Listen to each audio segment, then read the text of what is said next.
What is up, everybody? Another Satur-Slay Crüe. I do this every year, the annual 420. I don't expect anybody to be watching right now. It is 8:30 Eastern. The thing about this time of year with spring is the sun goes down a little later. So I was hoping it would get dark so I can, get my black light and all that working. It looks like it's working now. How fucking cool is that? So, yeah, that's a real backdrop, people. Look at this. That's not a green screen. Got my black lights, all that shit up and running. So should be pretty awesome. I thought about doing the green screen, but the problem is when I want to show records, the records tend to get green screen too. And that sucks. So, hey, what's up, Metal Kev? Welcome. Yeah, it should be a fun night. I'm starting a little early just to kind of give you guys a bit of a lowdown. Should be a pretty fun time. I had a little vape earlier, but I'm still there, right? I'm still cognitively there. I'm hosting this thing, so I can't get too stupid. Hey, it's up, Final Comet. Happy 420. It's technically 419 right now. The actual 420 lands right tomorrow. Unless you live in Australia or something where it's already tomorrow. And then Logan, one of the guests. Hell yeah. So I just decided to start a quick introduction monologue before the guests drop in, just to kind of give you guys an idea of kind of what I had planned out for tonight for this 420 event. I know not all of you partake. If you know what I mean. It doesn't mean you still can't have fun, right? And some of you just don't do any sort of substances whatsoever. So what's up, Falafel? Glad you can join us. So yeah, so basically we're going to do this stream in sort of two parts. So the first part of it is just going to be the main thing, a little more topical and focused. So we're going to have four of us kind of dropping in guests, including, well, with myself. And so they'll drop in periodically. I believe Brian, Arkham, and Logan will be on a little earlier. Depeche Commode Chris is doing a stream right now with Eli, Dark Hymns on the Cold North. They're doing a movie thing along with Tom from, you remember him from Cine Arcadia. So Tom, good to see that you're still out there doing stuff, man. I haven't seen you in a while. So he'll drop in momentarily. Man, the thing about doing vapes and shit is that you do get the munchies, that's for sure. So I make sure I ate beforehand so that don't hit me too hard. And so how is everybody? Yeah. Anywho, so we decided to take a little bit of a spin with this one because Logan, Chris, and Brian, who have joined me in previous 420 streams, we talked about stoner and psych and all kinds of stuff with different bands, whatever other stuff you want to discuss. So this time around, we wanted to include sludge, and I felt like, I don't know why that's been a big omission with these 420 things, because I feel like a lot of sludge music does kind of fit this mold. Not a lot of it's outright stoner. A lot of it kind of falls in other leanings, but man, there's something about that music that also I feel like really vibes with this kind of this time of year, in particular. So it's so cool that we get to include that. I know Logan's really amped about it. So yeah, so here is the quick official thumb. And yeah, so I just added kind of a metal theologian, Aaron. This will be his first with us this year. So really happy about that. And so I put a thumbnail there. And it just tried to make it look like it was a quick last minute addition, just for the charm of it. Hope you like that, Aaron. And I was pleasantly surprised that he is quite into this kind of stuff himself. I find that a lot of stoner has a lot of amusing and very just it doesn't take itself too seriously at times. You know, I feel like it's a lot like grindcore. Like, you know, there's a lot of fun in it, even though a lot of it musically may not be the most interesting to you. You know, if that's not the thing you usually listen to. So let me get a couple things out of the way before the guests drop in. So just to kind of get things going, it's an obvious listen right now. So yeah, right before, you know, I went live, you know, I had to put this in just because, you know, fucking, it's been a while, Sleep. When was this? When was this? 2018? The fucking sciences, man. Anything Matt Pike, man. So it's hard to talk about kind of stoner, sludgy fuzz and shit without bringing up, you know, one of the guys kind of doing this really well right now. And the sciences just kind of moves in the right way, man. So I'm glad this is a band that has not lost steam. And so cool listen, and nice to revisit this particular band. You know, if you're not putting on High and Fire, right, you're probably putting on something like this. So the Scientists, definitely a good one to get baked to. What else? So yeah, High and Fire. I believe they might come up. Oh, Grief. Yeah, holy shit. Yeah, you know, so I did a poll tonight. So if you are into Grief, they got a different, they go by a different name now, right? So it's a band that's kind of like Grief, from Maryland, which you might really dig. So I'm not ready to pull it just yet until we do the rounds, but yeah, it's actually a record I've not pulled in a while. Yeah, that's another one, man. It's bands like this. Ohm is another one. High and Fire, More Than Sleep. And you know what? I won't dispute that whatsoever. High on Fire, I feel like it moves faster. The riff's a little chompier there. It's a different kind of vibe, you know. I feel like there's room for both bands, though. You know what I mean? They got their place. I do have a little gem that I got from a store recently, which does have some High on Fire. It's basically photography, but it's pretty fucking cool.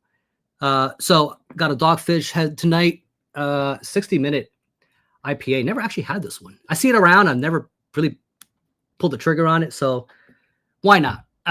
It's not very high. It's a 6%er, so not gonna go too nuts. Hey, what's up, Daryl? Happy 420.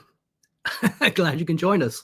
If you guys don't know, Celtic Frosty was on Heavy Metallurgy last night, and did a room tour. Check out his channel if you haven't already. So welcome to the YouTube club, man. So life of YouTubing. So I'm not a serial poster like a lot of you guys. You know, I just put out kind of stuff when I kind of feel like it. I don't feel like I'm on a schedule. That or it's just outright laziness. Maybe outright laziness. Did I just say that? I didn't say that, right? Yeah, nice job, man. Always fun, man. Marty and Alan doing some cool stuff over there, man. And I love how they just keep things interesting, and some of the topics, you know, I think everybody can kind of get on board with. So cheers. Yeah, got some vapes.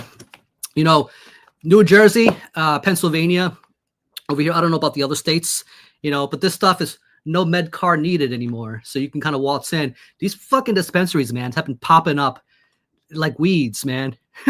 No pun intended. Yeah, so maybe I'll pop into the Hulkberry sativa, you know, later on. Like I said, trying to keep a little bit focused now. So first half, topical. Second half, we're going to kind of do a regular hang. So how's that sound? So we're going to invite the other guys on board or whatever, because I know a lot of those guys, this is not usually their wheelhouse, if you will. Yeah, well, shit, man. Obscure origin. Yeah, man. You like that technical stuff, man. Atheist. If you were prone to anxiety and you want something that's a little more, not so much on the fast end or just technical end, or, you know, although Atheist is fucking awesome too, man. I don't know Fractal Universe. They're not a band I got into, man. So I don't have much of an opinion. But obscure origin is fucking cool, man. But again, I got to be in the mood for that stuff. So it's not something I put on all the time. Yeah. Saskatoon too, right? I figure Canada would have that stuff opened up. Shit, man. The Shred Fest. Fucking cool, man. So, as I was pulling stuff for this stream, ran into a little relic of mine, a little personal relic of mine. And you know what? It kind of put me into thoughts I haven't really put my mind to for years, man. So I'll give you guys a little personal story. So a lot of you guys who don't know, so my girl who passed away back in 2021, no longer around, right? It's a sad event, been through the whole grieving process, like anybody else would. But I still have some old things I've held on to over the years. And so back in the, I want to say it's the year 2000, like the year 2000.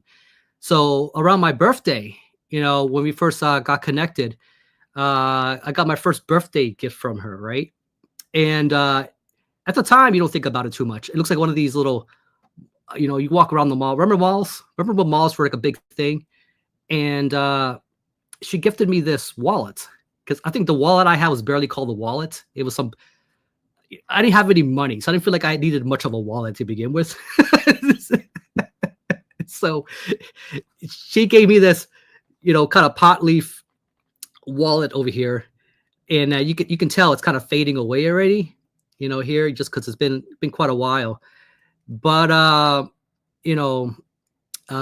so I'm dedicating the stream to her, Van. Thank you so much. Why am I doing this? Because when we first got together back in the day, I think 1999 was when we first connected. She had this impression that I was a lot more of a stoner than I really was, so hence the wallet. She's like, fucking Rick will love this, man. He's going to buy him this marijuana pot leaf wallet. Today it's whatever, right? Especially when the shit's opened up illegal. This still had more of a mystique factor back then. So anyway, so she gave me this, and the thing is, like, I wasn't really much of a stoner. I talked more about it than I really partook. But the reason I say this is because I wonder how many of you who are connected, right? Is there like a buyer's remorse when you hook up with somebody? It's just like, all these years, I'm like, the fact that I wasn't as much of a stoner as she thought she was. It's like, do you return the merchandise? In other words, me. And she never did.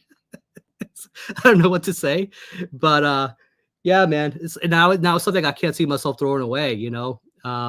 When you hold on to shit like this, But personal item, it has no value outside of this, attachment. Yeah.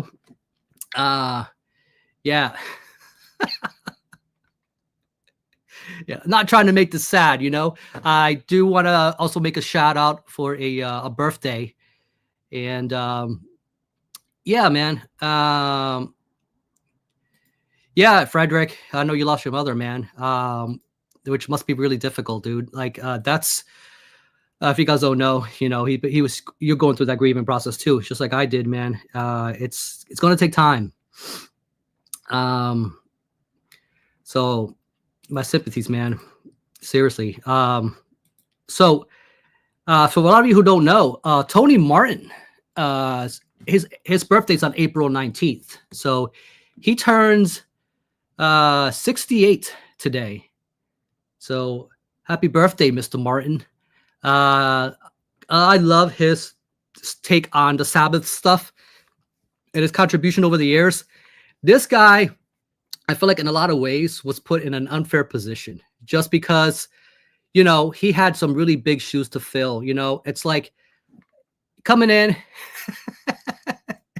filling in over Ian Gillan and, fucking Dio, and the fucking Mighty Ozzy, right? It's just, this guy had a lot of nerve, man, but he had the talents. He was able to pull out some classic albums work with these legendary guys, you know, like Cozy Powell, you know, Iomi and everybody else.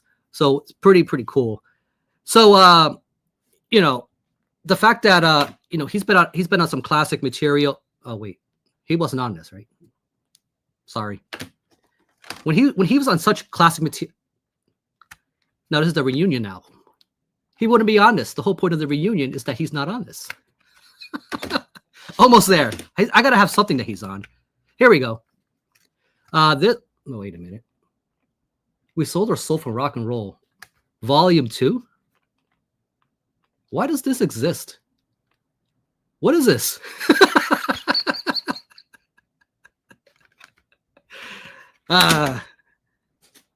Here we go. Here we go. I found it. I found it, guys. There you go.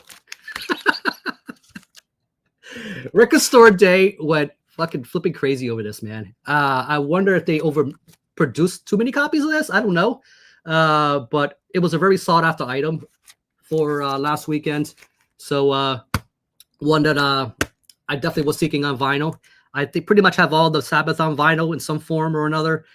This was the missing piece. So I do have a CD, but I'm scum, so I gotta have all formats, right? That's how it works, right?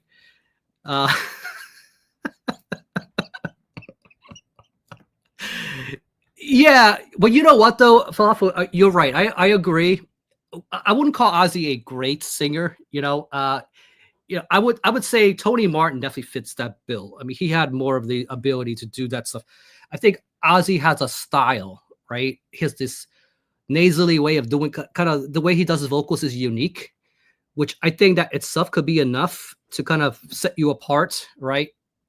Which great, it's also can be subjective, but we're talking about properly trained singers. You know, when these guys were coming in and doing their first heavy metal albums, there was no template for this stuff, right? It's just kind of whatever it was.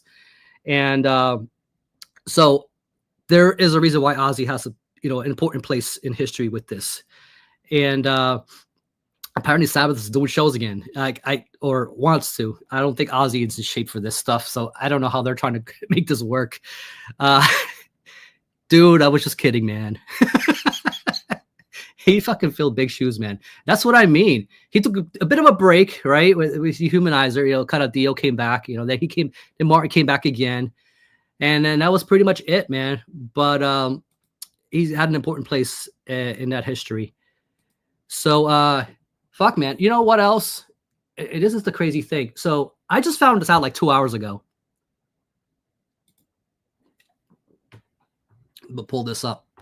So we're talking 420 here, right? You talk about these albums from my childhood.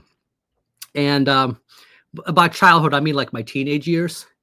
And I can't ignore, because I think in the previous 420 stream, I've talked about the mighty fucking Cypress Hill. You know, I don't talk much rap on this channel, but I do leave space for things that were very important to me at the time. Black Sunday, it's an album that, which is funny because the actual 420 lands tomorrow, my time, and it's also Easter Sunday.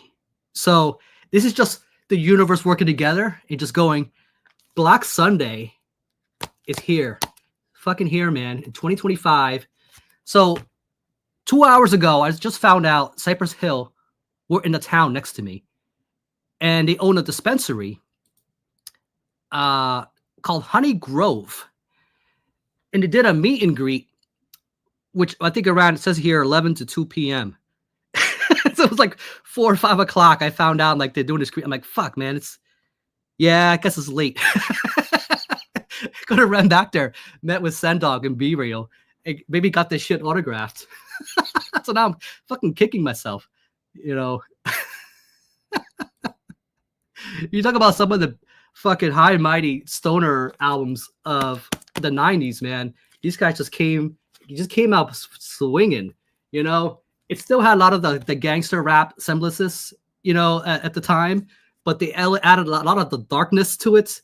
And along with the stoner, it had all the things I loved at the time, all wrapped up in this package, you know. And it's just the lyrics, everything just came together.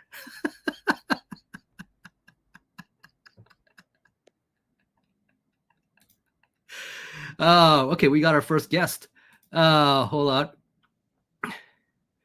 Really? Yeah, yeah. You know what? I think you're right. I mean, they did collabs, right? Like fucking Biohazard and shit, right? Like, yeah. We got our first guest in. What's going on, man? Hello. Honestly, I was expecting you much later because you were doing that thing with Eli. But did it run short or what? Well, Eli stood us up, so it was just Tom and me, and no, we went just a little over an hour. We didn't get as deep into it as I thought we would, but there were some technical difficulties too, kind of complicating things for showing movie clips and stuff. When you do it live, it's also, there's all these little variables. They just fucking come in, and the past few streams I've done, like my internet went out and shit. It's just sometimes these things just you can't account for.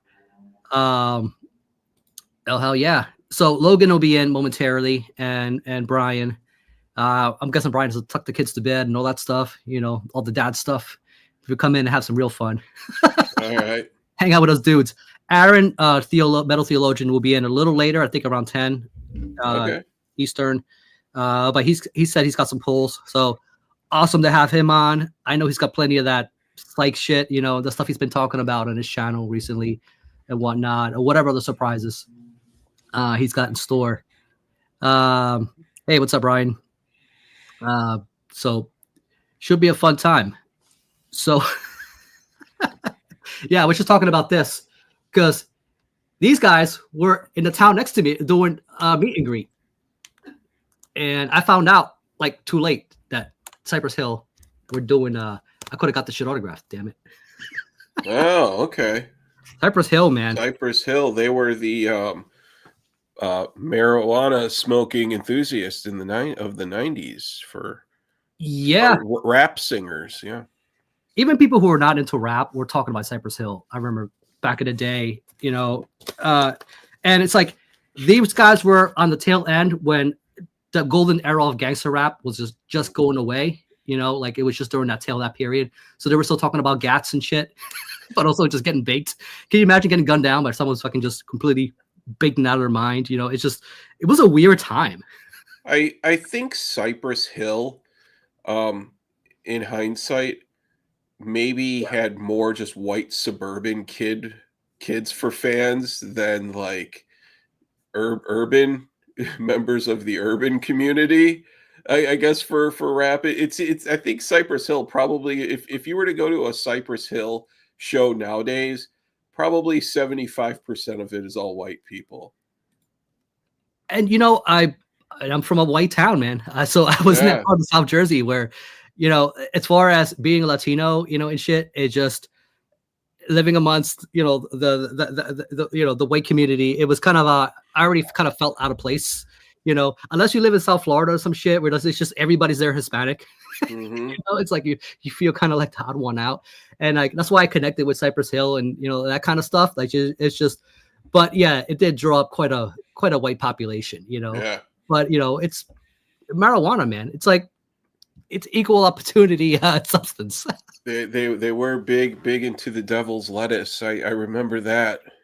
What was that song they had? Because they had one song that was like there was sort of, and also keeping in mind I've never listened to rap music at all, so I'm kind of, but I remember they had one song where there was like this chorus that was something catchy, and but yeah.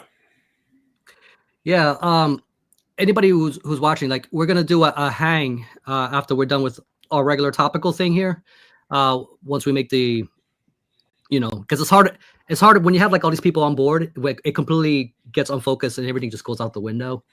So once we talk about our polls and shit, and then we just turn into a hang, then we're gonna have people just jump in and do what we usually do. You know what I mean? But for now, waiting on Logan to pop in and just kind of talking about a few things, just to let people know kind of what's going on once we get going. So I also brought up that I wanted to introduce the sludge stuff for this year because I don't think it's something we talked about in previous years. We kind of went straight to the Doom and Stoner, Desert Rock, and psychedelic albums. But I feel like that one's been a big omission. Sludge. This guy can kind of give us a lowdown here. That's right. Sludge and beer I'm here snub. for the justice, the sludge justice. Just a night of filthy, pissed off sludge music. Are you guys to celebrate? Are you guys getting dispensaries? Like, how's your state with all the legalization and everything? Is it pretty much like popping up like weeds? Medicinally, or CBD wise and stuff. It's not legal, but there's bars open here 24/7, so there is that. I figure Louisiana was on the forefront of that, right? But we're a funny state. That's true, man. On one hand, it's New Orleans, the city of sin and all things in excess, and then the other is still like a red state through and through. Illinois, it's another one, right? Because I figured that state, they're sticklers too, right? There are dispensaries all over the place here. All right, so there's no issues. So it's just a matter of got a few things, man. You know which one I'm really scared of? So this Chakra, 5,000 milligram. If I take this shit now, I'm just gonna be really stupid. Oh yeah. You got to watch out for those gummies, man. Those edibles, they'll creep up on you and kick your ass. Rick, where is your tolerance with weed? Like, what milligram are we? Like, you notice it around like the 15 or 20-ish, or if I just want to relax, I'll go for the light ones. I'll do like the 25 milligrams or the drinks. There's like there's these 500 ones, right? If kind of just I think one or two of these, I'm good, But then like depends on what you're taking. Like the gummies, I got the chocolates. The chocolates seem to hit me more, and they make me like act really stupid. Like the other ones, they just kind of zone me out, and you just kind of have to snap your finger to get me to like just respond. And then there's some other ones that they just make me really stupid. And then usually the vapes are okay. They don't, they take a little more time to work in the system because it's not going through your digestive tract, I guess you could say. So it's all about your what method, right? Pick your poison here. Yeah, the gummies, gummies can be dangerous because I'll eat a gummy, but then I also like to drink a beer, and there's something about the edible combined with drinking that just gives you an awful hangover the next day. But then also once you're a couple beers deep after having eaten a gummy, then you just end up becoming blackout drunk. So, that's the thing, man. The cross buzz. Don't cross the streams. Doing these live streams, it's like everything you said, Chris. That's my Sunday basically. It has to become my recovery day. Mm-hmm. It's like so I don't get too stupid on Monday because I gotta actually function. It's like, damn it, gotta do that function thing, So get laundry becomes like 10 times harder when you can't barely make it down the steps. Oh, those gummies just make me brain dead the next day. So waiting on Brian and Theologian will be in. I think he'll be last. We're gonna just get started and make the rounds and see what you guys feel like bringing up or talking about. Got a couple of things. I think there might be some good talking points. So for everybody watching, I think right now 25 people. Awesome. Thank you for joining us. And so why don't we get started with Chris, man? You were the first to pop on in, man. Whatever you want to bring up or talk about for. So is this a 420 stoner topic, or is it sludge, or is it just anything 420 related? We're including sludge for this year, but we're not making it exclusive. Like it's whatever you want to. Rick, okay. I made quite a number of different things. I did pull up some sludge. I got some psych and some of the stuff that we usually bring up about doom and because I feel like there's stoner doom.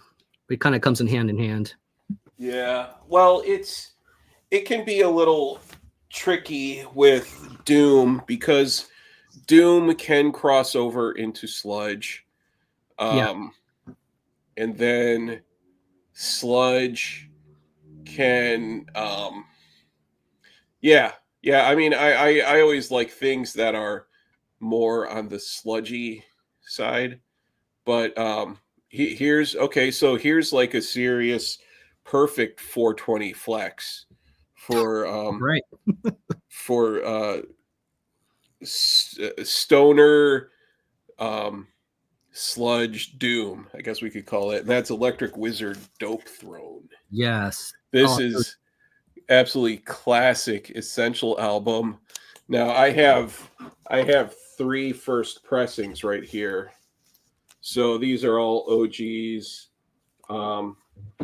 They were each one, like one is black, one is clear, and then the other one is white. But yeah, this album is just absolutely essential. I mean, you want to talk about Dope Throne. I mean, look at that. He's pulling bong hits right there on the album cover.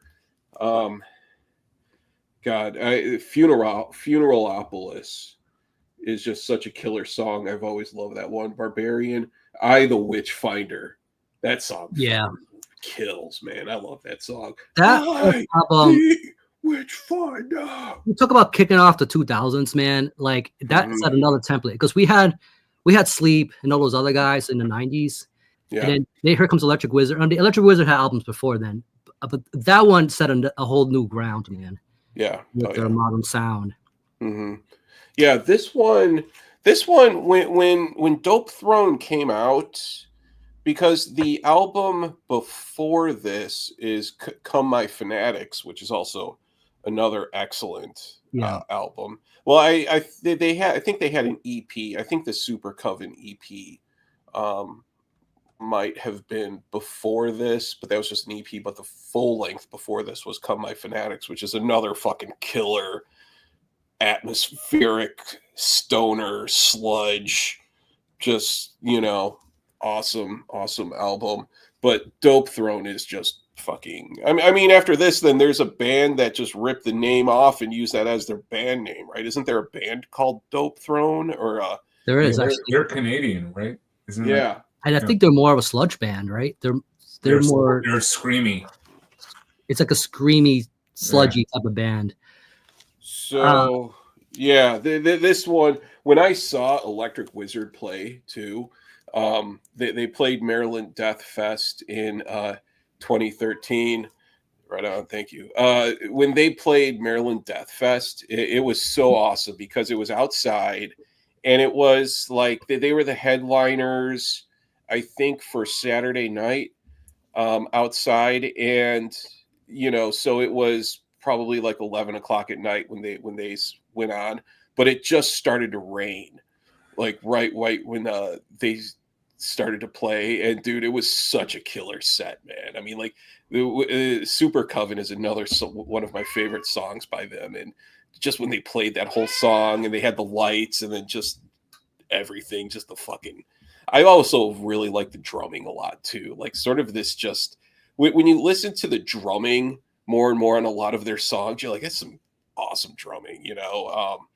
But yeah, when I saw them too, I think it was the dude with all the tattoos all over his face. I think he was the one playing drums. I feel like a lot of bands try to model that album too. It spiraled a whole bunch of bands just going after that sound.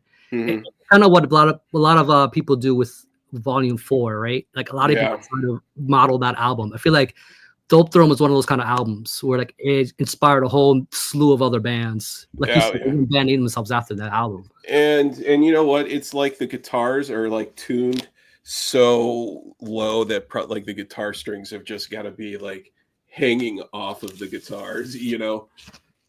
What does I haven't opened this. Actually, this one I have has never been played. This is mint. I think is there a poster with this? Okay, that's one of those albums too. Like, I feel like whenever I listen to Electric Wizard, they're one of those bands I have to crank it to 10, man. Yeah.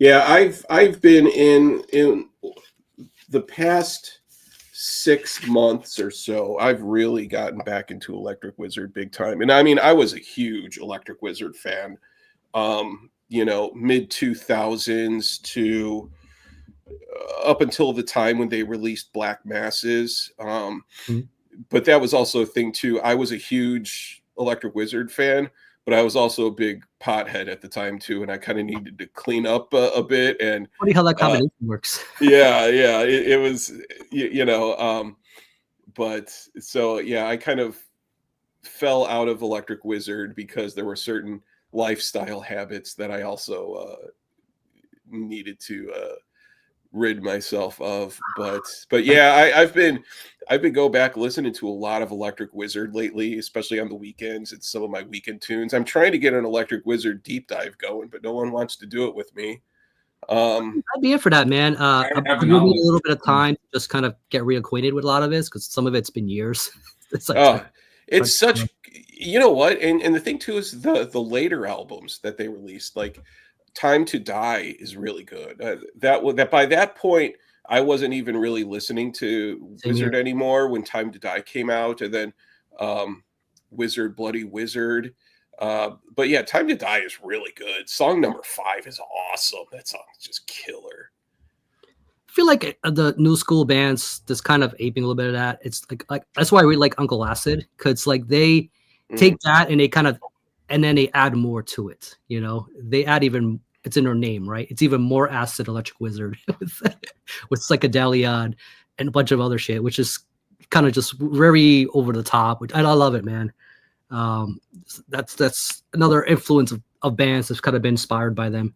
Makes you wonder where a lot of bands would be if they weren't around, right? Like that's how you know. Like it's, you know, when these bands have not put out certain albums, there wouldn't be a whole slew of influential bands influenced by them. Well, Uncle Acid and the Deadbeats, another band that I really liked a lot. Bloodlust is a great album. I bought 2 copies of that back when Rise Above Records released it. There was a pressing that only had 150 copies pressed. It included a 7-inch. I didn't get that one, but I bought 2 purple pressings that were limited to 300 total. And it was just like it wasn't in a gatefold or anything. It was the record just with 2 sheets for the jacket. But yeah, Bloodlust is really good. Uncle Acid and the Deadbeats was really good stuff. Yeah, they're a band. I forget, also putting out modern classics. You know, that's a Bloodlust. I think is one of those albums. I think that, you know, anybody who's listened to this kind of stuff, it's one that you should own.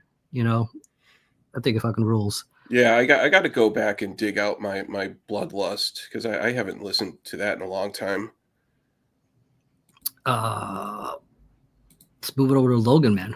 What's your first pull for tonight? Well, I guess real quick, what are we drinking? I see Chris is rocking a Sierra Nevada. It looks like, yeah, the pale ale, very nice. For me, we're rocking a double Jucifer, which is the Jucifer is like a local, you know, well-known IPA, hazy IPA. So we're doubling it up, double juicy, double hazy, 8.2%. So if I start to act wonky, there's no weed. For any, you know, employers or future employers out there, I'm an alcoholic currently. I'm not smoking anything right now. So you're not a THC holic. Please hire me. Yeah. It's just beer. But well, your resume says there was this one stream. Don't watch that stream. It was 2 years ago.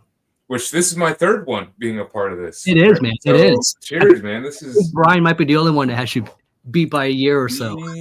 He does, and I think Chris joined that first year as well. So I think this is your 2nd or 3rd too, Chris. You're an alum as well. I think both other times I flaked out. Oh, because, I think this might be my first 420 stream. I can't remember. No, you were on one. You definitely were on one. Shit. Yeah. I can't remember now. You were definitely on one of them. This is the first one live because we pre-recorded the previous ones. Because the shit always lands on a weekday. And nobody's gonna stick around for that shit, man. Like it's people got like, I don't know what's that thing, jobs. and responsibility. I know. Like I feel that. I have that thing. It always gets in the way. But dude, happy to be here. Yeah, for me, Sludge, and this kind of answers a little bit of, I want to talk about Electric Wizard a little bit. For whatever reason, I've never gotten fully into them. Like I know Dope Smoker. I have one or two of the newer albums, but yeah, I just never stumble across their albums in the wild, and it just never seems like essential. I mean, it is essential, but I don't know. I just haven't fully gotten into their discography, and I think Sludge is a very American style of metal, if you will. There's something about it, like it's a little bluesy. It's got some hardcore in there, and it's just like Black Sabbath on top of all that. And then there's some kind of like rural American or, pissed off blue collar American vibe to it. So I don't know. A lot of my picks are going to be these different American scenes, especially from the Southeast, because the Southern Sludge scene is like my favorite. I grew up in North Carolina, represent COC, and I'm now in New Orleans. So two big sludge scenes right there. What would you say was like your earliest, I guess, acknowledgement of that genre? Like, this is a sludge band, or you heard that term? Down. Absolutely. Was first couple notes of Stone the Crow. That immediately felt different. It was bluesy, very riff heavy. And I think that's one of the main reasons why I like sludge as a genre. It just loves a good riff. They were like a super group, right? They started as a super group, and it would kind of make sense. You got your Corrosion shirt on, like that. Very telling. Yeah, Deliverance is big too. It was, man. I think it was a kind of a dividing album for people, because after Blind, it was just like, do I continue sticking with this version of Corrosion, or the animosity in Corrosion? There was a different, some people pulled away, but it brought in new kinds of fans too. See, and I never got that, because for me, Corrosion was, Albatross and, Clean My Wounds and stuff like that. So it was that was their sound. And then later I found that they were actually also a hardcore band. Mm-hmm. Big surprise. And they've influenced multiple scenes. But yeah, I guess I want to start off with some zines, actually. So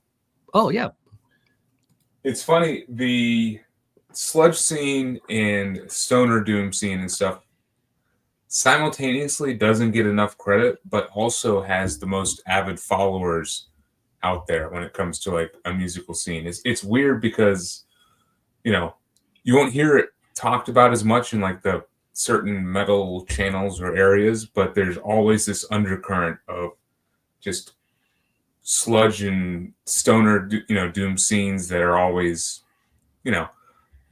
at least prevalent or out there. And Marty, actually, from Heavy Metallurgy, sent me this. I got it like a couple days ago. I don't know if it was meant to be for the stream or not, but here's a magazine right here. Have you guys ever heard of Bad Acid? No. I had never. Where are they based? Do you know what they're based out of? Shit, I don't know. I just went from the South. Probably would make sense. It doesn't say. This is their second edition of the magazine, so it's called Tab 2. Oh, but there we go. So there's a hint of where they're based out of. We got the pound symbol. Okay, I assume they were. I guess they're not. Yeah. It's an import. Yeah. So he got this. Marty got this sent to him back in the 90s. This is the 98 edition. September 14th, 1998. Tab 2, and this is just like weed bands across the board. I mean, we go a bunch of different areas, like tying into Electric Wizard. There we go. The Super Coven EP. Yep. So you can tell this was early on, right? Was this even before Come My Fanatics? That image in the lower left-hand corner is the cover. is a photo used for the cover of Come My Fanatics. So probably around the same time then. Yeah, Come My Fanatics was their second album that I think right before that. Yeah, Super Cub is might think a little later. Yeah. So then look, Iron Monkey. I mean, that was a British band right there, right? Oh, yeah. And then Bongzilla. Let's see if that summons Brian from the ether. That's a band I didn't take too seriously. I'm like, man, they'll put out like an EP or two, they'll disappear. Just because I always thought of them as just like a gimmick band, but they're still around, man. They're still doing their thing. Fucking, they're a pretty serious band. It actually took me until Brian started, talking about them and sending me stuff to get into Bongzilla, because I was similar. It's like I got Weed Eater, Weed Eater. I don't need Bongzilla, but yeah, they deserve to be there. Flavor, man. They got that Wisconsin cheese happening. It's great. Do you know this band? ST37. I have no idea. They got a full double pager.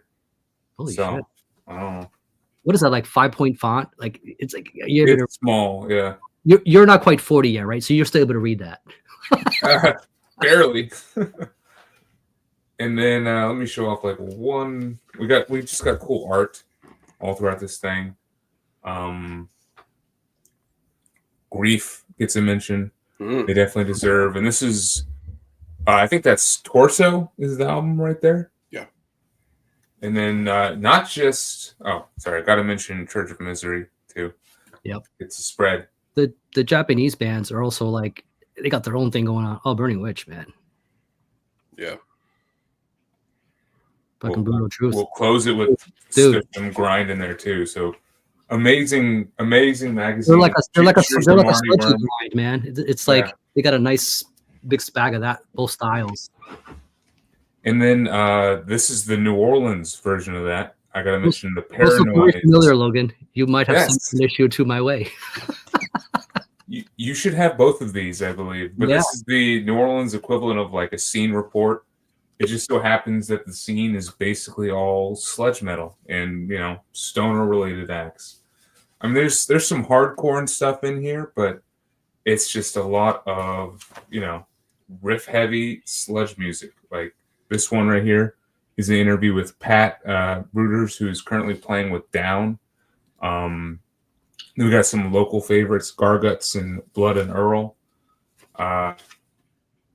This one right here talks about Slow Hole, another local band I'll probably mention a little bit later on. But it's also just got a great scene report. Like, it lists every single record store in New Orleans. It lists every single like live concert venue in New Orleans, and it tries to show off or mention all of the upcoming concerts as well. So that's pretty much up to date to what's going on. So if I were to bring that with me out to New Orleans, I can use that as a guide. Dude, you absolutely could. Yeah. And these come out, the guy behind it, he puts them out probably once a quarter or so. So a new one just came out with an acid bath interview ahead of their reunion show. And real quick, you should recognize the person behind him. I sent you some of his cassettes. He's in this solo grind band I sent you some called Shitload. Yes. I would call them mumble grind or improvised nonsense or whatever. But take the most caustic parts of Pig Destroyer, make it even more extreme. These guys. I love it. It's go there.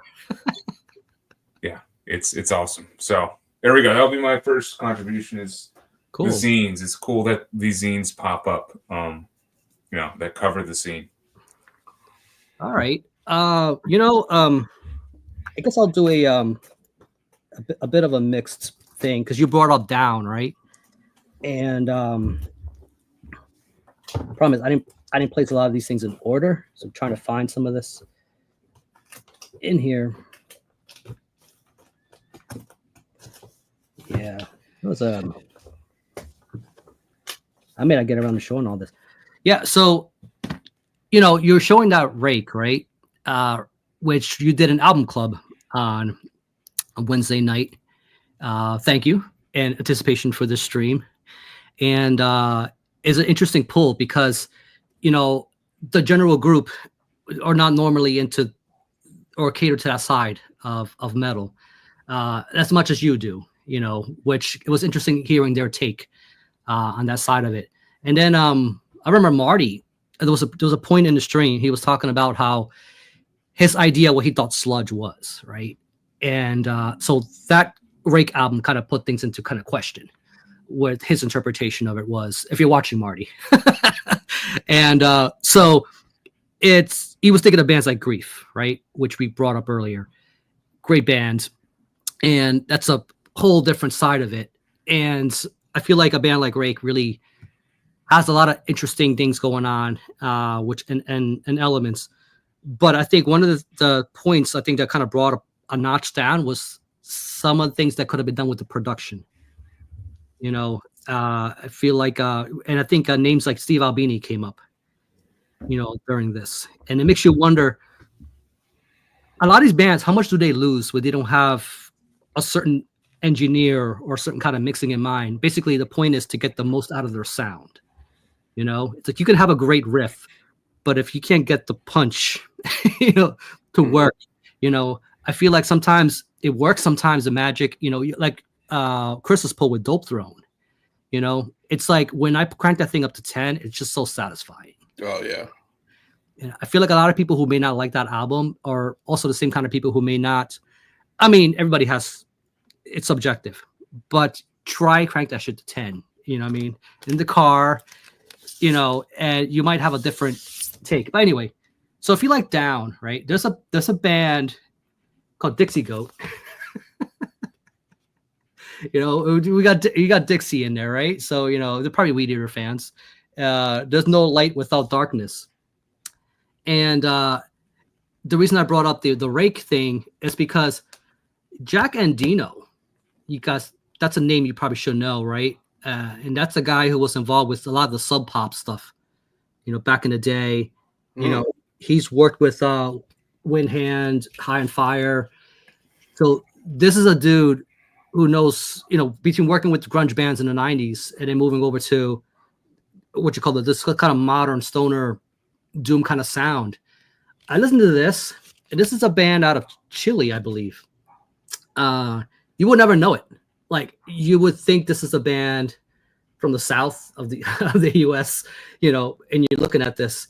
So I have this on tape, and I didn't give it too much of a chance. I kind of gave it 1 or 2 spins, and I found it a little derivative, but I kind of revisited this recently, and I picked it up on vinyl, and I'm glad I did, because this has the elements of Corrosion of Conformity, and I'm thinking of like the 90s Corrosion with Down.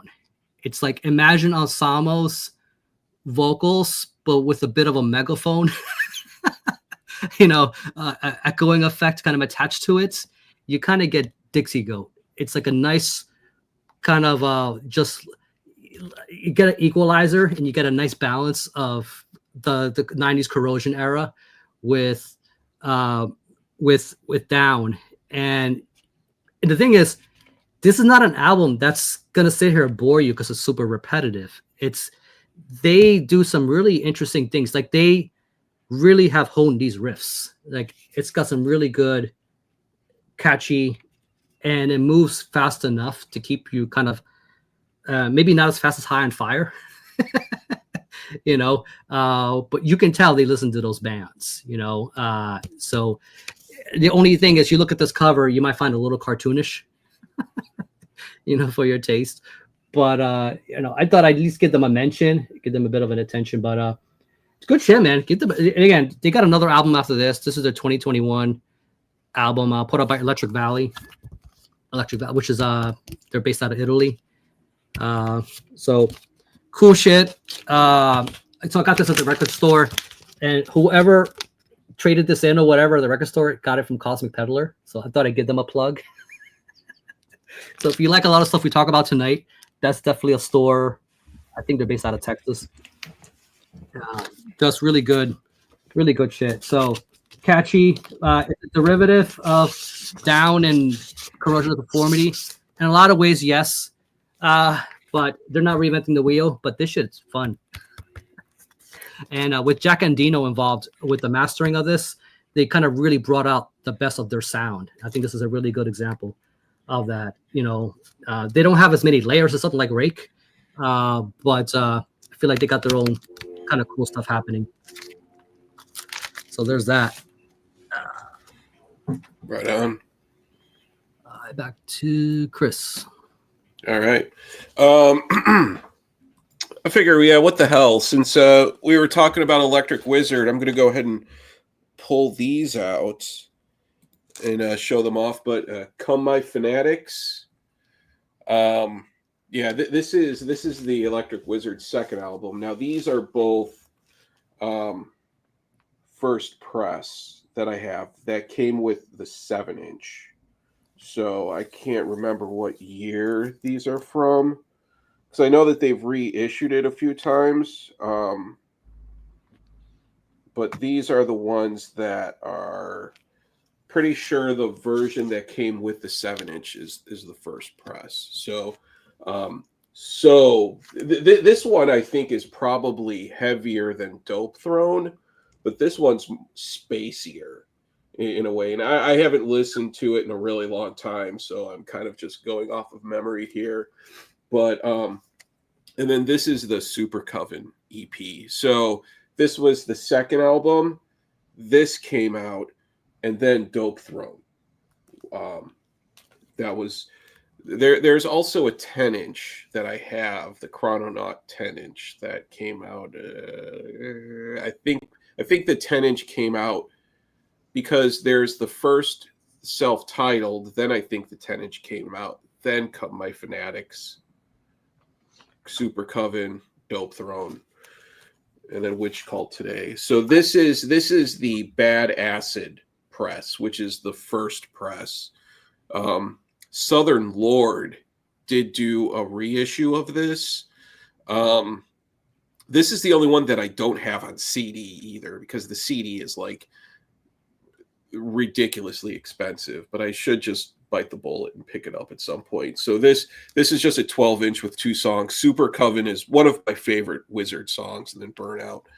But yeah, really awesome stuff. And then this is also too like the classic Electric Wizard lineup. So the classic Wizard lineup was with Tim Bagshaw and then Mark Greening.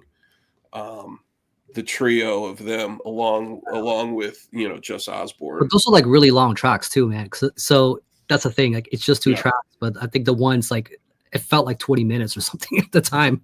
It's been years since I listened to it. Yeah, Super Coven is like a 13-minute song. It's pretty long. So but yeah, I love how the back two they're gatekeeping. They're like, fuck off, weak Doom, we cane harder. Like Wizard have never been shy about their love for drugs and everything, and I respect that. So awesome, man. But yeah, and then Come My Fanatics. This album is really fucking sick. But it's like when you get to Dope Throne, you're like, because Dope Throne, although I also really like Witch Cult Today too. Which a lot of people have mixed feelings about Witch Cult Today.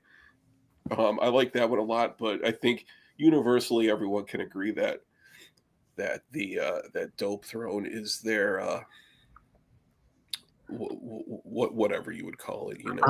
Greening ended up moving on to a band called, he created a band called Dead Witches a little later on, and they're not a band that like I wonder what's going on with them, because they've been on hiatus for a while. They've had some funny things going on with member changes and whatnot, but I think they put out like 2 albums that I really enjoyed, man. I kind of wish they kind of kept that going.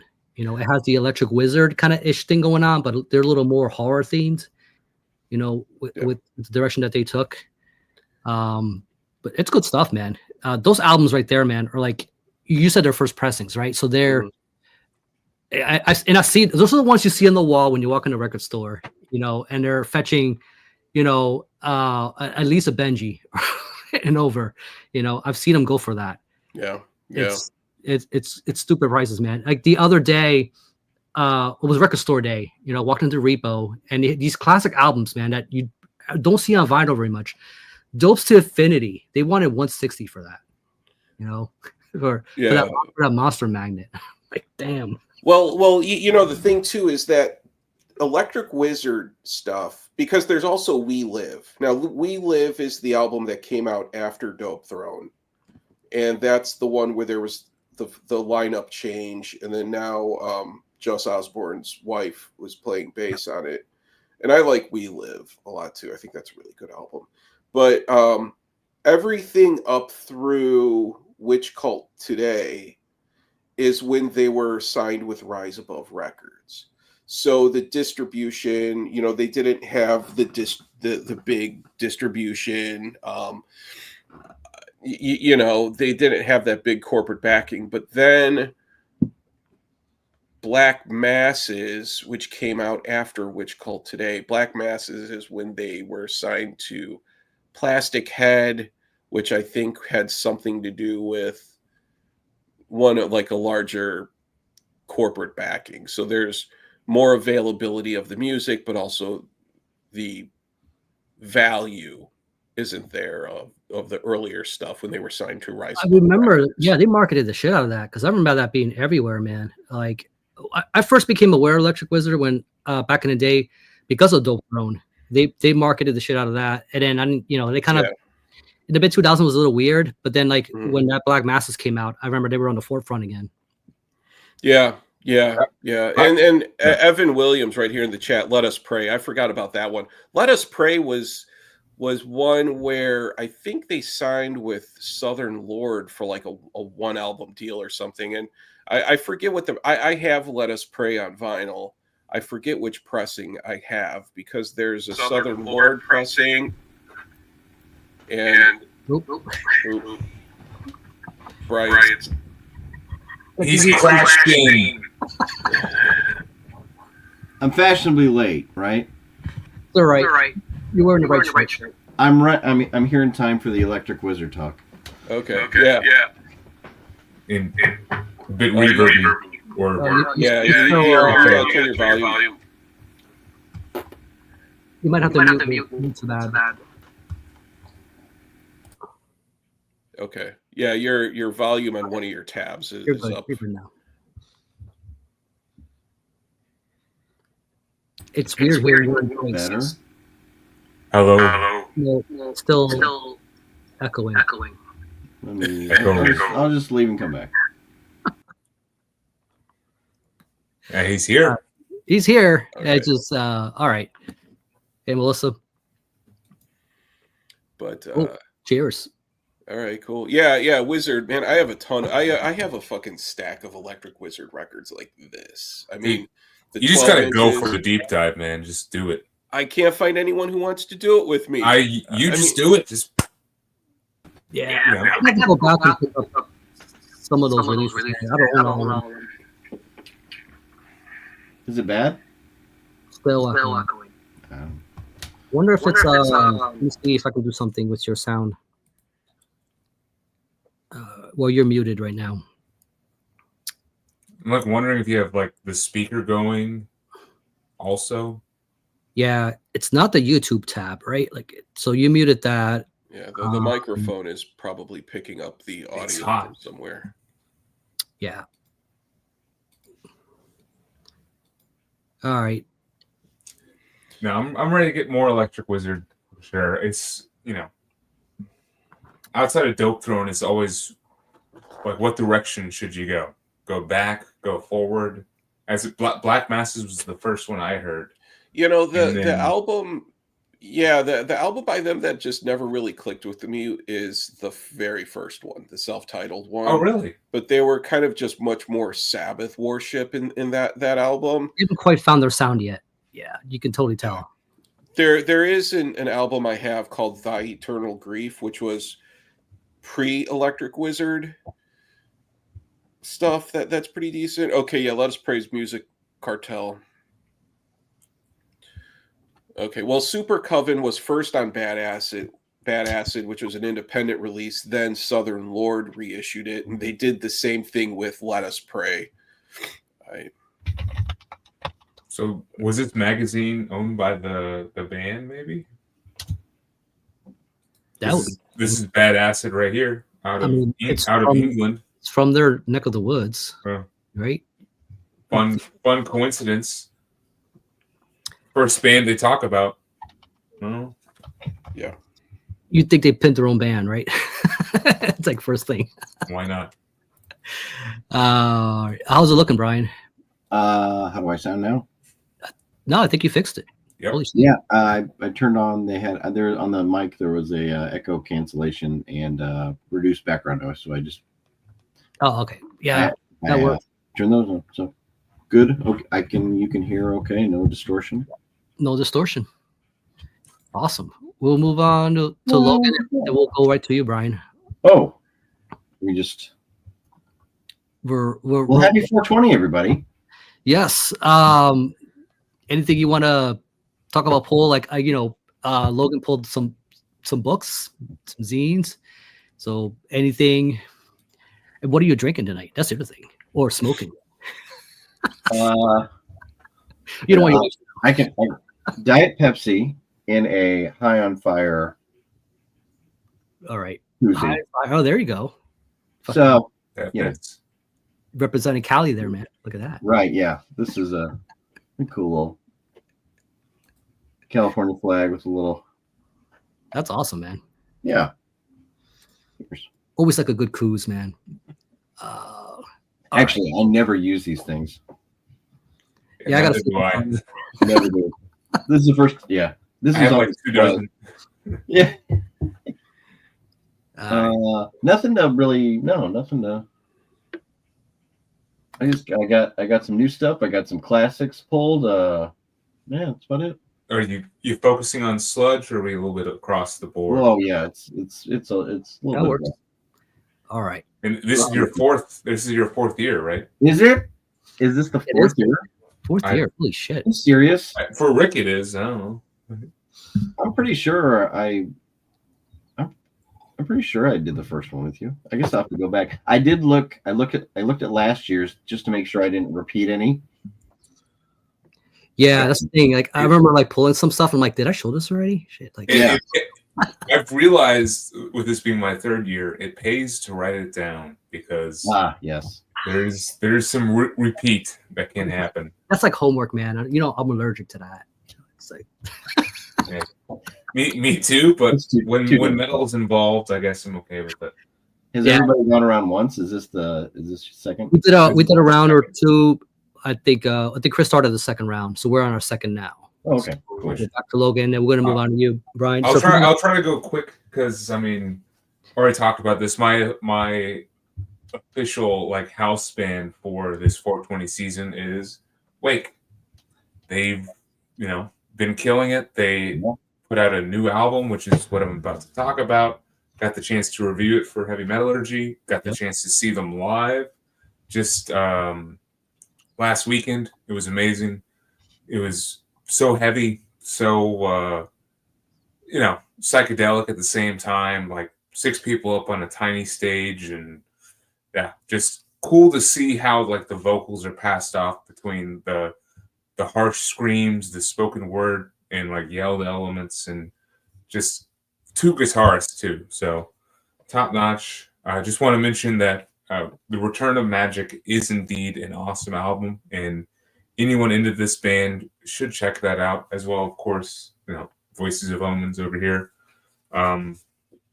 Yeah, absolutely excited. Had the chance to see them live because I never thought that would be a band I'd be able to see live.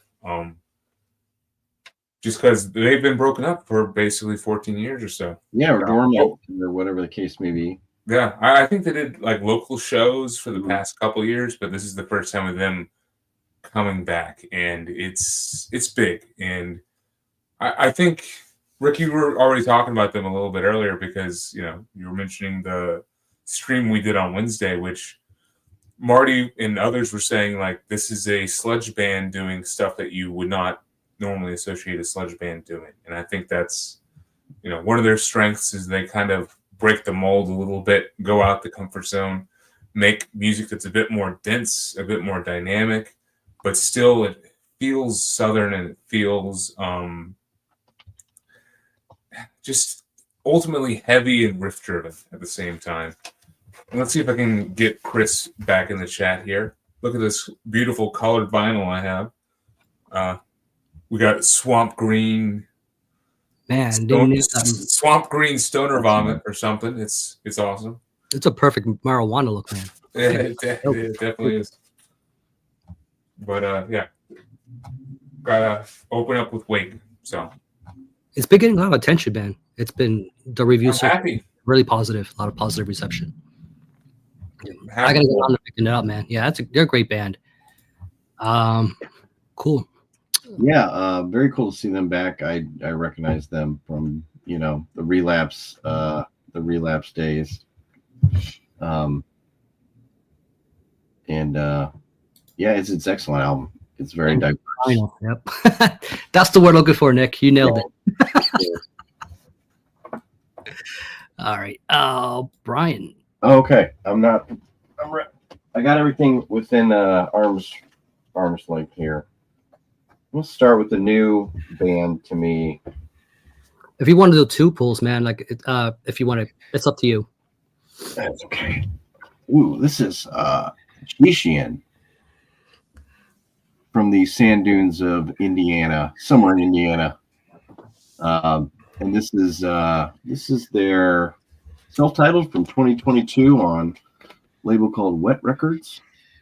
I got this from their Bandcamp, and I think they got a new album coming out this year, and I saw an advance track on one of the Stoner Doom YouTube channels that puts out the singles, Mr. Doom 666 or something, or one of those. Anyway, I really like the track, and so I trying to find some of their other stuff. They have this, and they have an EP from 2023 also.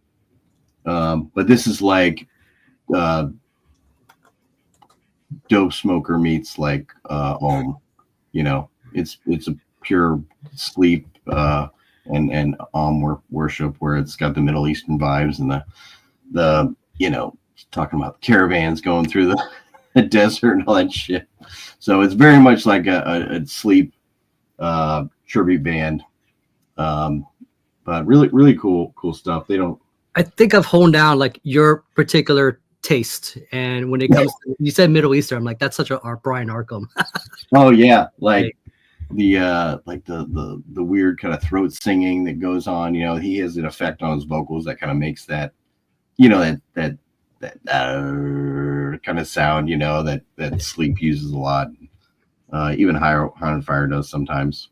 I remember too, because you brought up like bands like Ohm in the past too, when we've done these 420s. So like I like that makes a lot of sense. Yeah, it's like, because Ohm's like just the bass and the drums, right, and his vocals, but this has got the heavy guitars on top of it. So it's almost more like Ohm, I think, but with just super, like if Matt Pike was in Ohm, I don't know. Then it'd be Sleep. So I don't know which way. It's just very the just kind of the themes and overall sound. It's a good mixture of both. Cool. Can you drop the name in the comments? Because I think that's one that they got some cool song titles. That may not be one people may remember. You might have to drop the name in the comments. Yeah, Hashishian. And so I can't. There's not much information on Hashishian. I'll type it in. Let's see. I can do that from. Yeah, I'll put it in there. Anyway, cool stuff. Check it out. I think all you guys would like it. Sick album cover. Yeah, it is. The EP has a cool album cover too, and I just couldn't. They didn't have any copies of that on their Bandcamp, so I think they have some copies of the self-titled Bandcamp. I think I spelled it right. Is that how you spell it? No, but they got that weird extra H in there. I'll H. Oh, Hashishian. Yeah, Hashishian. Forgot an H. You're right. Damn it. This one, yeah, very Hashishian. Got it. There we go. Don't disregard mine. That's correct spelling. We're all about making correct spellings here. All right. For when you go looking on Bandcamp, it's like no, stream in particular. Hashian, Shishian. All right. I guess you know what? I'll do a doubler because they're Pike related things. And do we ever get tired of talking about Pike here? I don't think we do. No. Just so I believe you guys did a High on Fire deep dive a little while back, Chris. Logan, and we're bringing up some of the side projects, and I think Callus came up, right? Yeah, Chris mentioned them. Yeah, and this is like one of his one and done kind of deals, right? And this is one of the ones he doesn't play guitar in, right? Just a singer, just the singing, which I think allowed him a little more freedom to kind of do more with his vocals. I think that a lot of people were kind of disappointed with this when it came out at the time because they were expecting kind of like a High on Fire kind of thing, and I think he was trying to move away, which is the whole point of a side project, right? You kind of do something you normally wouldn't do. And what I liked about this is a kind of great winding down album from something like High on Fire because it's a lot more. It's like take the where when Kirk from Crowbar gets into his really emotional moments. Yes, right. Stuff. It's like take a lot of that kind of stuff and but instead of him, it's Pike kind of doing that stuff with that vocal performance, and there's a lot of that going on in this album, and it's kind of a different effect. It's a very interesting side to Pike doing that kind of vocal approach. You don't get too often from the High on Fire stuff, and I think if you're coming at it from that direction, there's some stuff to walk away from here, man. That's really, really good. God Pills, really good track, man. Mother's Tears. I mean, there's a really cool little project, but I don't think this is something he's gonna revisit again. Doesn't seem like. When did this drop? Like 2006 or some crazy? It was quite a while. Something like that, yeah. Which I thought was really cool. Early 2000s. Early 2000s. Okay, yeah. So chances are it's probably not gonna revisit this. So it was kind of something that was going through their heads at the time. But it's interesting because usually he likes to. He's a riff lord, man. Like he's not riff lording here, which I thought was what's interesting. Having the other guys kind of go at it. And this one right here, it's a book I got from a shop called "The Riff Compels Them." Nice. It's all taken from one day. It's April 27th, 2014. So that would be 11 years ago. At the Auto Bar in Baltimore. Oh, okay. I don't know if you've ever been there. I've been there plenty of times. Oh, cool. I don't know if you were there at the time when these pictures were taken. That would be cool. Auto Bar is probably one of the best clubs to see a show at. Awesome venue. This dude, Tom Bergowitz, I think his name is. So he decided to just document that day. Kind of turned it into this book. So it's 3 bands: High on Fire. We're playing in God, I Hate God, and Corrosion, Conformity. Look at that fucking bill, man. Like that right there, 2014. So this guy was just like, I gotta get some snaps, and snaps he did, man. There's Matt right there setting up the shit. So it came with this cool little postcard kind of thing. Nice. And I believe he's the author signed it too, right here. So it was a limited run. This is 171 of 350 copies.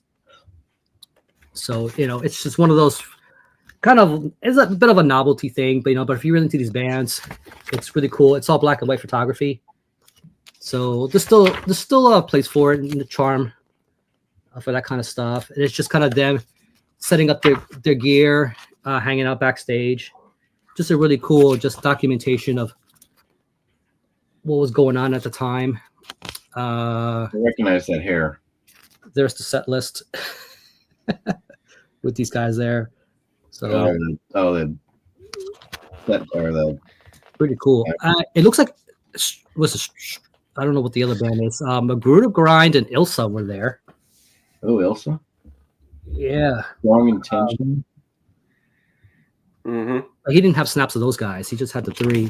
Mhm. I guess we're more fitting for that style because Magruder Grind would have been kind of would have felt out of place here. But yeah, man, like those are just fans. And we got the I Hate God and COC guys. So it's just a cool little novelty thing I picked up. There you go. I Hate God. Yeah. So it's just something that it's just on your shelf. It doesn't quite have the size of a regular book, so you try to find a place on your shelf for this thing, but you still hold on to it for whatever reason because of its limited run. But I thought it'd be a cool thing when am I ever going to show something like this again, right? Yeah, perfect.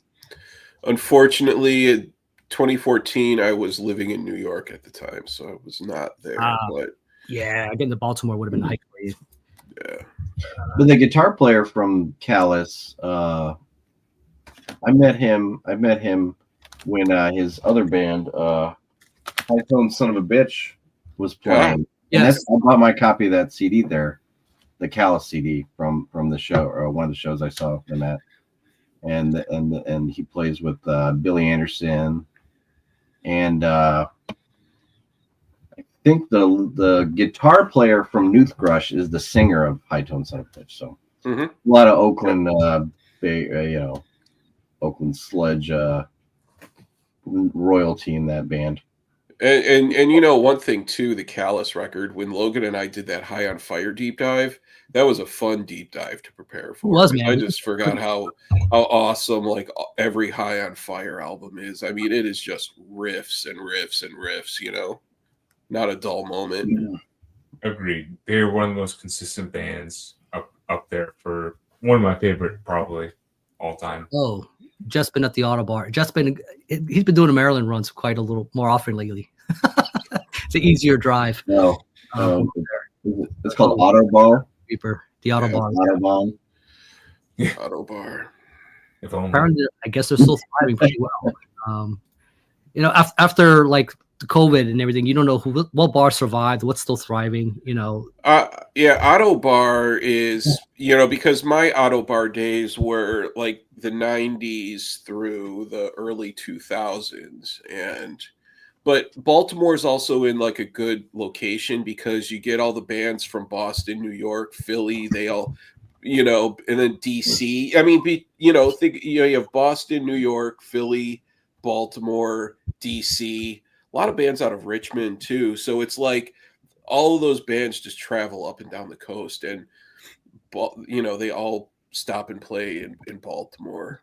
It's not that it's kind of it's not that far either, like geographically between them all, right? I mean, would it take, I don't know how long it takes to get from New York to Boston, but a couple hours? Well, it's 90 minutes between DC to Baltimore and then Baltimore to Philly. It's 90 minutes each way, and depending on traffic. That's the only thing I don't like. It's because they exist. A lot of bands skip Philly. They go right to fucking Baltimore. I'm like, oh, whatever. Everybody goes to Philly. It's still like an hour and a half from there, right? Like, how far are you from Baltimore? Yeah. It's not the distance, it's the traffic density. That's the issue.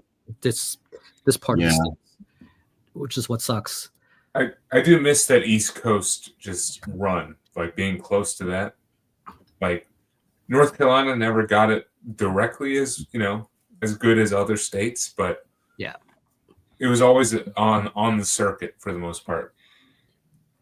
So Crazy White Boy, say in Baltimore, right there. Another great place for shows in Baltimore was Talking Head. They had, was that Sidebar or which one was it? There was one. Yeah, I mean, Baltimore is one of those cities where, because it's a grimy, dirty city, so there are always really good shows and good venues, But yeah, Auto Bar is like historic venue by this point. He's still trying to make it work, right? That's why they keep doing these death fests every year, right? Yeah. I think you're up, Chris. Okay. Well, you know what? This is perfect timing because I pulled this, and one of the bands that was on that that Riff Lord show that you just showed, Rick. And that's Ilsa. Yes. Yeah. Dude, I love Ilsa, man. Ilsa are fucking sick. Like I love this band, and they're from the DC area. So you know, I got to see them plenty of times. They did that cool split with Hood and Menace too, man. It's got a badass cover also. Yeah. I have everything by Ilsa on vinyl. So I have that Hooded Menace split, and then they also did a split with Coffins that I have too. But yeah, this is their first full length. I didn't pull all of the Ilsa stuff out, but the fucking Ilsa, dude, like, yeah, these guys, like, their whole style of sludge, it's more, you know, kind of like maybe more high on fire type of, but well, no, they're just so heavy and down tuned, but they're not like, droney type of sludge or, but they're fucking filthy, dude. And then like the singer has sort of this like stage presence where he paces back and forth, screaming at the crowd like an abusive stepfather. It's pretty awesome. But you know, like if I was an abusive stepfather, that's how I'd pace back. You're opening up wounds, man. Yeah, you know, like seriously, yeah. If I was going to be an abusive stepfather, I'd model my behavior after the singer of Ilsa. Because is he in a wife beater with a belt as well? He's like, yeah, you know, at that point though, is the pacing and the yelling at the crowd, wife beater and belt, not even necessary. The people stained shirt, you know, it's just like got the complete package. It's all in the delivery. But yeah, dude, Ilsa are fucking awesome. I love this band. I wish that they would tour more, but they seem to just mostly just play around like the DC, Baltimore area. They don't seem to really go out on the road that much. They came close to me like last year or the year before. I wasn't able to go see them. I think I was out of town, but yeah. Chris, what album is that? Davenport, Iowa, if I remember right. So this is their first one. It's called something Tootie, something. I don't know. I can't remember what it's called. It's in Spanish. Apparently. This is back when they were on an independent label before they got signed to Relapse at some point. So like this is their newest release, or their most recent release that I'm aware of. And what it does is it combines the they did a 7-inch with Seven Sisters of Sleep. So they cover a Bolt Thrower song, and then this is just a collection of like comp tracks, and then like the split 12-inch that they did with I think Coffins, and then the split 7-inch that they did. This is it's their most recent full length, right? From Relapse. Yeah, this is a really good one. This was another Relapse release. What else? Okay, so yeah, this is the Coffins Ilsa split. And then this Felon's Claw. I like that they did double vinyl pressings on see, this is the singer right there with the beard on the far right, the beard, and he's bald. I mean, he looks like an abusive stepfather. So that's good, you know. It's like take that abusive stepfather energy to the stage, you know. And okay, so this is a really good one. This I think is like a demo. Actually, I think it's demo tracks. And then what's this one? Okay, yeah, this is the Hooded Menace. Yep. Split. And then this is a test press of, I forget which album this is, but it's a test press. So it doesn't really say which album it is. But yeah, it's back when they were releasing stuff on a 389 on that. I like the horror oriented direction they take with all their artwork, man. It's always so striking. Not overly complicated or too much going on, but just enough. Yeah. Their artwork, it's all really consistent. You know, it's all black and white and maybe red. Yeah, that. Just all black and white, pretty much, just with maybe some red for the accent, like on here. But yeah, Ilsa, fucking awesome. Love that band. Cool. All right. Oh. We got Logan. All right. Well, I'm sticking with the going state by state through the southern sludge scene. Started with Wake in Arkansas. We're going to stay in Arkansas for one more pick.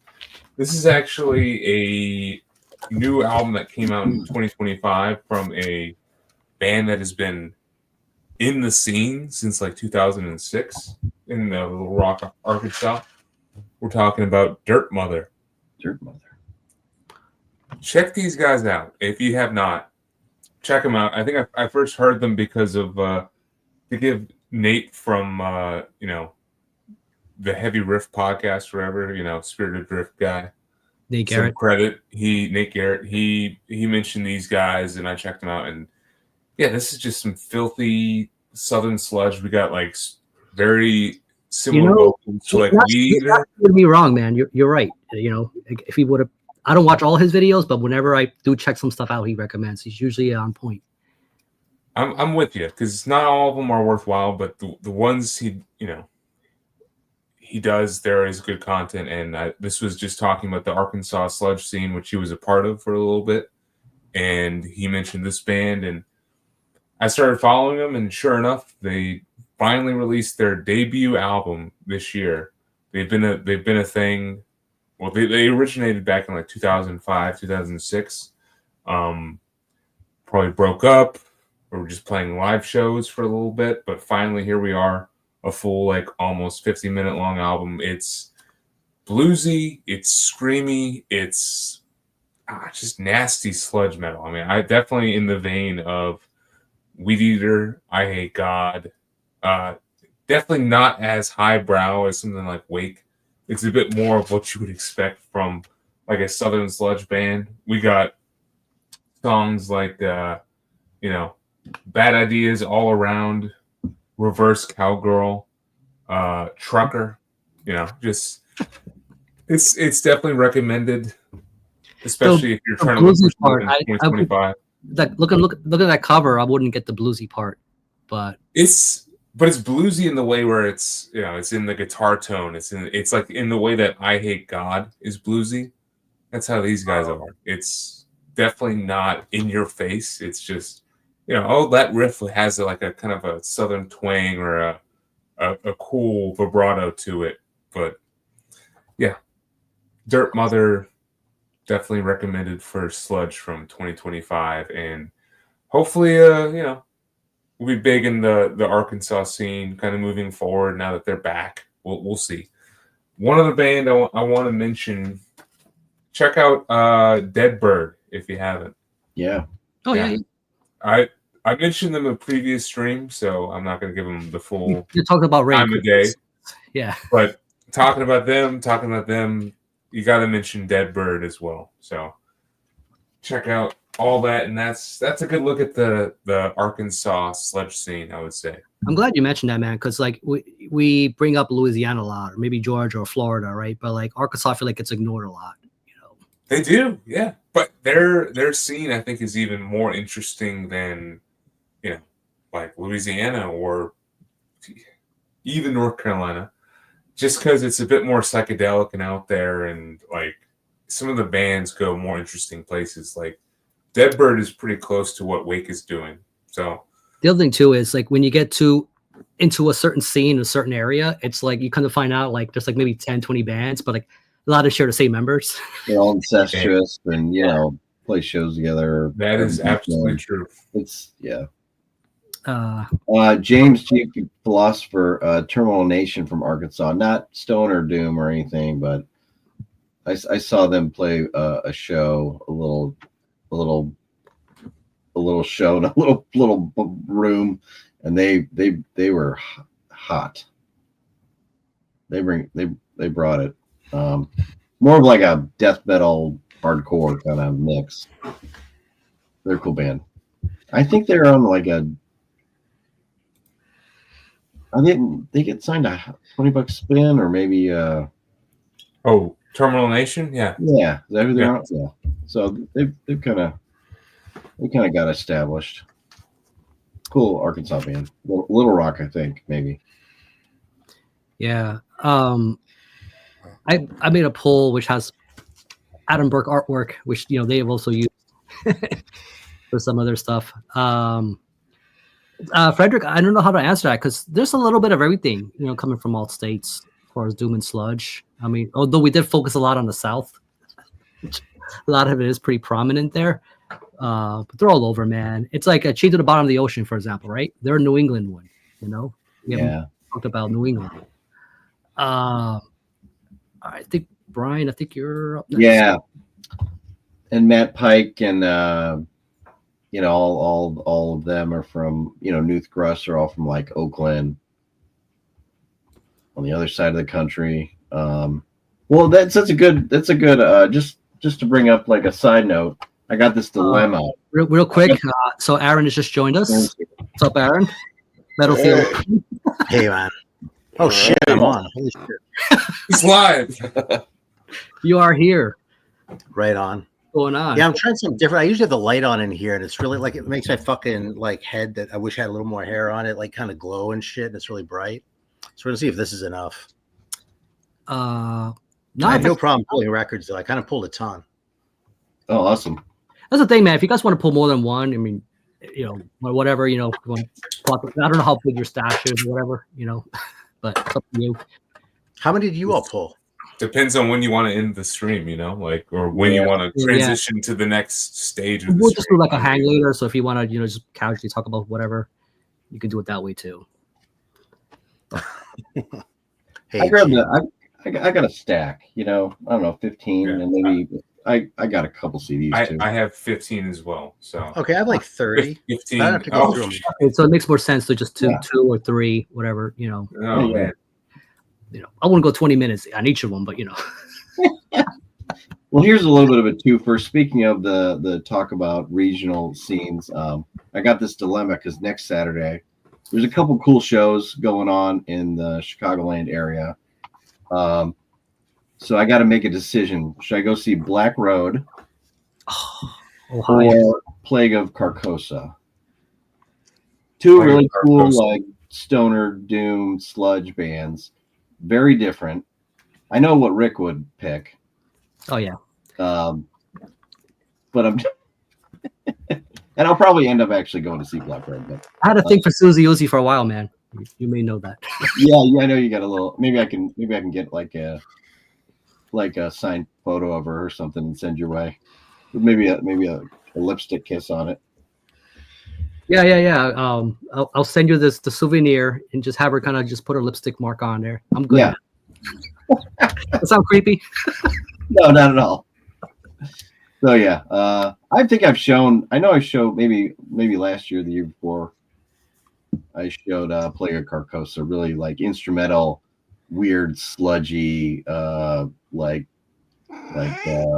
Lovecraftian weirdness, really long songs and droning and just almost like Sun, but with drums, very weird. And then Black Road's more like it, kind of a traditional like 70s inspired,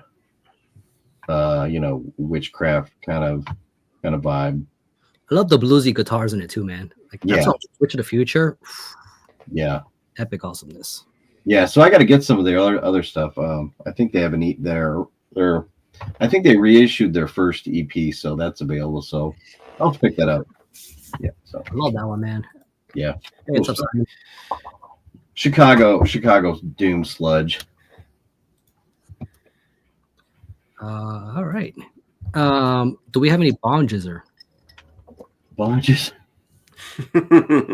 Is that? I'm gonna check. That's Something I that's would a real band. I'm gonna check them Look out. on Bandcamp. Something might pop up. I'm sure. There's no bong jizzer. Yeah. not yet. Hopefully soon. All right. Okay. You know what? Well, if you don't have anything else, Brian, I'll move over to Aaron. And nothing else. All right. Oh yeah. All right. Well, I can whip through some of these. Did you want to know something that sucked? Like an hour before I was going to come on, I bit my tongue really badly. I was like, fuck, because I didn't want to start talking and like getting excited about what I'm talking about, which is what happens when I talk about records and like rebite it and shit. I was like, Yeah. I hope this doesn't suck. So I'm taking a chance by being here. I figure I've got a 50-50 chance of making it through the stream without like rebiting my fucking. All right. So Good luck. We're all counting on you. Biting the inside of your cheek is worse, though, man. That is the pain, man. It's fucking. I don't know if you guys ever done it, but it's fucking. depends on how hard you bite. You want to see? Oh, I see. It's bloody. It's bloody. Yeah, it's kind of closed up now, fortunately. It's So fresh. yeah. It's Marty's solo project. The fucking spot on my tongue that I bit. That's Marty's solo project. There you go. He didn't say it's music, It's some noise project, mostly screaming, which sounds appropriate. A fucking noise project. Right when you bite it. All right, so the way I approach this is basically I went to like my my sort of classic rock section, more or less. It's not the obvious section, but like just the general like old rock. Then I pulled some shit out of what's now my rock pop section, where the punk is, though. That's where I'd have like the stoner shit in that. And then I also pulled some like 70s shit, most of which is either German or I get a couple South American ones. Actually, just Mexican, I think. But so, what do you want to see first? What are you most interested in? Well, we have anything like classic, like Yeah, I like to see the older stuff. now when I say classic, you know what sucks? What? Put on classic rock nowadays, and you're gonna be so sour on what they call classic rock Like nowadays. Guns N' Roses. Like I'm thinking like fucking like super shit from Super Unknown. It's not considered classic rock. Like, You know what's funny? It is now. I made my peace with that whole phenomenon when I noticed they were playing the Doors on the oldies station, and this is like in 1990ish. I was probably still at high school, but like I remember that for like 5 years earlier, like classic rock was mostly like 60s shit, or else like doo-wop and that sort of thing. And then all of a sudden they were playing the Doors, and I was like, well, fuck. I guess what's old changes. It's funny because I was relatively young to be thinking about that shit, but the Doors thing threw me off for some reason. That's not why I have it in for the Doors, though. Speaking of which, rip Val Kilmer, man. His fucking take on Jim Morrison. I don't know if you guys caught that. Yeah, totally. back in the day. Yeah, it's funny too. I saw like an obituary too, and they all kind of seem to make him sound like a dick. And I have no problem believing that he was kind of a dick, but it was a little bit weird. Anyway, so you want to see the old shit you said? Yeah. All right. All right, I'm going to start off big because this is literally the first record that came to mind when we started doing this, or we were talking about doing this. This is Astra by Freedom's Children. This is actually coming on kind of strong, I guess. Yeah, this band is from South Africa. All right. And this record came out in like 71, 72, somewhere in there, something like that. And originals are like really hard to they're expensive as fuck. This is sort of it's a reissue of questionable provenance, let's say.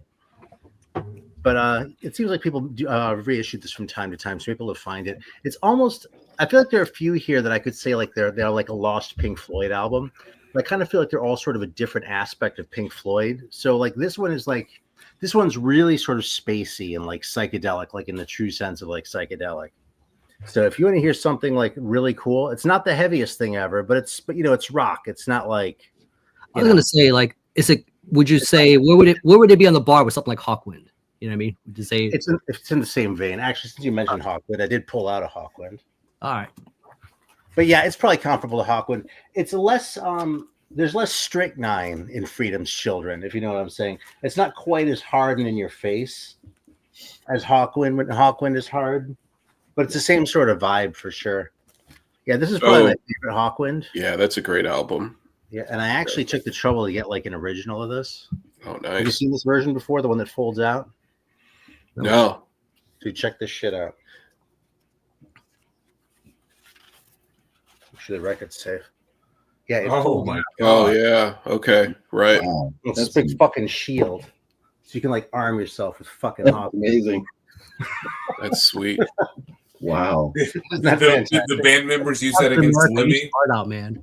It's a little fragile is the thing, you know. I want to believe it, like in my head canon, that's how it is, but they probably didn't get it close to water at all. Right? You know, when vinyl was at its prime, like they took more risks like that, man. Like they didn't skip on the budget when it came to those novelty like die cut and shit. Like it was great, man. It was a great time. And fucking Hawkwind too. I mean, if it was like you know, if it's like the Stones, I'm not really surprised to spend the extra money because they have that, or Zeppelin or something. But for fucking Hawkwind, yeah, I wouldn't take that for granted. On your last video, you pulled out the Stones with the one with the zipper. Yeah. They were doing shit like that. Yeah, exactly. There you go. And how fucking expensive was that? You know? Yeah, it's fucking ordering all these zippers. Where did it go into? Oh, we're just gonna glue them on albums. Yeah, totally. What are the Stones, right? Would think of something like that. Or worse yet, they're like, we're not going to do that shit. We're going to make the label pay to have, or make the label pay to have someone do it. By that time, they had that kind of pull, man. They were that band. Like, Yeah, exactly. That's why it's surprising that Hawkwind was able to extort that kind of clout from them somehow. I think there's another one people don't talk about much. You all heard of the Hassles? No. No. Nope. So the Hassles actually, I'll just fucking let it out right here. But it was Billy Joel's first recording band. That's him right No there. way. Now he was on another record. Him and the drummer from this band started another band called Attila after this, which I've kind of hyped more. that's the one I know. Yeah. Yeah. It's like just organ and that. This one isn't as heavy as that, but this one really has the psychedelic thing going on. Like the title track, Hour of the Wolf. It sounds like what you wish In-A-Gadda-Da-Vida sounded like. Mm. You know what I mean? Like it has that vibe, but it's like crazy and shit. And it's sort of like tedious, but like it's sort of and there's a long drum solo in it and shit. So it's kind of a ridiculous Doesn't have record. the overpowering keyboards, man. Like they went crazy with those synths, man. The way Yeah, Ray Manzarek guys. there is plenty of that here, but it's not like doesn't like dominate the whole band or anything. So anyway, the Hassles made 2 records, and the first one was kind of like bubblegum pop and not really that interesting. But this second one is it's I don't know, man. I don't think it gets anywhere near the love it deserves. Partially because Billy Joel is embarrassed by this shit these days. But That's a it's a shame. fantastic fucking record. Because I love that Attila record, man. I'm like, I wish he would have made another awesome. one of those. Yeah, This is as close to that as you're going to get out of him. man. Instead, we got like Piano Man, right? Like he moved over to like that kind of shit. We didn't start the fire. And dude, Billy Joel, I really realized that I really liked my parents' friends Simon and Garfunkel records, and I was probably like 6 or 7 or something. But when I really started liking music enough to want to investigate it, Billy Joel is one of the first ones that I latched onto. So I loved Billy Joel for like the first half of my teens, really, until I got into like metal and shit and kind of didn't want to deal with it anymore. You'd be hard pressed to get me to talk shit about Billy Joel. Crazy time, man. It's like Billy Joel was competing with like the contemporary guys at the time, you know, Elton John and like, well, you know, then you had like Madonna. New York Dolls. I guess that's a better comparison, right? Because again, these New York I don't know if he's really competing with the Dolls, but no, true. But there was the sound at the time was like all over the place, you know. Yeah. It's just like because I say that because Billy Joel still had a rock element to him. You know what I mean? Yeah. Even though it was with the keyboard, even more than Elton John. Even though Elton John had a lot of that, you know, even though John's not from New York, but you know what I Billy mean. Joel kind of had a chip on his shoulder about it a little bit. You know, I mean, this because when I was little, I like read these biographies and shit, which were never authorized because he'd never like sit down with someone and talk about this shit. But yeah, I was like, oh yeah, basically that kind of shit. What you just said. It's the thing, man. Like, and then those records, you know, like Hour of the Wolf, man, like it gets overlooked. You know, Right. I think by that time, you know, people were into the, you know, the Gentle Giants, you know, and the prog rock stuff was still pretty huge. You know, This is like 69. This record. Oh, okay. Prog rock was really just getting going too. I mean, Genesis wasn't. They didn't have more than like one record out at that point, you know. And when did Yes record was not like their other records either. You know, at some point in the 70s, Yes was touring and they put Billy Joel on as the opening act. How's that for a fucking 70s lineup for you? Damn. All right. All right, so say in the 60s. How about, huh? Oh, yeah. Oh, you no, got, I know. Okay. Oh, no, dude, I've got a few more here. So I was thinking, since I have so many, I could like whip through a couple maybe. Oh, yeah. So that's why I'm going kind of fast here. Yeah, the Fugs. If you don't know the Fugs, man, you're missing out. The fucking Fugs are like sort of, well, they're not really personal heroes. They're kind of more like assholes. But this is one of those records that sort of changed like my perception of what could constitute music. Because these guys were just so obviously fucking inept. Like everything about this record is bad. Like the playing, the singing, the fucking, I mean, everything is just kind of wrong and it's all fucking fantastic. So they actually had 2 self-titled records. And this is the second one, but this has a song on it called Dirty Old Man, which is probably my favorite. Yeah. But probably the best title is you say that I gravitate to Dirty White Boy, like far. Yeah, no. Everything goes back as foreigner songs go. Cool. All right, well, listen, I didn't mean to bogart it. No, that's awesome. I was just watching that Aqua Teen Hunger Force episode yesterday when the Moonanites come down and they got the foreigner belt. You guys ever watch Aqua Teen Hunger Force? I think Fredericks might be a little disappointed. You know, I don't think Aaron's gonna be pulling his Pantera collection. Not tonight, anyway. No, I mean, I do have the first 4. 2 of them are originals. The other 2 are boots. But I mean, you know, they're not that great, though, man. You have original, huh? You have originals of the like early Phil Anselmo stuff. Yeah, I mean, I'll show them if you want to see them. I have originals of Metal Magic and Power of Just for the laughs. Just for the laughs of those covers. It could be. The art was pretty bad. Oh, dude, it's fucking fantastic. Are you kidding? I think I bought these fucking records. It's bad that it's good kind of way. Like, if those album covers were on like a high roller release and it didn't say Pantera on it, everybody would be flipping out. Like the long lost classic from 1987 or whatever it was. It's like it's just you know, they Texas went on metal. It's probably really good. True Texas I've never metal. heard that. Well, I think Power Metal was the first one with Phil Anselmo. I like Power Metal. I like it. Probably my favorite one of the lot too. Yeah, but the other one has like the one with the eyes. Yeah, like the tiger. Yeah, that one. Okay, this one's a real one. I Am the Night. All right. I Am the Night. Yeah, let's see if there are any. Oh shit! It has a print in her sleeve, but it's fucking way ripped. There's like the order 4-minute and shit. God, I haven't pulled this out in a long time. wow. That's That cool. old logo too with the cat right in the middle. Totally. You know, Diamond Daryl. Yeah, even on Vulgar Display Oh, of Power, I Diamond. think he was still going by Diamond Darrow, wasn't he? By which one? Look at that. Vulgar Display of Power? Really? Wasn't he Dimebag by then? Maybe. I mean, I never checked. I just sort of assumed, but So was that his transition from Kiss to like tough guy 90s Diamond to Dimebag? that was their band. I mean, Kiss was their band. It's like I think the Allen Brothers were buried in like Kiss caskets or something. I think Cowboys from Hell, I think, is when they really kind of changed their image. Oh, well, yeah. so this one's another boot.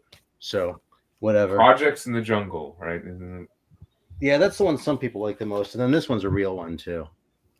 Oh, nice. Nice. That's the end boss right there, man. Like fucking the cover. Like I would have bought this anyway. That's what I'm saying. Like, if it didn't What have Pantera on it, everybody would be all over that. That's great. I'm coming to get you, He-Man. Yeah, I see a cover like that and I'm sold. Fucking It's just, fan club it's just so freehand, you know. It's. Beautiful. I wonder how long those fan clubs lasted, man. Like, when did they call it quits on that? You know, Good question. Had those. Right. That's great, man. Like, look, I wonder, like, how when they booted Terry, like, how that went down, because we know how shit went down with, like, let's say Mustaine, right? As we heard the story a million times, like when they booted him, you know, it's just like at some point, when did he have the realization, like, dude, if we're gonna make it as a band, like, you can't be our front man anymore. There had to be what was that breaking point? I don't know if I ever heard that story. You know, this is like a real dick story. This is entirely my headcanon. Okay, there's no substantiation for this at all. But what I've heard is that one of the reasons that they fired Dave Mustaine was because he would drive the tour bus drunk. Yeah. And I wonder if when the shit with Cliff Burton happened, if he felt a tiny bit vindicated. Yeah. That's a messed up way of looking at it, but you might be right. Yeah. I've never heard him say anything like that. I don't think he would, but you know, sometimes you get those little thoughts that you don't really condone, but you still sort of notice that they're there, you know. I think old Dave would have said it, but since he became a born again, like he probably wouldn't tread that territory. So. Dude, I used to be so pissed by the fact that he was did the whole born again thing, but then I was like, wait a minute, he was always a fucking asshole. Of course, he's gonna like become a Christian. He's gonna become the kind of Christian that's an asshole, Right? Kind of like cool, you know. It kicks off rotting Christ from tours and stuff, and you know, maybe that's what Sweating Bullets is about. Right? I mean, that's the hello me. Rotting Christ is I could have driven the van better because Jesus ascended, right? So he never had a chance to rot. He kind of just came back from the dead. That's pretty much. I'm not a theologian when it comes to this religion, but that's my guess. And this year, 420 falls on Easter, so it's all coming together. True. So, all right. I got this interesting pull because I'm kind of just leaping off of Aaron here with some of these. So here's some classic stuff. So there is a reason. Oh shit. Okay. Why I pulled LA Woman, right? You pulled LA Woman? I pulled LA Woman. Damn, man. I thought I was going conventional with the Fugs. So, well, okay. No shade, dude. Go. That's probably the best. No, because we brought up the point about the fancy die cuts and shit people were doing at the time. You know, this is no different. Right. We kind of did the whole like, what is it, like acetate and that shit. Like, I'm surprised this thing still holds up and the glue still, attached to this thing. They had some serious glue back in the day. Just for them to kind of move past the Morrison era with Riders in the Storm, like talk about that's a hell of a way to go, man. Like that is the song. It's like, it brought my mind because I remember, I think it was you, Brian. I sent a skit because there were Kids in the Hall. They did this thing once with the Doors and like how you can't just pick any album. It's scientific, with how you approach the Doors. So this was 71. And at the time, in that same LA area, there was this Diffraction Moonblood came out. You guys know, I don't know if you know this one. Aaron, I'm sure you've seen it. I used to have that. Actually, I finally sold it to Patrick, actually, over at PDP. Tell me, was it no original pressing? No. Oh, okay. Yeah, because that shit... It was like thousands of dollars. It was a test press of some like kind of questionable pressing from like maybe 25, 30 years ago.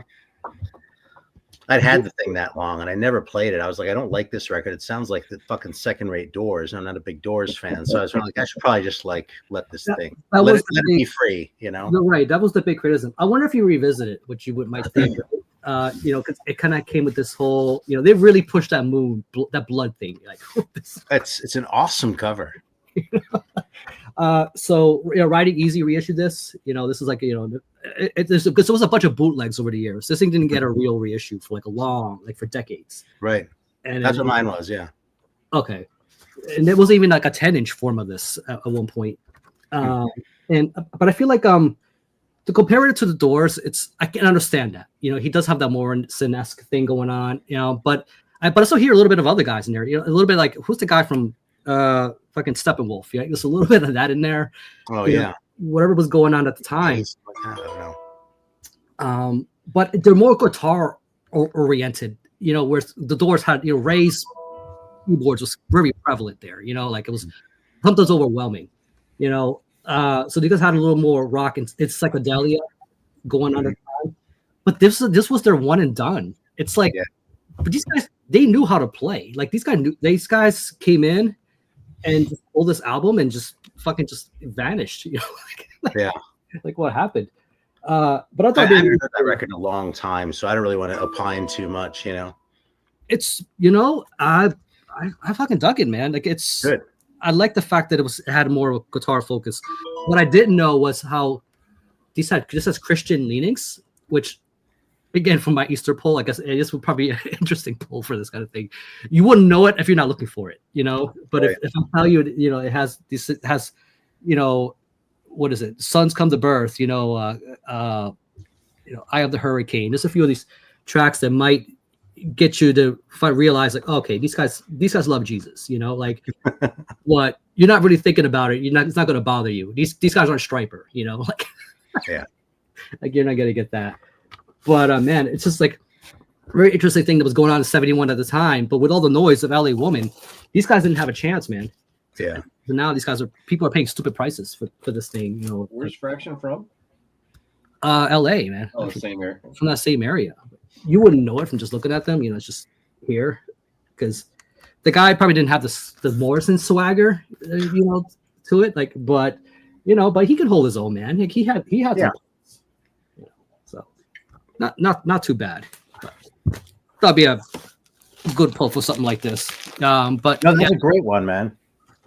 yeah, you know, it made some noise. You know, I'm glad this kind of stuff is getting finally reissued now. Like, you know, because for years we just had to rely on these bootlegs, man. 'Cause we're not paying $4,000 for.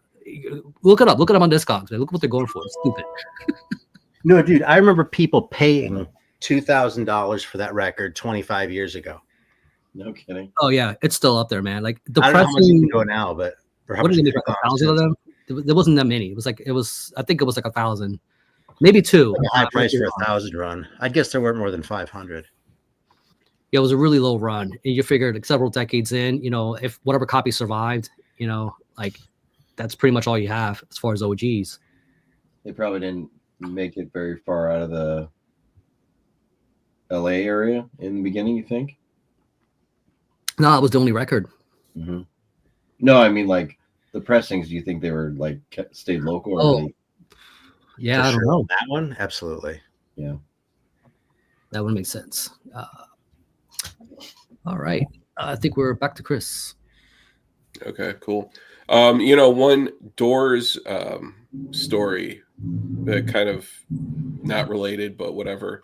When I was in high school, I studied abroad, and I have a picture of me at Jim Morrison's grave. Really? Yeah, I was probably like 17 at the time, and I think since then they've moved his body. But yeah, I have a picture of me standing right there, and it was. I remember the graveyard, because he was buried somewhere outside of Paris, and the graveyard was like the graves were just all like practically on top of each other. Like it's not like it is here in the States where there's a plot of land. It's like tombstone, tombstone, tombstone, like that. And Mm-hmm. I remember his tombstone, really big, lot of melted candles all over it, and people leaving notes and all kinds of stuff like that. I'll have to dig that out and maybe post it on Instagram. But yeah, that was pretty cool. So that's my Doors story. I think what I'm going to show is something very high level, very elementary for a stoner doom, but a classic, but I'm showing it for a reason, and that's Paranoid. But Yeah. this is the Rhino Hi-Fi all analog reissue that just came out like last month. And for Paranoid, I mean, this is an album I haven't even since I got this in the mail. I mean, I when they first did their first shipment, so I've had this for like a month. I haven't even listened to it yet. I have a very early Castle pressing of this on CD, which was back when CDs in the late 80s were just from Analog Masters. Like nothing was brickwalled or anything. So I don't have like a Vertigo or anything like that on vinyl, because that shit's just crazy expensive. I do have Paranoid, a pressing from like maybe 20 years ago or something that is just kind of garbage. But I think maybe it was Get Back, possibly, or something. But anyways, Get Back wasn't all bad.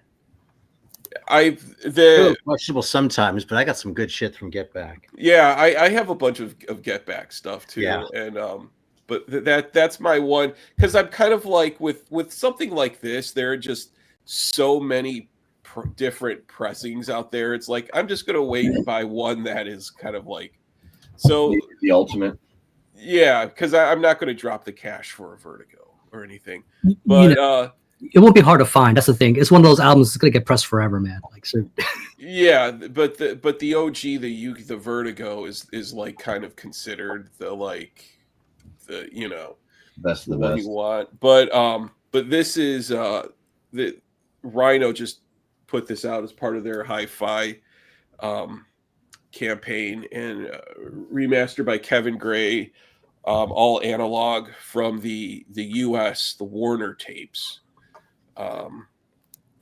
Not the Vertigo tapes. That's the thing with Sabbath, is their catalog is split between Warner Brothers and Vertigo. And so yeah, I'm just looking forward to kind of revisiting this album after probably 10 plus years of not listening to it at all. I kind of even forgot what some of the track listing was like, but I've heard people say that Planet Caravan on this sounds really awesome. Because also too, my favorite, dude. Though, because Planet Caravan is such a quiet song, right. But the pressing this pressing is Fidelity vinyl pressing, so it's like dead quiet vinyl. So people have said Planet Caravan sounds better than it ever has before. I've always really liked Fairies Wear Boots. Electric Funeral on that. Oh, yeah, Electric Funeral, Hand of Doom, Rat Salad. Paranoid, of course. Iron Man, I've always really liked Iron Man a lot. But, I mean, this is an album where I've heard it so many times that it doesn't do anything for me. But I'm looking forward to hearing it on this. I'm thinking like how warm that must sound too, man. Like, I feel like we lost that with a lot of modern pressings. It's like, unless like that one seems very intentional. That's a very audiophile, type of reissue there. But none of the stuff sounds warm like it used to back in the day. Unless you do like that. I mean, the thing about listening to this nowadays is it's like, because I have a good stereo system and a good turntable and everything. And so I'm looking forward to hearing this on my system that I know is a good quality pressing that, has gotten good reviews from people. Because it's been ages since I've listened to this. I mean, this is kind of like, it's like trying to listen to Led Zeppelin 4. Or something like that. You've heard it too many times that you just can't stand it. But I think that this pressing will breathe new life into the album. It gets to the point where it's no longer about just hearing the songs. Like it's how you experience the song, right? Right. They're just that they're burning your brain. But if you're gonna play that record, it's like you want the best out of it. Yeah. I mean, like Iron Man was always a really twisted song, especially for. What was this, like 1972, I think, when this came out, 71, and it was 70. 70. Yeah, it's like, I am Iron Man, and then Iommi is like, that riff. I mean, for the time, it was like, that was twisted shit for the time. Total classic. My middle schooler plays that song in the pep band. When they're at the basketball games, and there's a break in the action, and the whole band goes into with their horns and their percussion and stuff. Hilarious. Everybody loves that song. It's a freaking classic. Yeah. So this is my cool. I think the show. Yeah, you got to crack open that plastic and dig dive. All right. Logan, right? Yeah. And I'm still Paranoid might be my favorite Black Sabbath album. It's a close one. Just it's got like the hits, but then also the deep cuts are very good. Like there's not a bad song on the whole thing, in my opinion.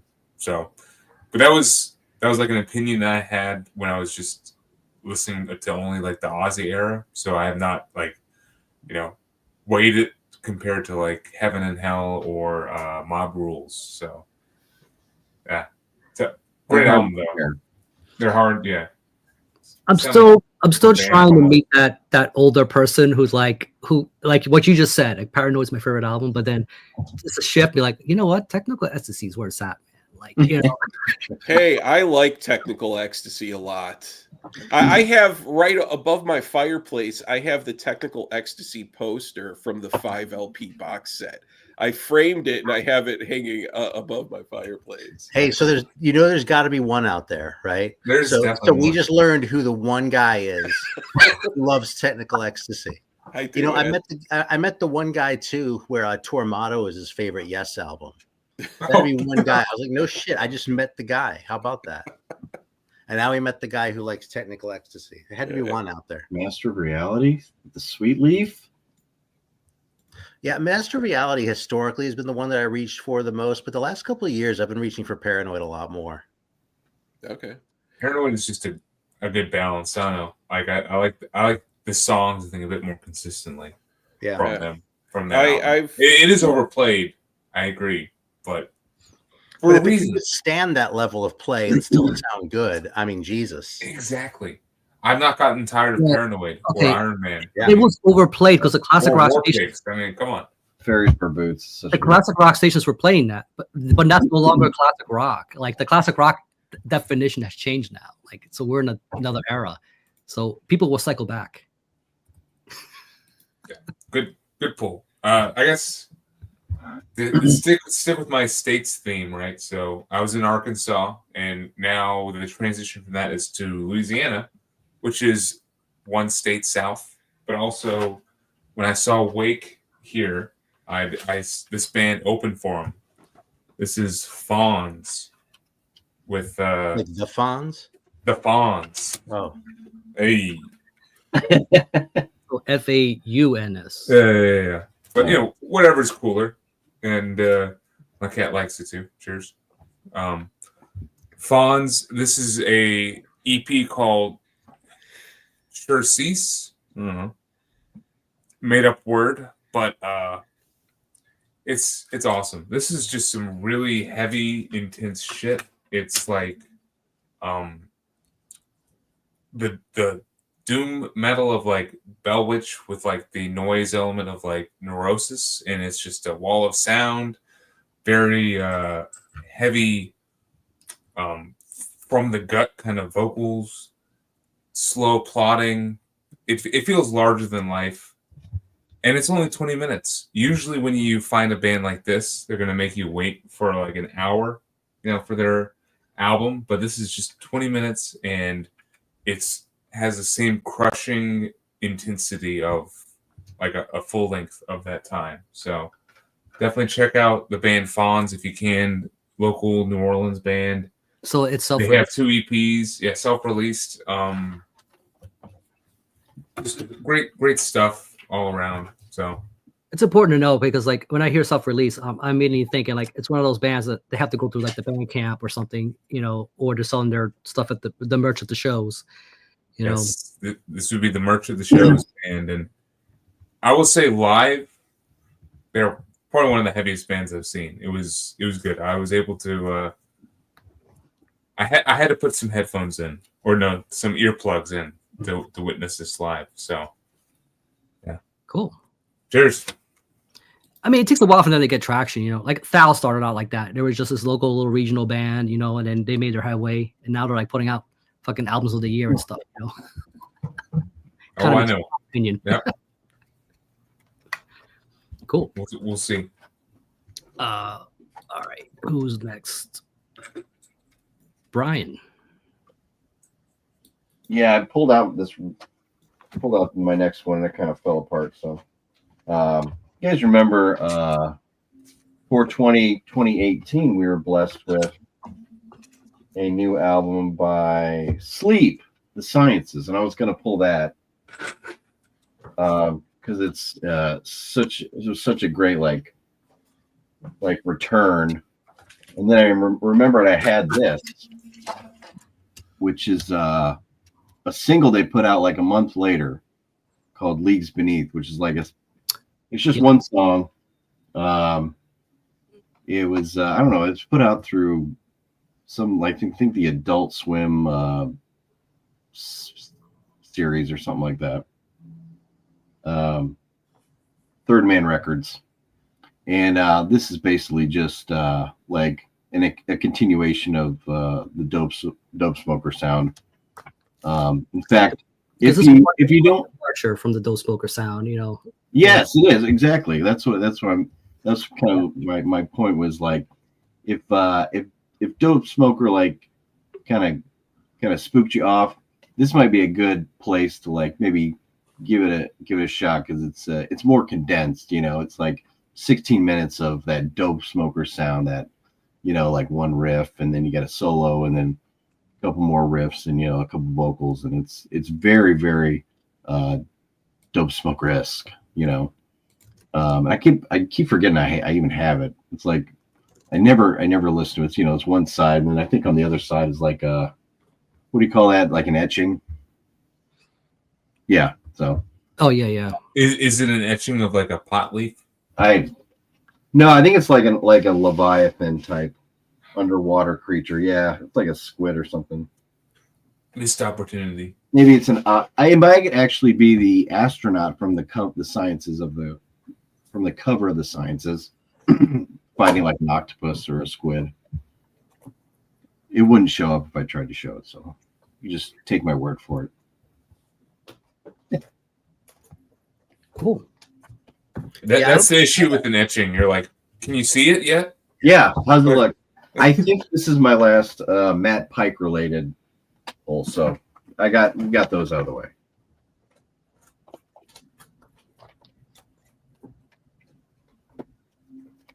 I kind of like just the kind of nondescript cover. It's like you know, just center label and the logo and the title, and that's it. Yeah, I haven't heard that one, but the one with the astronauts is my favorite by them, I think. So if it's more along those lines, I might be really into it. I like Dope Smoker just fine too, but yeah, it's cool. It's cool. It's a cool song. Yeah, I love the Sciences. Yeah, but it's been a while, man. It's like busy with the High and Fire and shit. Like it's like it's a time for another Sleep album. I wonder what a 2020 Sleep album would be like. Yeah, I mean this was 2018. Thanks, Kellen. Yeah. Well, you couldn't miss this one. Well, now that Kellen's here. So, okay. I just did with the shirt. I guess, Jabba, great, man. All right. So, I made a little trailer for you guys. So you know, because we introduced Sludge this year. And so it wouldn't be right if I didn't kind of made something to celebrate it. So let me just pull it up right here. All right. So yeah. So before I move on to my picks, here's just a quick halftime show kind of thing.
It's terrifying.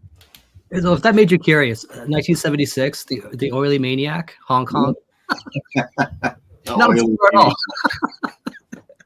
all. Yeah, Sludge picks. I'm definitely going to check out that.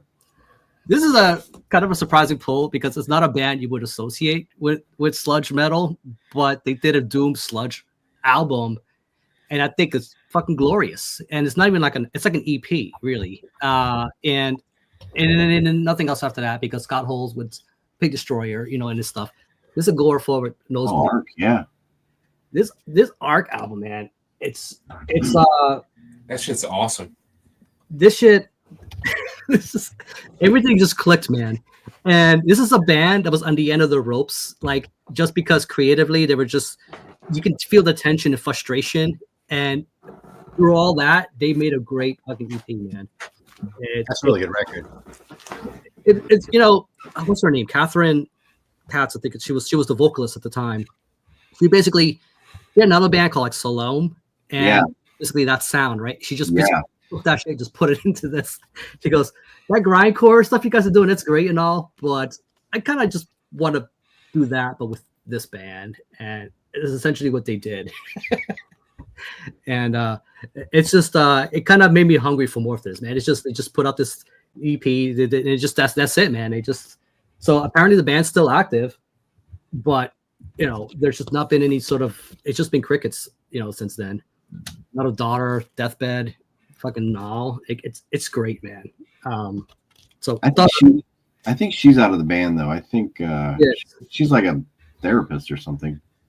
She's like I think she's a mental therapy. She's had a lot of mental health issues herself, I think, through the years. So I think it's kind of fitting that she move into that field, just kind of self-medicate, but also try and help others. Yeah. With that. So Salome band was really good too. Yeah, I guess kind of use it as an outlet, but I don't even think she's doing much for music anymore now that I know of. I think she did a thing with Pig Destroyer, and that's it. After that, So this one here is a little more kind of obscure because it got me thinking of Marty.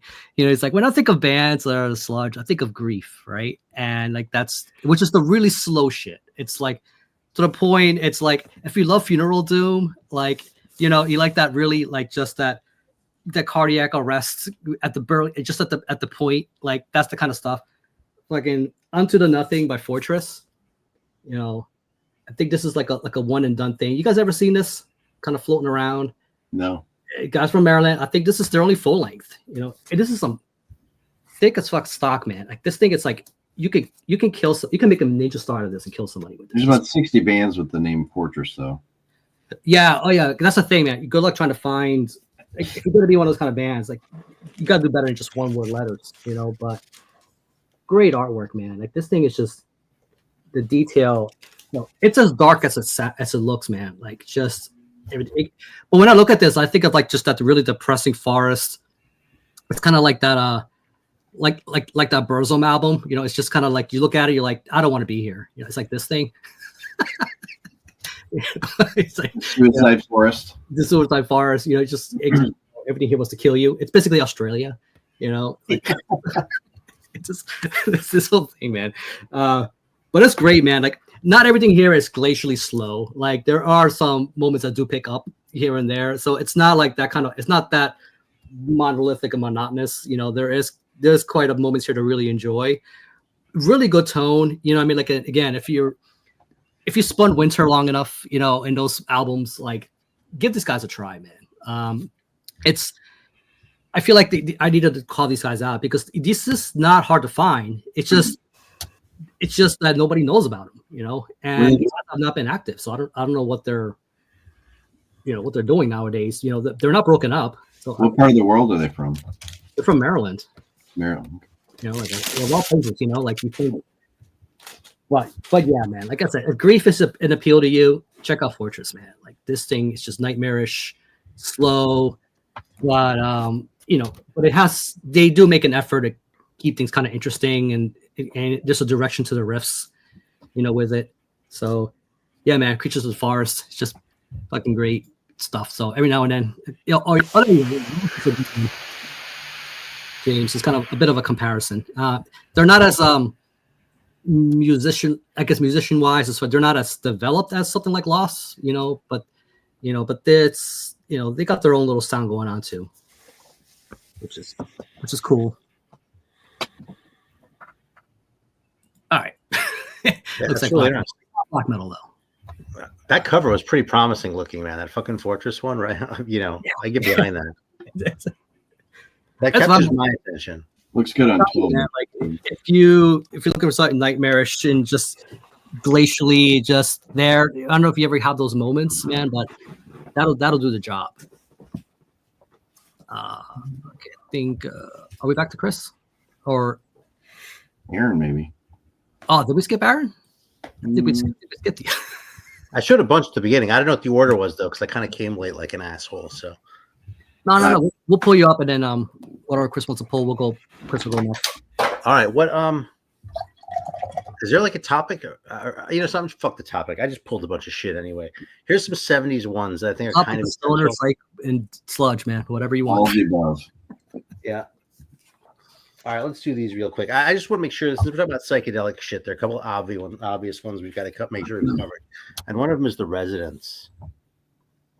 This is the Duck Stab EP with Buster and Glenn, and I love showing this one because of the chickens and shit. That's just such a fantastic cover, But anyway, when it comes to like weird sort of psychedelic shit, The Residents. Essentially, you know what I mean? So I think else it sounds quite like that early Residence stuff, and it's a little bit goofy, but it's never so goofy that kind of spoils it like Frank Zappa did kind of did with a lot of his records, Anyway, here's another fucking psychedelic one.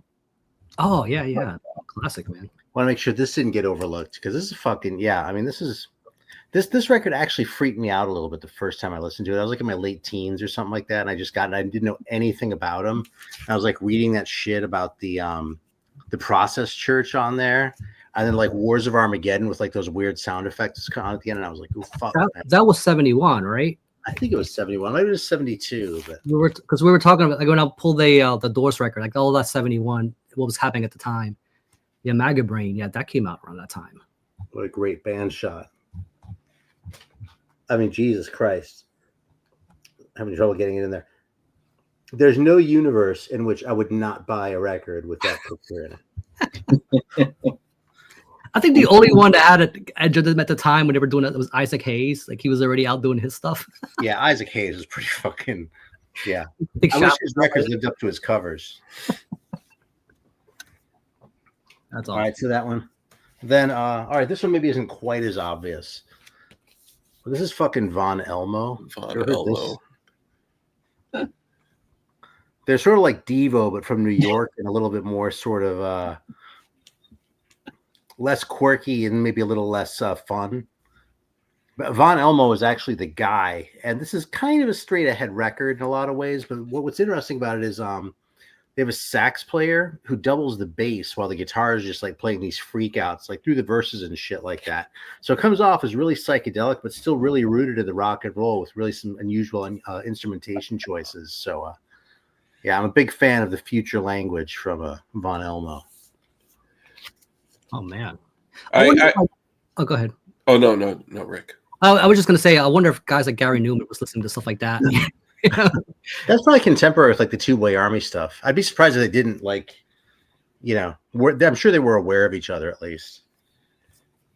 I remember you flexed the Von Elmo LP on Heavy Metallurgy one time, like a few years ago, and Marty was like, "What?" Like everyone was like, "Well," then that's what it's like. Oh, well, metal theologian. All of the music he likes the bands don't have any more than 50 fans. It's kind of true. Yeah. All right. The Twinkies is the last one I want to show for this sort of group here. These guys are from Sacramento, and there's a punk rock sensibility about them, but this real sort of spacey, like spacey sort of quality to it. It's sort of like a little bit too high almost, where like you're a little bit dizzy and shit. You know what I mean? But that's just sort of how the record's put together, how the songwriting is. if you generally like bands that sound like they were really heavily inspired by the Velvet Underground, like any of the Cleveland punk bands and shit like that, you'll love the Twinkies. This is a great record anyway. They made a couple 45s too, but I just pulled out the LP for now. All right. That was a time when MC5 and those guys were like already pretty much a household name, with what they were doing with that style. Some of these guys. But they were not as garagey, right? I don't know. I think the people, sort of people who showed Twinkies records in 2025 are probably the same sorts of people who showed those MC5 records in 1979. So Yeah, that would make sense. cut from the same cloth. Cool. Chris. All right. So let's see here. You switched that. Yeah, when Rick flexed the agoraphobic nosebleed. Oh yeah. I had to put this out. I bought this when Agoraphobic Nosebleed played their first show at Maryland Death Fest, I think in 2012 or something. That's cool. So I bought this here. So I was like, oh hell yeah, dude! But Cool hat. got the that right there. All right, so what I'm going to show here is a band called UFO Mammoth. Yes. Oh yeah. This is an album that they put out. It's called Idolum or Idol, something like that. Close enough. That's It's the one I know from 2008 or something. Yeah, something like that. So this is the handmade version with the box. Supernatural Cat, I think maybe is the label that put this out, because and then I forget the artist who did all of their artwork. Malice, I think was his name or something. So you can see there's a bit of a varnish on. I was going to wait and show this on the next Only Print is Real stream, but I'll just show it for right now. But you can see there's some like really nice some work done on the cover of the box. So this is a double LP and it came with a CD of the album as well. So the CD is nothing special. It's just a digipack. But Supernatural Cat was the label that put this out. And let me see here. And then this is a screen print that came with it. Right here. I've never opened that. And then the records right here. Double LP set. Yeah, UFO Mammoth, good shit. Good spacey, sludgy, doomy stuff. Like really spacey sounding. Kind of like if Hawkwind just got really like sludgy and heavy is kind of what reminds me of what UFO Mammoth sound like. Really like that sound a lot. They're from Italy too, man. There's another band I like called Tons. That's from there. That's kind of does a little bit of that sound, which is I don't know if we brought up Italy much at all. There you go, Brian. Yeah. I actually have an Italian one here too. Cool. So yeah, that one that's Idolum or whatever. And then this is Snail King. Oh, that's an early one, right? They got a ton of records out. Yeah, this is another one too, where it's the artist version. So this is all heavy screen printed stock. Double LP. I think this one is clear vinyl, is it? Or it's black, yeah, okay. And then the insert is all, I mean, this is like some serious work went into putting all of this together. I think Snail King came out probably around 2010, maybe something like that. But yeah, This was good shit.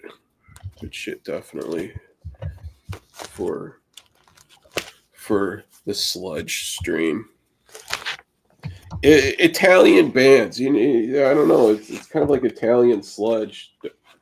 Don't really hear much about Italian sludge bands, really. Snail King was 2004. Oh, it was? Okay. Yeah. I thought it was earlier. Yeah, This is number 303 of 400. So, yeah. Might have to give that a listen sometime soon. It's been a while. They sound so different from album to album too. I mean, that's one thing I love about that band is fucking you can get a record by them and you have an idea what it's going to sound like, and it's pretty much going to be in line with how you just described it. But exactly how they attack it on that record, that's up for grabs.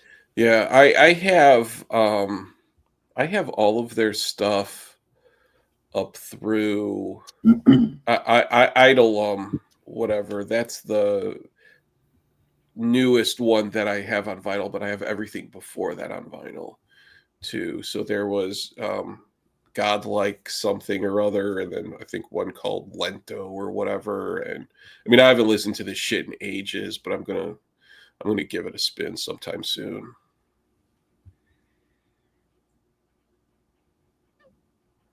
I still got a CDR of Snail King from the Napster days when I don't know, I read about it in on stonerrock.com or something, and downloaded it and put it on the CDR. It's a cool record. There were some cool sites, man. Like anything that was like GeoCities related, what back in the day were no longer around. Like damn. Allthat'sheavy.com was no longer. That one had a lot of stoner, psych, desert rock. All That's Heavy's Chicago, right? I don't remember. I think they're from Chicago.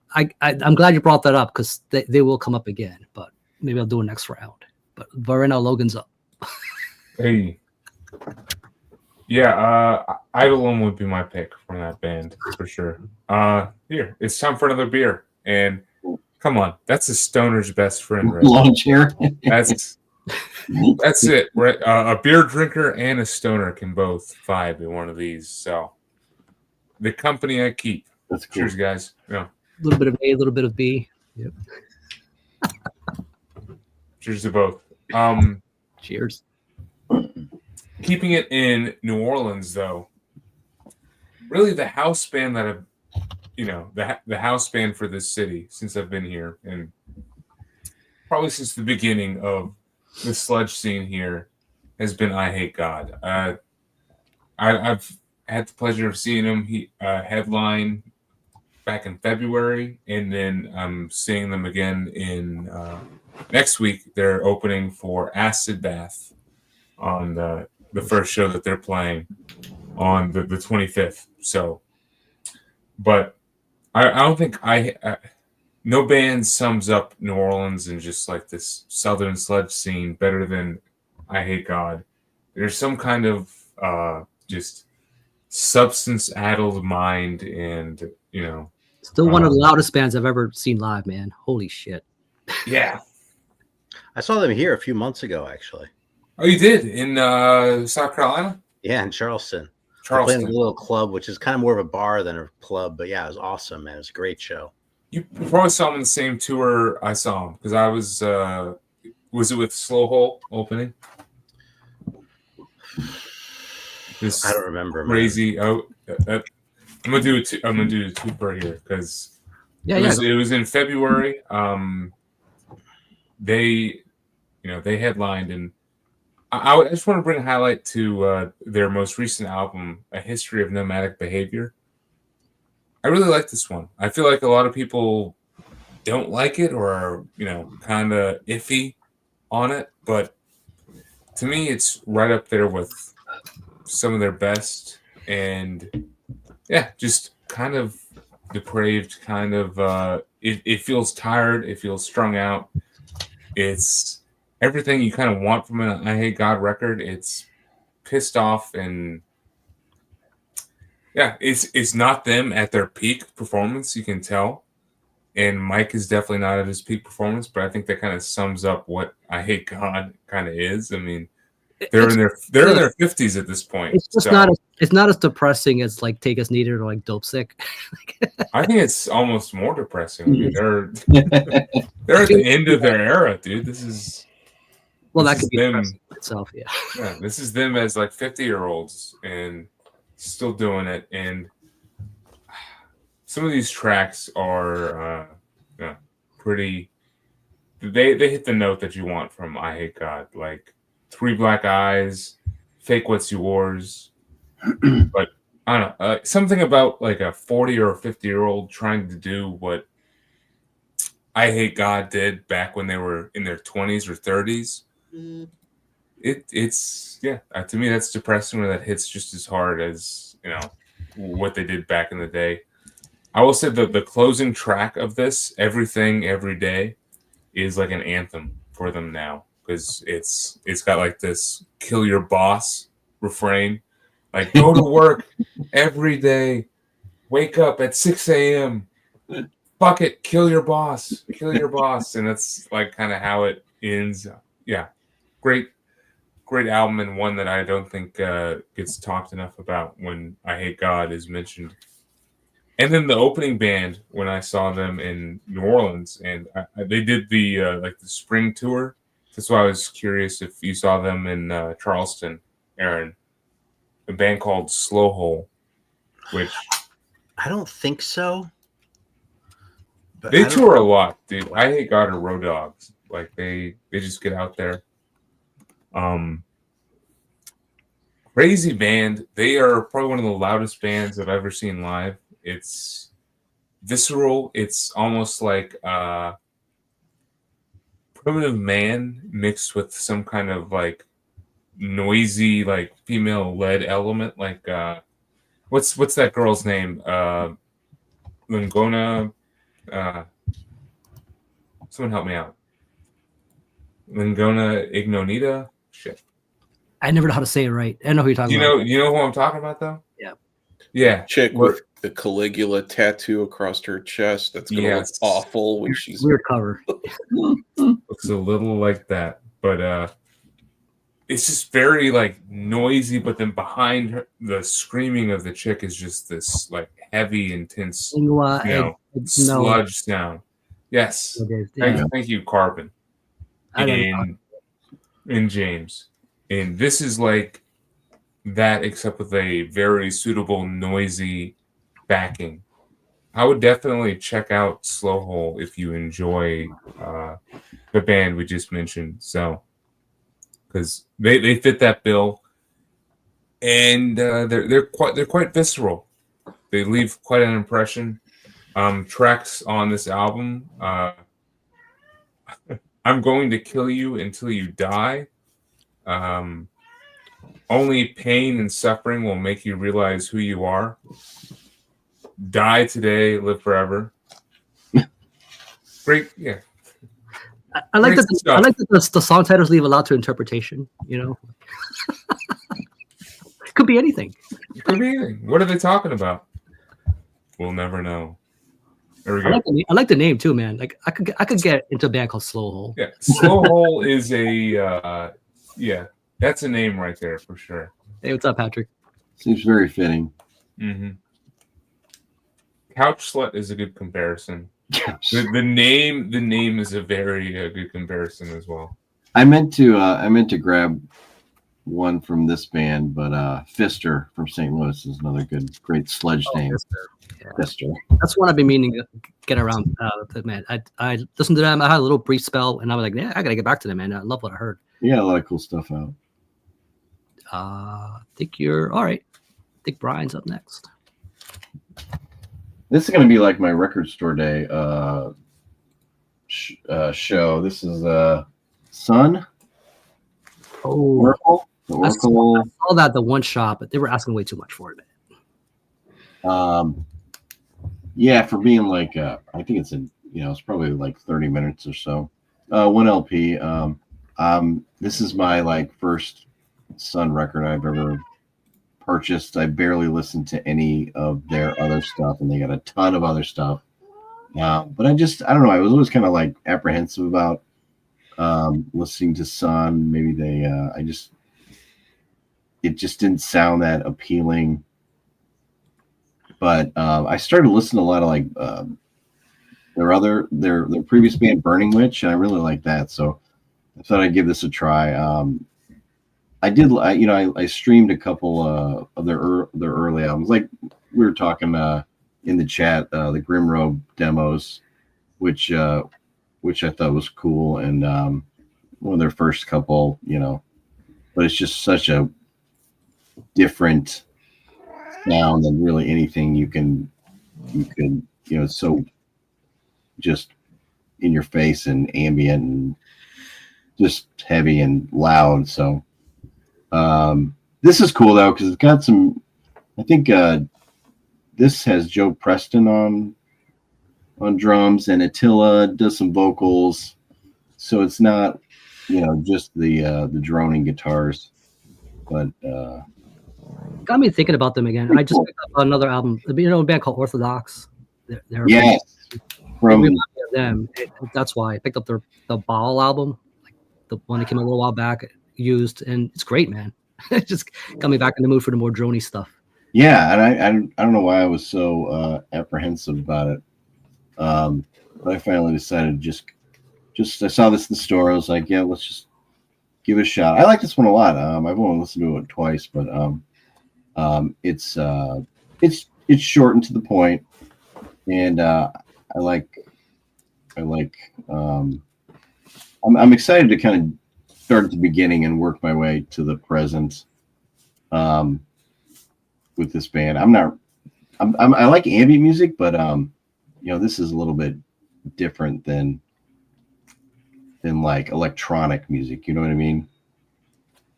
So yeah, it's just kind of a cool pressing of it. I know the CD, when it came out on CD, it's got like an extra track on it, so I might check that out too. But I don't know, you guys, what are your thoughts on Sun, and what do you recommend for the Sun novice like myself?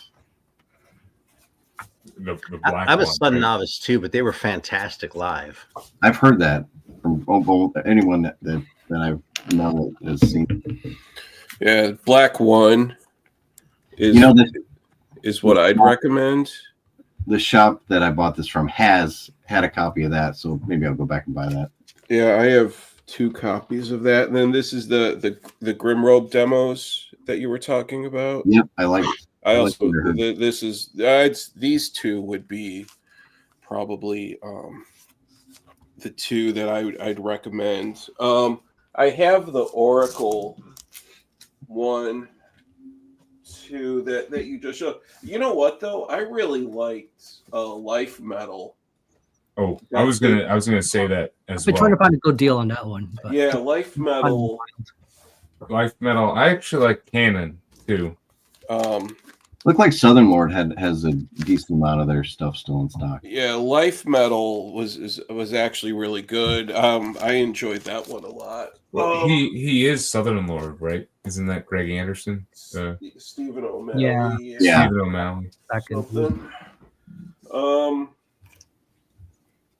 So yeah, they put out that Thor's Hammer. Didn't look back, man. Right. Yeah.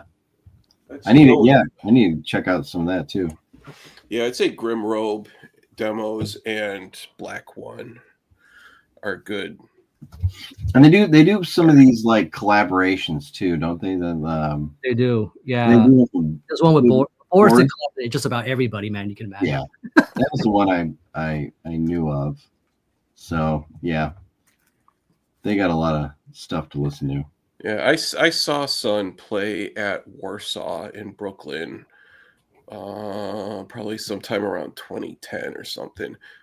I mean, just live, it's so much bass, just so low end and heavy. Oh, yeah. It's just like a wall of noise the entire show. That Kanadi band, you brought that up, man. I don't know if they destroy Sun.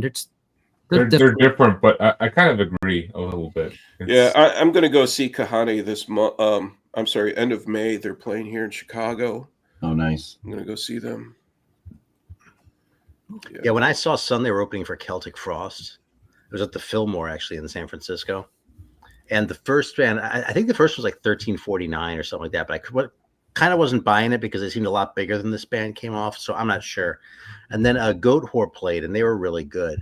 And then Sun came out, and they had like all the smoke machines and shit like that. They were playing like one note like every few minutes and shit, and the robes and all that shit. And I swear half the audience had their middle fingers up in the air. And I wasn't really a Sun fan. This is before I got into that kind of shit, but I was like, God damn, you know something? They have my respect. you fucking elicit that strong a response. You're doing something right. My salute. Even if it's not my style of music, I salute you. You know, it's funny you pull that like that record store day, man, because Earth also had a record store day this year. That was another one. They were asking like over 40 something for that album. Man. I was like, shit. You know, you talk about the drone, like talk about a band that started that whole thing, right? You know, Dylan, I mean, like that Frequency album. Like, can you even call it music? It's just like low vibrational hums. I think my store had it for 32. That's it. Yeah. Oh man, I did not see it anywhere at that price. That's crazy. I think we're back to you, Aaron. Oh yeah. All right, I can show a couple newer ones here. All right, so speaking of Italian ones, gotta figure this out as I go here. Yeah, this fucking record by Giobia. I like them anyway. That's Giobia. Like that's on here, but that's kind of hard to read with the fucking, you know, just the weirdness of the cover design. This thing, you know what this record sounds like to me? This sounds like a tape that you found in your uncle's attic and you had no idea what it was. And like the tape was kind of worn, so it sounded a little bit sort of distant and like even more sort of alien. And like the tunes are just really good and sort of like drew you in, but the color of it just made it really distinctive. That's what this thing is like to me, man. I have some other Giobia records too, but this is the first one I got.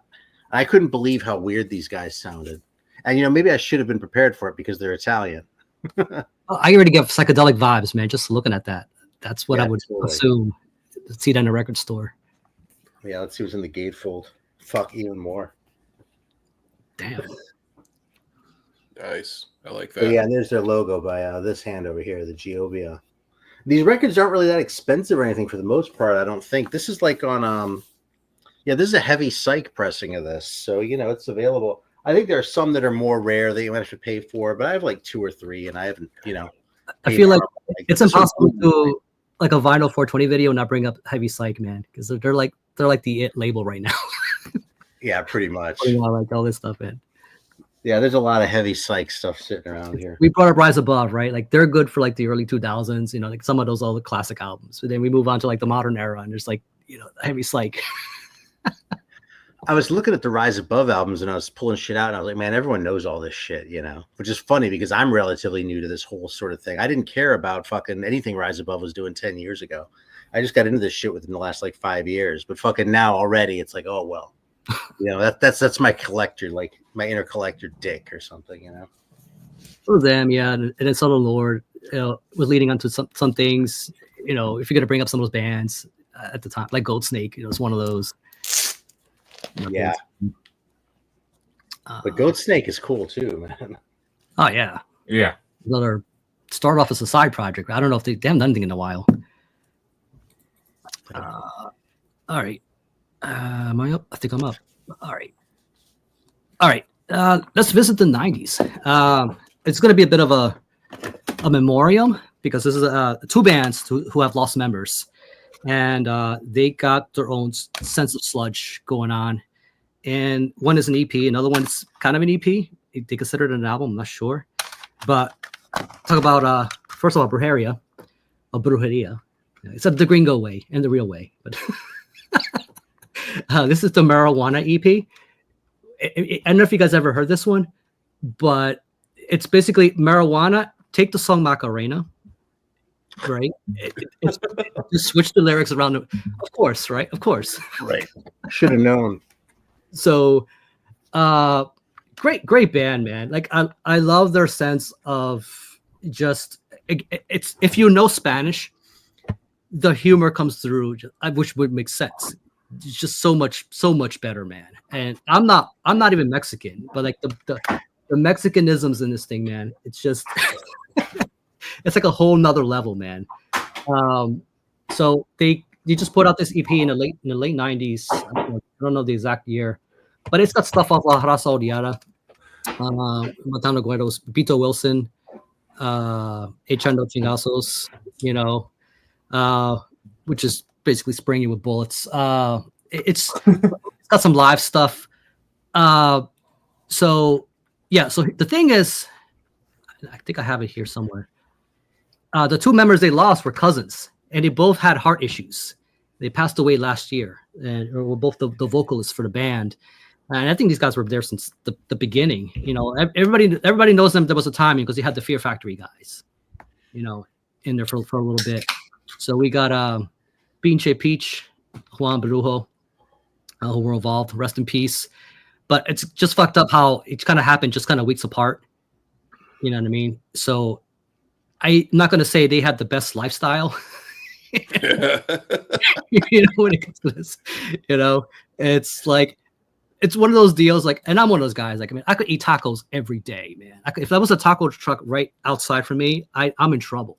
You know, it's just, you know, it's just, or whatever else they were partaking in. Clearly, they love marijuana, you know, and everything else. But fucking band, man. They play that sense of death grind. It's very satisfying. You know, it grooves in just the right way. You know, they have their eras. The Pocho Aslan album, it's also great, which is a sense of contradiction. But fucking great. And another one here is, I think I've talked about this before on my channel, but I don't know if I did it for 420. Dude, you talk about Louisiana sludge. Like, it's a one and done thing. And I think the band had tried to get back together, but they just couldn't make it work. This Stress Ball right here, man. I think Pavement put it out. But man, Heavy Metallurgy did a 1994 thing, right? Like, was it 2 weeks ago, something like that? And this didn't come up, as far as I know. And I kept like, Stress Ball. With that cover, it damn well should have. Dude, you talk about pained vocals, man. I forget the dude's name, but like the vocalist here. So he passed away in 2016, something like that. And then I think Steve Gale, I think his name is the guitarist, passed away in 2020. So we're not gonna get another Stress Ball album, apparently, you know, with this. But this thing right here, man, it's got like, it's sludge, but with the sense of like industrial, but without being electronic. You know, so there's a bit of that Godfleshisms kind of going on in there, you know, but it still has the leanings of the kind of a bit of a death metal side, but and it grooves and it's slow in a certain kind of way. But if you guys ever want to imagine what being tortured is like with getting your fingernails removed and the scream you would make, it's what this guy's doing on this album. It's just strained and pained, man. I fucking love it, man. Like this is one. It's actually not that hard to find, surprisingly. You might have to just dig around eBay a little bit or whatever, but to get a copy, it's not. But it's like it's not even that long. It's 20 something minutes. You're in and out, man. Did you say it was on Pavement? Oh yeah, I see. Yeah. Here's the best thing about it. The last track, I think it's the last track. No, it's not the last track. One of the tracks here. No, I think the rest are just. I'm not sure if they added tracks or what, but. One track is like 4 minutes, like 20 seconds, something like Transgressor, which I think is very fitting for something like this. But had to mention it, man. Great fucking listen. It's pained. It's grooves. It's slow. It's also technical, but with just a little bit of that sloppiness. You know, it's like, but it's done in such a purposeful kind of way. You know, like they don't give a shit. It's like just great. Yeah, it's just called Stress Balls, no title. Right on. Hey, what does brujeria mean anyway? Like witchcraft, maybe? Basically, yeah. Brujeria, yeah, witchcraft. Yeah, these guys were very vulgar with like, I think the Batana Guedo had like the one with the guy with the decapitated head. Yeah. Yeah, I remember when that came out. There was a rumor that like it was a fake band and like it was Jello Biafra behind it or something like that. But then after I saw like several albums, I was kind of like, well, I guess that's not true. No, it's so authentically Mexican. Like, there's no way. Like, Yeah. you would think that. It's just at that time, like seeing those covers. It's like you ever look at that first Unsane album with the dude with the, it's like the reaction you get from that. It's pretty disturbing. I thought Mike Patton was on a Brujeria album too. I think the Razos does something or other. Yeah. Yeah, I think Patton was on that one. I never looked that deeply into it. I mean, who knows, man? He had his hand in a lot of things, even at the time. But a little like Fudge Tunnel. Yeah, definitely you're in that right direction. I mean, hell yeah. Man. I think Nail Bomb came out the same year that came out. So 94. I think that was right. When did Nail Bomb? When did Point Blank come out?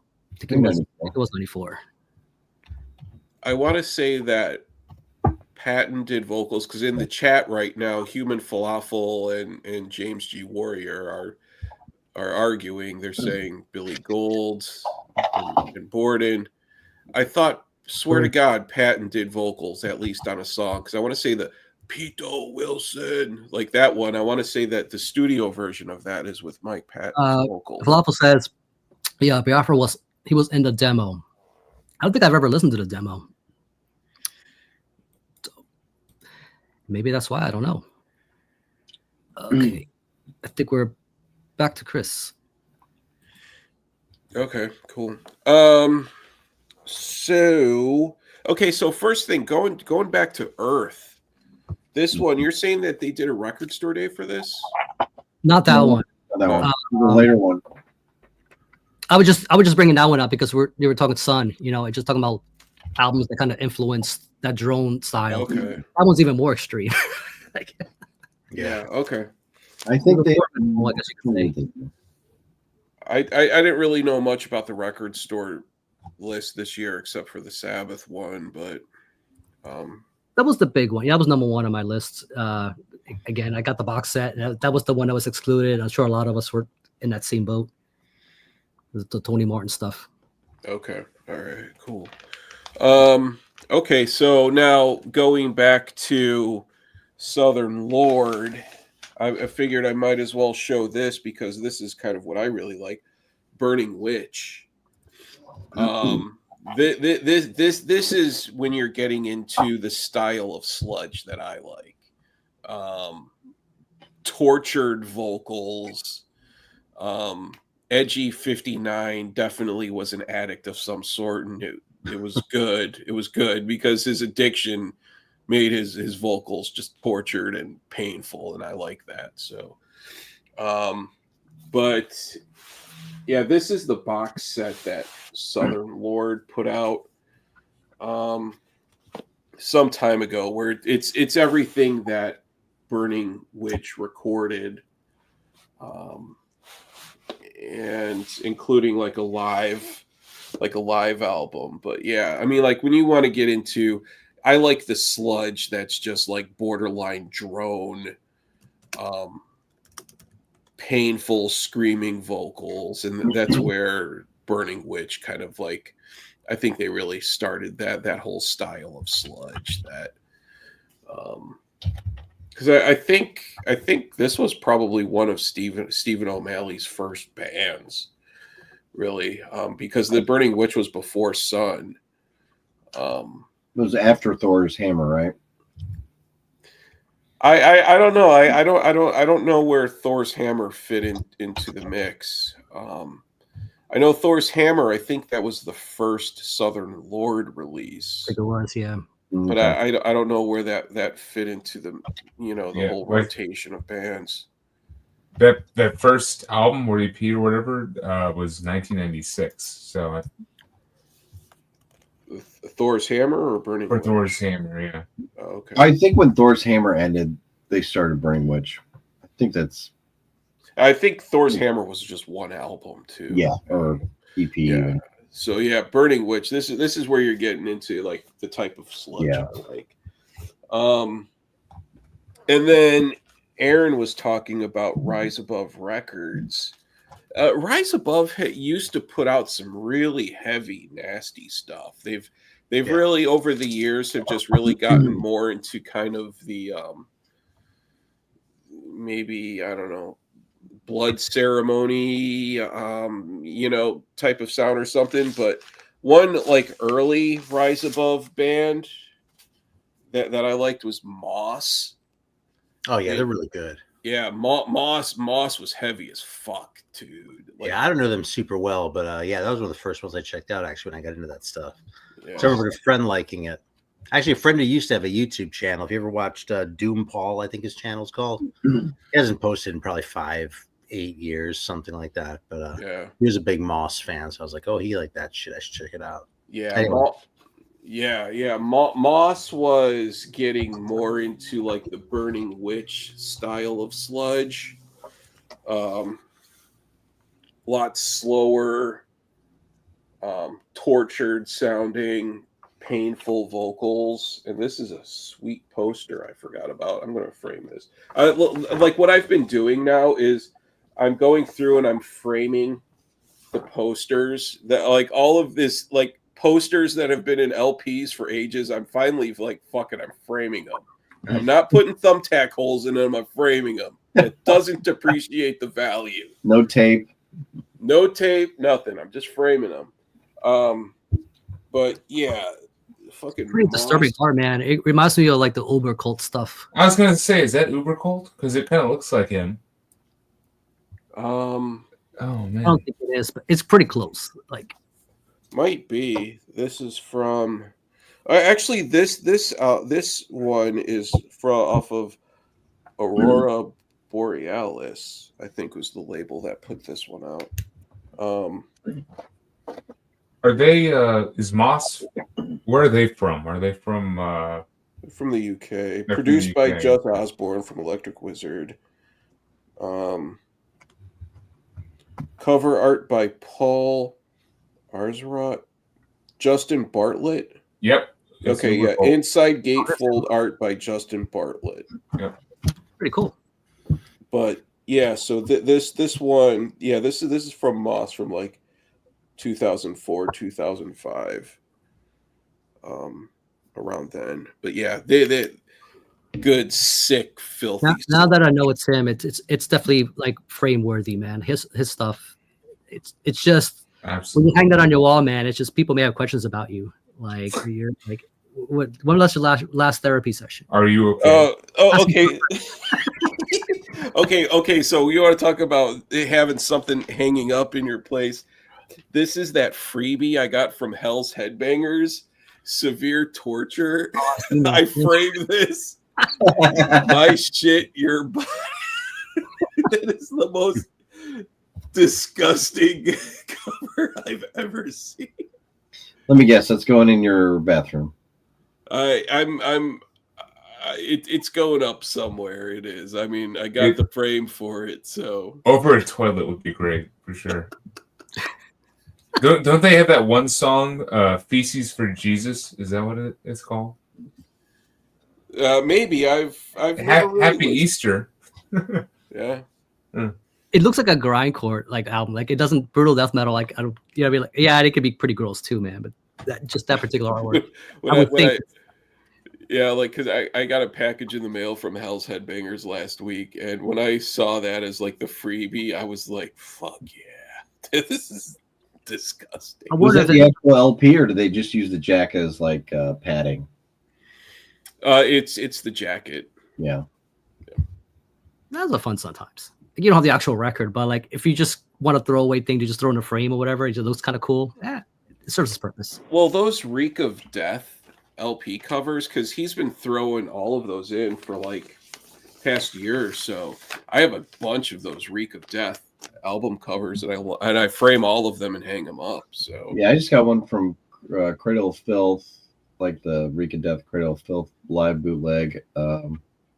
And there's a Slayer one too. Those were actually really cool. That is like from a 1988 show. Yeah. So that was a cool cover too. I'm thinking we'll cycle through like up to this round one more round, and then we'll start like letting guys in and kind of go through the hangout chill mode. Cool. But I'll still be pulling out stuff. Whatever. Keep it going. So should we try to do a couple then? If we're... Yeah. If you want to spin through a couple. All right, let me try to get through my New Orleans stack then real quick. So another legacy like New Orleans band I was able to see this past year, Soil and Green. They're back, and their brand of metal is kind of unique to me. It's like they are sludge, but they're not really. They're just like an extreme metal band funneled through like a sludge, like bluesy kind of backbone, and it's cool to hear how it comes out. Like they sound grind, during a couple songs, but then at the same time, there's a bluesy guitar lick here, or they slow down to a almost doomy level for certain songs, but they always keep up this intense. Their transition from going really frantic right to that groove. It's like they have a very unique way of doing it. They do. They definitely have a groove element, and I think they are a unique and fun band. So was happy to see them. They're getting reissued. So if anyone wants to pick up some Soil and Green, Relapse just announced a bunch of reissues for I feel like almost every single album except maybe their first one. So this one is Confrontation, which if you like them, Logan. Check out. There's like a UK version of them, Iron Witch, a little single called Left Behind. Okay. It's like Soil and Green with a little bit of I Hate God kind of just sprinkled over it. It's cool shit. Iron Witch. I think I do prefer when they're a bit more too intense for me, honestly. Like for like the sludge sound, like the bluesy vibe, I would rather them slow it down a little bit and get more into that groove, because that's always my favorite parts of the song, and it's always so fleeting. I wish they would just settle in a bit more. Still, big fan of this band, definitely unique, and they just got more. It's cool to see them back. That last album they put in, the one with the really long title. Yes, and the shitty album cover too. It doesn't match the sound. Yeah, you're right. No. Check out their EP. Something or other. They did a split with Grief way back in the day, man. Like, just kind of, it's a bit of a slower time for them. Like, love the way they sounded on that album. It's quite raw. For me, my favorite one is Deleted Symphony for the Beaten Down. That's my favorite. That's the one that followed up So Nothing, right? So yeah, exactly. And dude, then from there, their demos are fucking killer, and that's never seen the light of day, man. Like, I don't know why they won't reissue that in some form. Never heard of them. Oh, come on, guys! On YouTube, you can check it out. Like, it's fucking phenomenal. I hope they do. I hope they reissue them. Another New Orleans band, which is like gone from memory, been wiped basically, but they were on Housecore. This came out back in 2010. Harp. You guys heard of them? Yeah. HAARK? HAARP. Oh, like the detecting system or something like that. This album cover is not it's not the best, but it fits the music. This is their last thing they put out called The Filth. It is fucking down-tuned, heavy, pissed off. It's like a hammer that just keeps going for an hour straight. It's very much one momentum, one speed, and it just kind of crushes you. It's very it's definitely sludge, but there's definitely a lot of hardcore element in the approach and kind of the vocal delivery, and yeah, there's not a lot of like guitar heroics on here. It's very much just knuckle dragging riffs the whole time, and it's definitely filthy, nasty sounding, very fitting for New Orleans as a city. The lyrics are very apropos. Album cover too. So yeah, definitely recommend checking out this band. They deserve a comeback if they can. Probably won't get it, but And then finally, one more from New Orleans. This features some people that, the guy from Abysmal Lord was in Harp. Oh, okay. Evan, did you ever see them? Wasn't that Sludgecore, right? Isn't that Ensembles label? Yeah, they were on Housecore. That's okay. I do have one of their EPs. It's one with the blue cover. Yes. Got it way back in the day. Yep. And then this one will be familiar, probably not because of the album cover, but because who is in the band. Have you guys heard of Floodgate? Oh yeah, that's Kyle. Yeah, Thomas, right? Kyle Thomas. Yeah, that's a one-off. That's like a one-off. It's a weird one-off album that is kind of only summed up as it was kind of a reactionary album, or to me, it sounds like a reactionary album to the success of NOLA and Deliverance, and like the Corrosion of Conformity sound. And so it is basically that Southern rock, Southern sludge sound just for Roadrunner. So this came out on Roadrunner, got a big push. Yeah. I remember they had ads and magazines all over. They did. Yeah. I've literally never heard this. Never knew about it. I just randomly stumbled across this in a dollar bin around here. Kyle Thomas gets around, man. Like he wasn't that one trouble. He does. he was on he was on an Alabama Thunder Pussy album, and that album kicks ass. Mm-hmm. He's still touring with Trouble, I believe. Yeah. Kyle Thomas is probably one of the hardest working musicians I have encountered, just because he's always doing some kind of live gig around here. He's in like a Dio cover band, a Judas Priest cover band. Oh shit. Ex-Hoarder. Yeah. So Kyle Thomas is awesome. This is indeed a bit hard rock oriented and a bit, like it sounds like it's at the coattails of NOLA by Down and Deliverance by Corrosion. So it doesn't quite have the most unique sound, but there's some good songs on here. It's a bit groove metal-ish, so don't expect anything that's... I was going to say, if I see that... It's fairly commercial. I'm expecting like something metalcore. That's kind of what it looks like. Yes. Just from the Photoshop job. Dude, the album cover, the band name, even the album title is just not very... it's not top notch. For sure. You can see why this could be forgotten for sure. Yeah, and it was a cool find, and cool to see what Kyle kind of did after Ex-Hoarder, with that last album. Yeah, there you go. Yes, it feels like a groove band at times too. I feel like you think that works against them, though. You know what I mean? Like. It's just a blind buy factor. You're just walking by and you pile CDs. I got like $10 a blow. I don't know what they charge for that, but that's literally, yeah. I think it did work against them. So yeah, we don't remember Kyle Thomas for Floodgate. That's for sure. No, I didn't even know about it. All right. And then we're back to Brian. Okay, I got a two for here, but it's kind of related. I've been putting together the Church of Misery. Oh yeah, albums I've been missing. These are the last two. Born Under Mad Sign, which was the last one they put out. I think it was in 2023, and then there were none. 2018, I think. One of my favorite straight stoner metal bands, real psychedelic.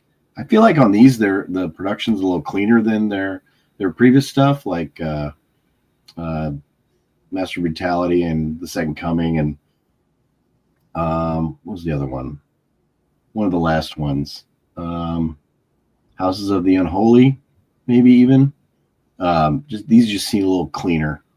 But I like the fact that we're getting into like some more modern serial killers as topics. We've had the gay scene, we've had Rich Ramirez, and a ton of others, but now we got on this one, David Koresh has a song, "Come and Get Me, Sucker." Like, I remember when the whole Branch Davidian thing down in Waco, Texas was going on. It was all over the news. Like, and then the first track of this one is called Beltway Sniper.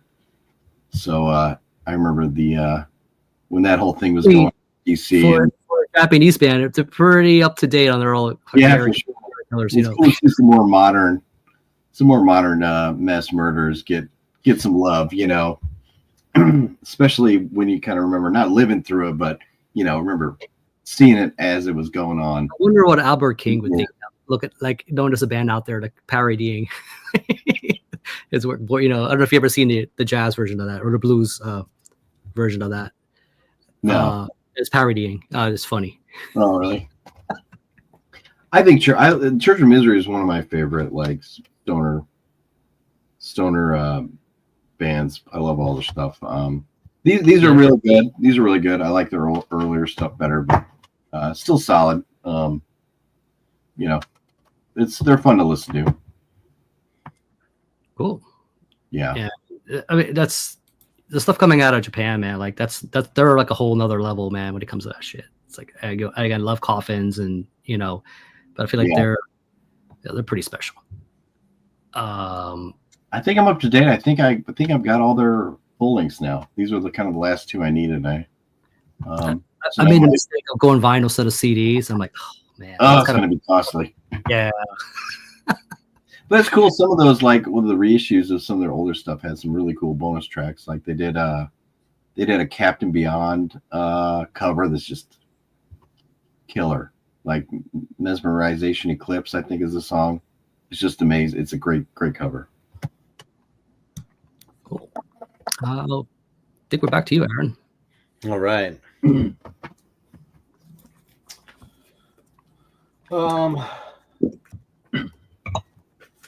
Yeah, all right. So going for the psychedelic shit, man, this is sort of another favorite band. I usually show the first one, so I'm showing a different one today, but fucking Yuri Gagarin. You ever heard these guys? They're from Sweden. That's an awesome album. That looks cool. Yeah. And like a band is called Yuri Gagarin, and I'm taking out my wallet. Like, it's the Russian astronaut, right? Yeah. Cosmonaut. So yeah, I mean, it's just like super psychedelic shit. They're from Sweden. It's I mean, this is what they're going for, It's just spacey. It's mostly instrumental, if not all instrumental. I haven't played it in a while now, but yeah, like 5 songs are just like these long jams, But there's a focus to it too. It's not just like completely like, it's not like Asherah Temple or something like that, where it's just kind of an unfocused jam. It's serious as far as sort of the songwriting aspect of it goes. And shit. And has anyone mentioned Here Lies Man? No. What is That's a band is so good. And this is on Riding Easy, man. These are really easy to get on. The Chris of Vinyl Altar was at the store just trying to describe the band to me. I was like, this sounds like my shit. It's like jazzy fucking Sabbath with a bunch of horns and crazy ass shit. It's almost like a funk record, like an Afro funk record, but like played by like Black Sabbath. Wow. It's a little hard to picture till you hear it, then you're like, oh, that fucking totally makes sense. It's so good. Yeah, they have like 4 or 5 records, something like that. I have all of the ones that existed as of the last time I went looking, because these guys are just so fucking good. Really unusual sounding band, but really worth checking out. And like I said, you can find that shit pretty easily. I think just personally, I really love this Taxi Caveman record. Yes. That was great, really good. Yeah, right on. These guys are from Poland. And actually, there's a lot of shit on the Interstellar Smoke label. Like, if something's on Interstellar Smoke, I'll be curious about it just because of that, since I tend to buy by label. But yeah, these guys are heavy, but they're just heavy in like a different direction, I'm a sucker for like cars and space and galaxies. It's just combination works for me. Right on. Wheeling. Yeah, and then finally, sort of along similar lines, so I've got to hype Soldati. These guys are from Argentina. Doom Nacional. And I mean, I guess it kind of sounds like what they look like. Oh yeah. Yeah, but these guys are kind of psychedelic too. One of the main guys behind this, Sergio CH, I don't know what his last name is, but he's apparently involved in like a lot of these South American acts or Argentine acts, I should say, because they're all in Argentina. But they're all fucking fantastic. Like Los Natas is another one, or Ararat actually is another. This is kind of the one that got me going on it. I should probably just show it real quick. Fucking this band, it's sort of the same guy as the mastermind behind it, but fucking just so awesome, so weird and out there, and just it just carries you away. And it's just like, I don't know, it's hard to compare this to anything, maybe partially because I haven't played it in a while, but yeah, if you're into that shit, fucking this is one of my favorite records. That would get my attention, man. Yeah, if I'm looking to blind buy something, that's something I would definitely be looking at. It's pretty much what I did, and then I was like, holy fuck, this is great. Happy 420. There we go. It's 12 o'clock. Officially 420. Thank you for the reminder. That reminds me, I haven't checked out the Cosmic Peddler web store in a while, and they have that Ararat album, so I'll have to maybe peruse and make an order. Yeah, I haven't been over there in a while either, because it's just there's just so much, Yeah, and like I've sort of tried to resign myself to. There are certain things that I'm sort of willing to try and get everything, like in the metal section, you know what I mean, and the jazz too. But some of these things like this stuff or the hip hop that I got into over the last couple of years, there's just so much. It's impossible for me to like keep up with it, and get to the point where I feel like I kind of have it, Yeah. Well, Like you're talking about those jazz records, man. Let's talk about another rabbit hole. Oh my god. Yeah, that's a pretty deep rabbit hole, Like if we're talking like 80s metal, I'll be like, name a record, challenge me, see if I have it, With this shit, I don't have that, and I'm never gonna have that. I just have to like pick out stuff that I like and enjoy it, and just let go of any sort of notion of trying to have it all, because you can't do it with everything. All right. So I'm gonna make my pull here, and then like if you guys who have links, if you want to hop in, we could do just do a hang. Kind of just transition over. Yeah. But so brought up All That Is Heavy. So this is something I picked up a while back. When did they go out of business? It's like Maybe 2010. It was before COVID, or yeah, it was. Oh yeah. Around like, but yeah, Chicago band, Scientist, just called. Scientist. You guys know this band? Yeah, it's like. They're like the sludge band. It's kind of trying to get to that level where Mastodon is at. Obviously, Mastodon's they're a little more higher level when it comes to that kind of musicianship.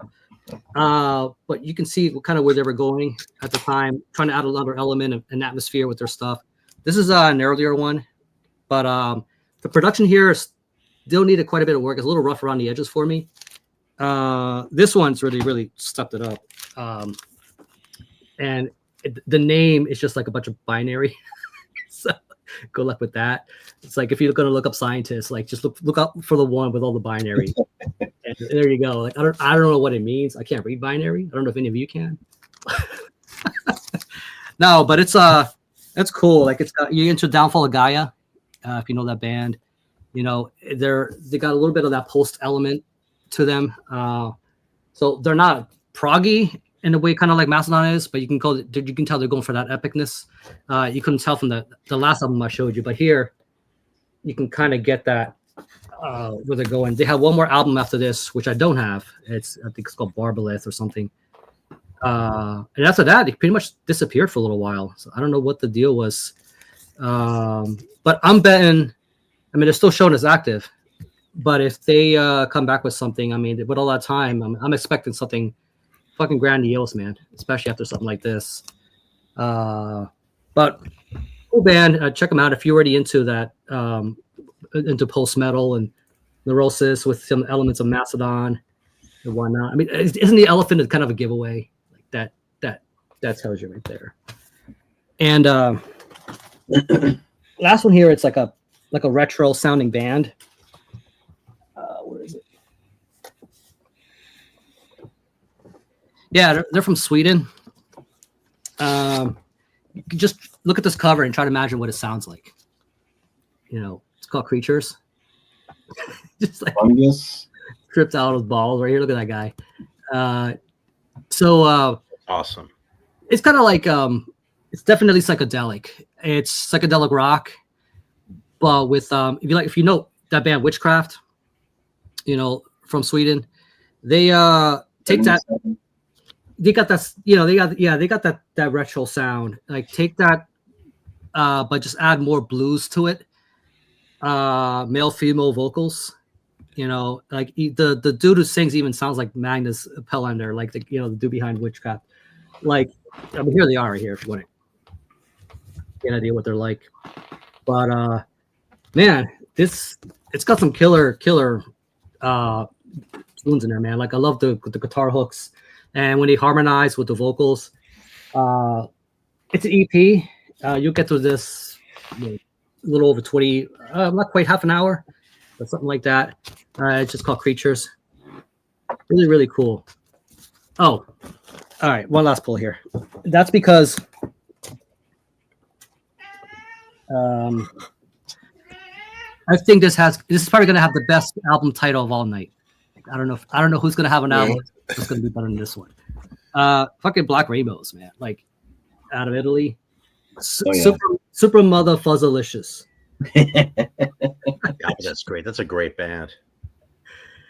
And man, this is an older one, but man, it's just like these guys really love Caius for one. Like, nothing wrong with that, man. I can always get down to a band, that really loves, kind of what they're doing. But they're like, if you want them to be a little darker, you know what I mean? It's just a little heavier, but not to take away from Caius, man. Like again, I don't know if we'll see another album have a light of day, hopefully. Josh, what are you doing? Answer the phone calls now. But yeah, but this is from 2011, I believe, or 2013. Heavy Psych put this out. Got to mention them again for the 100th time. But fucking Black Rainbows, man. Like I wouldn't even say there's a particular album that I would say you should start with. I'm holding this one. This wouldn't be a bad pick, but all their shit's great, man. Great band. I came in this, which I don't know, not the most perfect combination, but it's green. It goes enough with marijuana. It works for me. Plus the artwork on this thing is killer. So, and with that, again, you guys who have links, you can start hopping in or whatever. We'll just chill out. In the meantime, we'll just keep going around or whatever. And if you guys need to take a piss break or whatever, you can do that too. Yeah, all right, I'm gonna do that actually. All right. Yeah, every time that I've gone up, and then after I'm done, Logan is up, and I've had to go up and pee every time when Logan starts. So Logan, don't be offended by the fact that I went off camera every time you were up. It's because every time I was like, okay, good, now I can go pee. I was beginning to wonder. He was listening from the can. I ended up peeing every time I think Aaron went up. So it's a cycle. Oh, so I'll be right back. Wait, Chris. I have something to show that Brian reminded me of something that I pulled. So since Brian pulled Church of Misery, this right here, Green Machine. Nice. Another Japanese. I think they did a split with Church of Misery at some point, but really? Yeah, from Japan, but they were totally in the vein of that Church of Misery type of sound. Really good shit. Really like those guys. And let me see here. It's been a while since I've listened to Green Machine. I gotta change. Okay. Okay, so here's one. Here's one. This isn't Sludge, but and this is the new album. I mean, it's not new. It's from last year, but The Return of Tomorrow by Fu Manchu. How is that? It's very good. Okay. It is. It's very good. I mean, Fu Manchu never disappoints. It's really fuzzy. It's kind of more mid-tempo. Like it doesn't get really fast, kind of like Action Is Go or any of their other stuff, but it's really good, man. Seriously, and it's across two LPs. Nice gatefold artwork. I mean, this is a high quality release, definitely.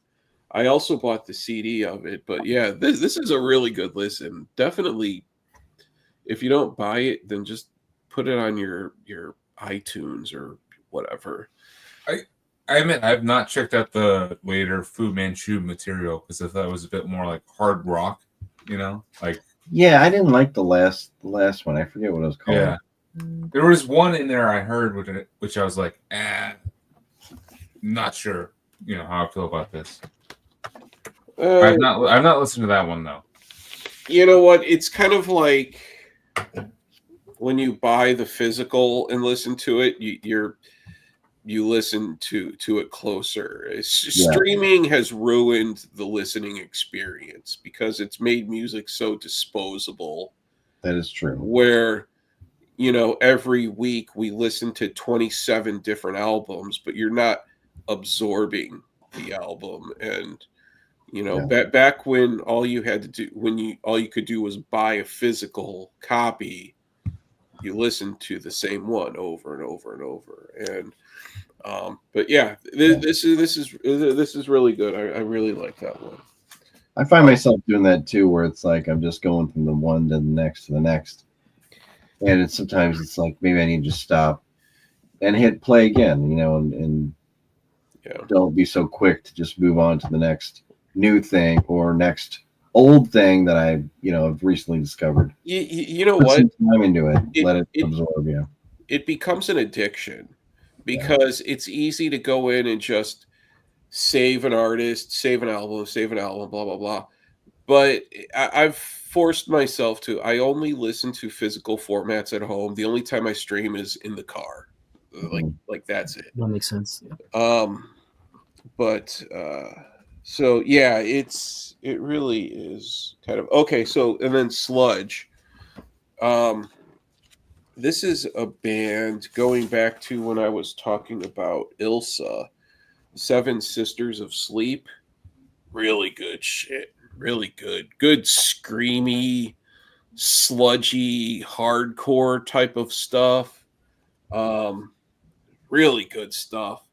Unfortunate story about how they broke up. Pretty much one of the guitarists was arrested for CP. But this was on A389, which is run by one dude who plays guitar in Integrity. But Seven Sisters of Sleep was always really awesome. It just sucks that they had to break up the way that they did, and then I don't know of any of the dudes. I mean, I don't know of any of the dudes, like, if they've ever started, like, another band after Seven Sisters of Sleep. Really good stuff, though. Is it more desert rock sounding? No, intense stuff, actually, right? No, yeah, it's like sludgy, like Ilsa, screamy style of really, really good shit though. Yeah.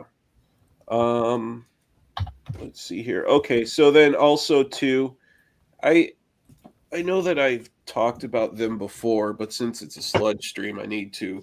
One of my favorite sludge bands, Meth Drinker. Oh yeah. I fucking love Meth Drinker. And I mean it's like just minimal screamy sludge, tortured vocals. The sludge I like, but the thing is about screaming vocals, some don't know how to do it the right way, but Meth Drinker does screaming vocals the right way. There is a skill to how a vocalist who screams can do screaming vocals the right way, and they do good raw screaming vocal, like shrill screaming, the right way, and I like that a lot. So yeah, Meth Drinker, awesome, and they're from New Zealand. I mean, how many fucking bands do you know from New Zealand? And then here's the last one I'm going to show, and I talked about a little bit about this one on the stream that I did with Roy, and that is Seth Putnam's little known project called Full Blown AIDS. And this is Seth Putnam playing guitar, doing lead vocals for his sludge noise band called Full Blown AIDS, which is awesome. I mean, this is like really good stuff. It really is. The problem with Putnam is he was not very good at knowing how to ruffle feathers. Like, you know, like I don't know what is with that guy, but he doesn't have the best reputation. I will admit that. I'm of the belief, don't ever get to know your idols. Don't ever anything like that. I don't want to know you as a person. All I care about is the product that you output.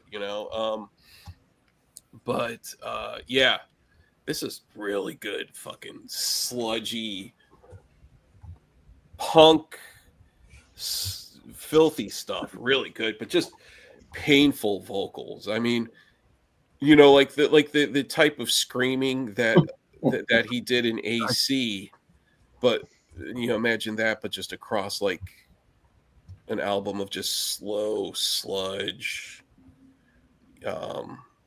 Really slow, doomy punk in a way or something. But yeah. So, anyways. Cool. Depeche, you were saying something if the band Seven Sisters of Sleep had any bands active? No. I looked them up.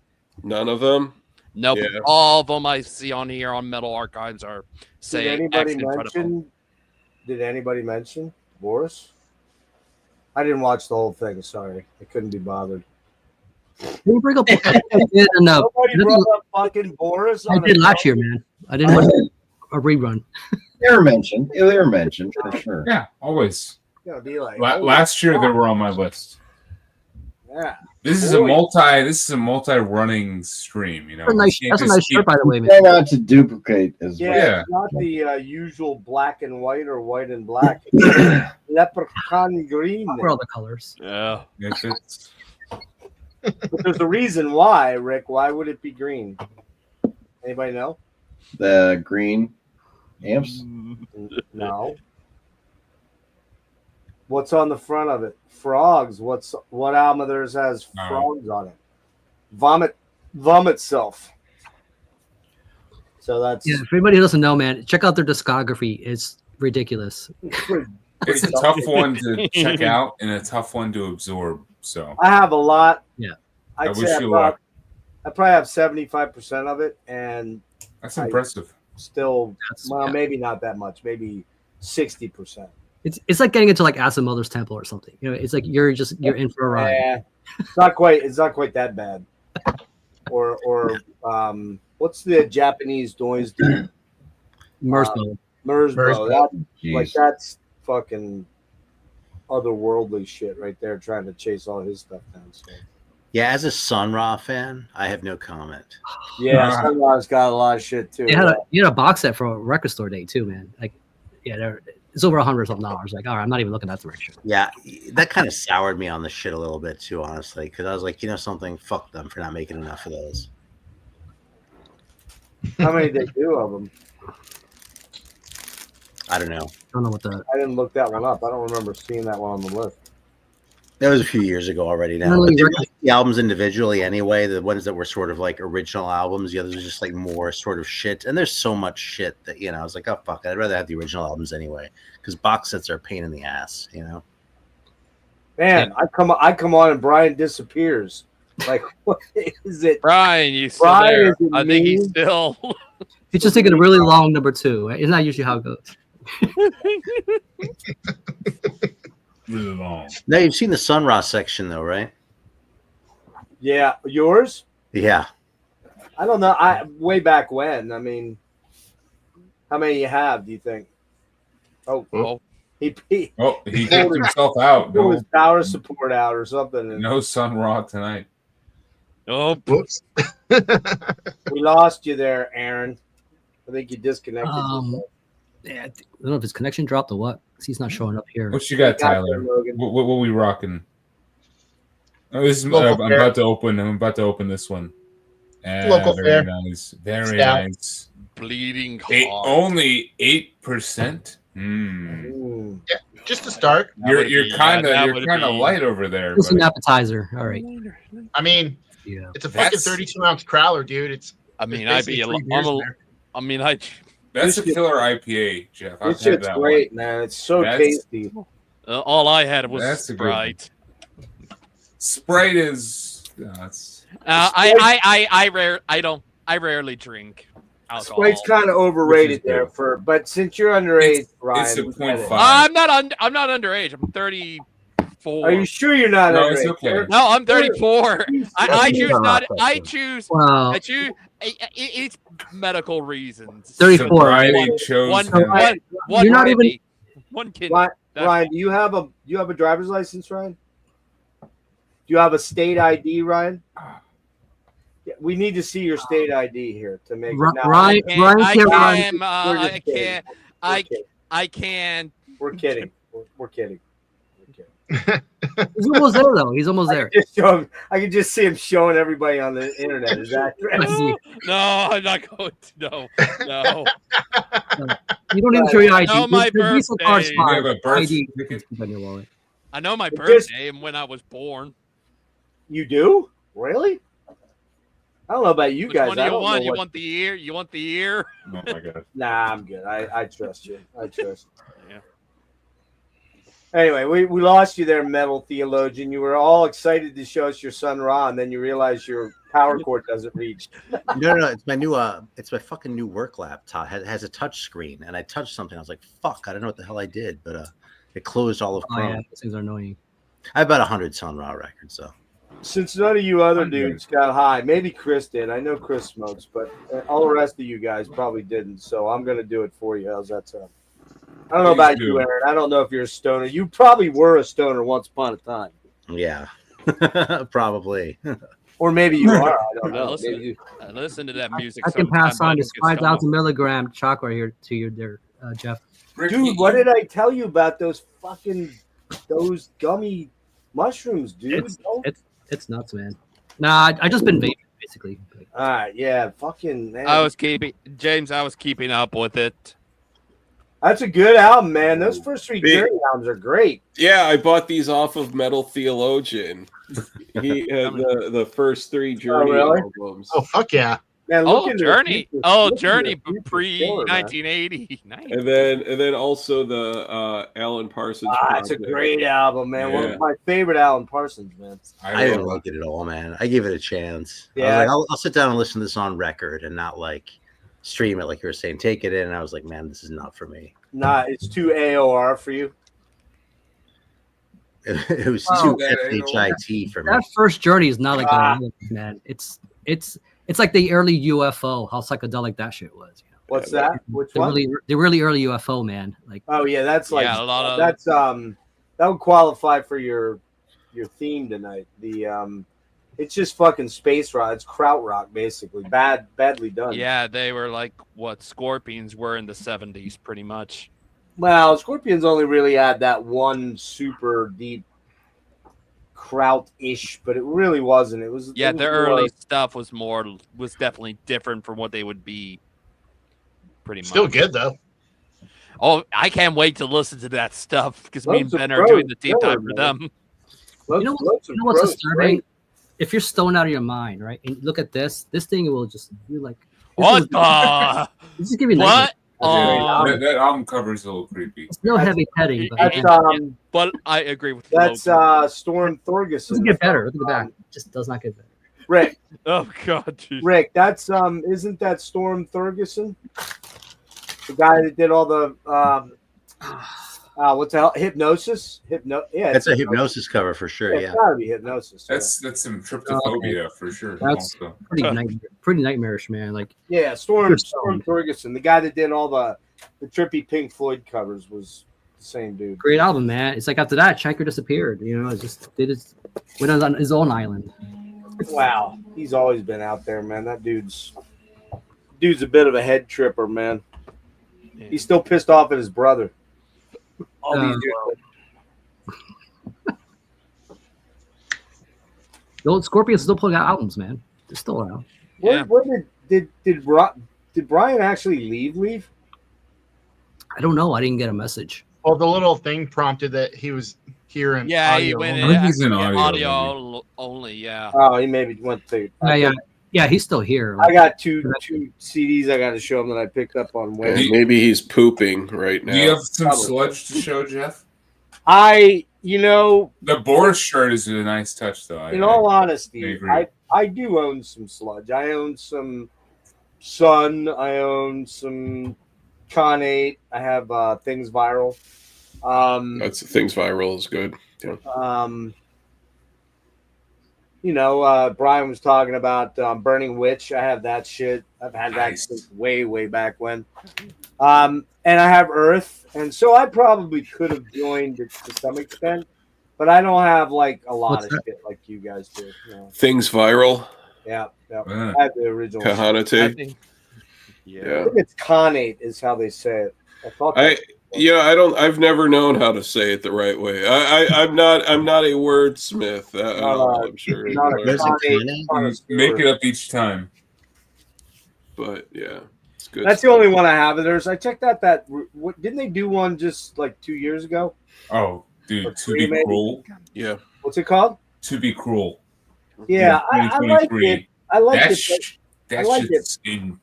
Ooh. Yeah, I liked it, but not enough to go buy it. That's this kind of genre. You guys were jizzing all over high on fire, and I hate to rain on all your parade, but I'm still about to. Here Oh, it comes. I think the only just- thing I got. I don't know my if they're last sludge, but jizz they're right there.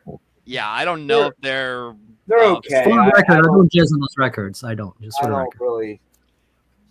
Oh, Sorry. well, I'll give that to you. Because the riff master, yeah. the riff master. Yeah, Kirk Weinstein. Yeah. I need to get it. I need to get I'll a give better that. one because I just got the CD. I need to get both of their stuff. Is there a cover to that or just a CD? I just have the CD. I used to have the whole the digipack for it, but don't have it anymore. And I put it in my CD pages that I have. Human Falafel's right. We didn't bring a Crowbar because you were like, well, that's one of those obvious bands. But we did bring up Iron. That's- We did talk about yeah. Sabbath. I mean, to me, Crowbar, they're a bit too hopeful, or like, they want you to improve upon yourself and build upon yourself, which does not seem as sludge as like just Like Captain just- Positivity, man. Like, Yeah. he can make you feel pretty down when you listen to his stuff, man. But when you meet the actual guy, you're like, man, this is like cool as motherfucker, man. Yeah, he's So good. super cool, man. He's one of the coolest guys I've met out there on the. Kirk, yeah. And he's He's tiny. no- Wait, Kirk is? He's only about Yeah. He's like 5 foot. 5'3". Yeah, he's. 5'3" or Dude.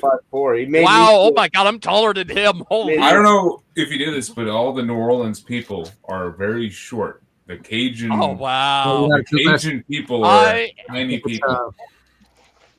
Oh, nice. Yeah, nice. this is a good album. These two are both like solid Dude, the albums. Sonic XS is a top tier. 10 out Do of any 10. of y'all have Kingdom of Sorrow in your collection? Nope. Do not like Wow. Jamie Josta. I'm not a Oh, Jamie Josta. Actually, dick slobber. Like I take that back. I'm being an asshole. I do like Hatebreed. Believe it or not, I like a couple Hatebreed albums, but I like the I've first seen- couple on Victory Records. yeah. That's about I it. do like I up, gotta- up through Perseverance. I got a question for Aaron. So you brought up Hatebreed. Where do you fall on Core, Aaron? I never hear you talk about it. About what? core, like Is it hardcore like metalcore. is it like apples? Oh, core the out. Oh, core. Okay. core? Yeah, Like the you know. genre. Metalcore. I never really cared about it, honestly.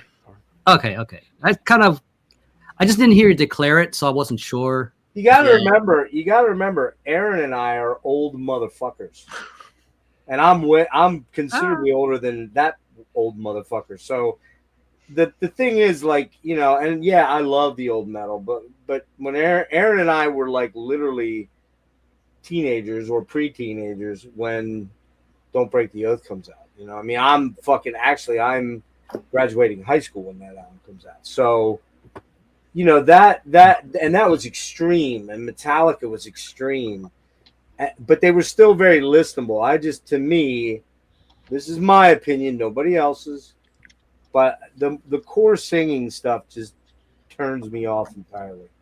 But you guys came up when that stuff, all you guys came up when all that, when Chris, I forget how old you are. You're late 40s, right? Mm-hmm. So you're coming up. You're in high school when all the core stuff's happening. Logan might still be in a diaper. I'm not sure. No, probably not. He's in grade school. What year? Well, he's 90, a little younger than you. 93. I'm 93. Oh, yeah, I'm in diapers. Oh. So that's Babies. the stuff you listen to. For us, it just, I don't know, man. It always. For what it's worth, by the time Don't Break the Oath came out, I was already out of diapers. Just putting it out there. But that might also be why I'm not a grindcore guy either. I mean, it wasn't really happening when I was into metal, and by the time it started happening, I was like, you know, I mean, the first wave of death metal and the first wave of black metal had already happened, and that's the shit that I thought was that's as far as I go, probably. I was about to say, you got back into death metal and black metal after their heyday, right? So, like, you kind of missed, well, all right, so skimmed over them. Who would you say? Came back.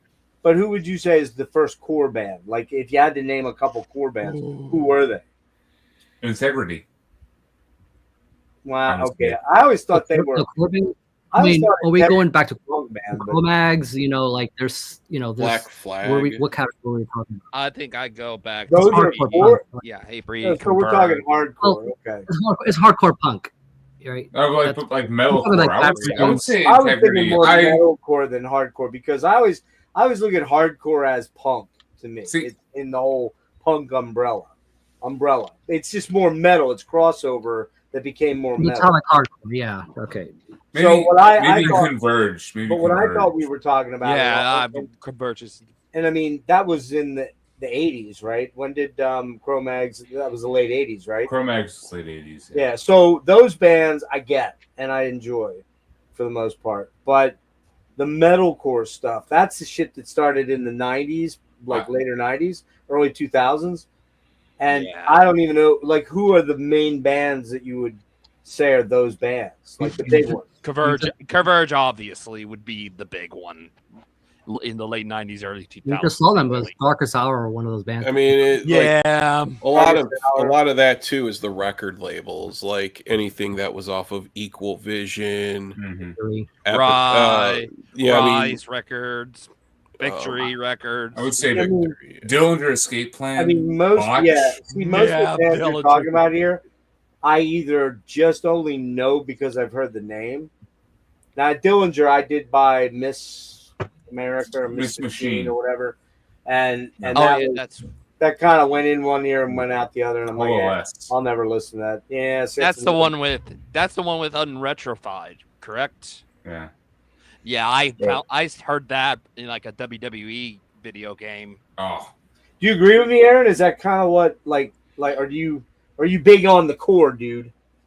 No, I mean, you know, it's funny because there's like different kinds of core and shit, right? But I've really never been interested in any like core of any kind. Like, I probably spend the most time listening to like hardcore punk shit, but it's not like I really have a whole lot of I mean, there's not that much that I really like that stayed with me. Like, I really like Septic Death.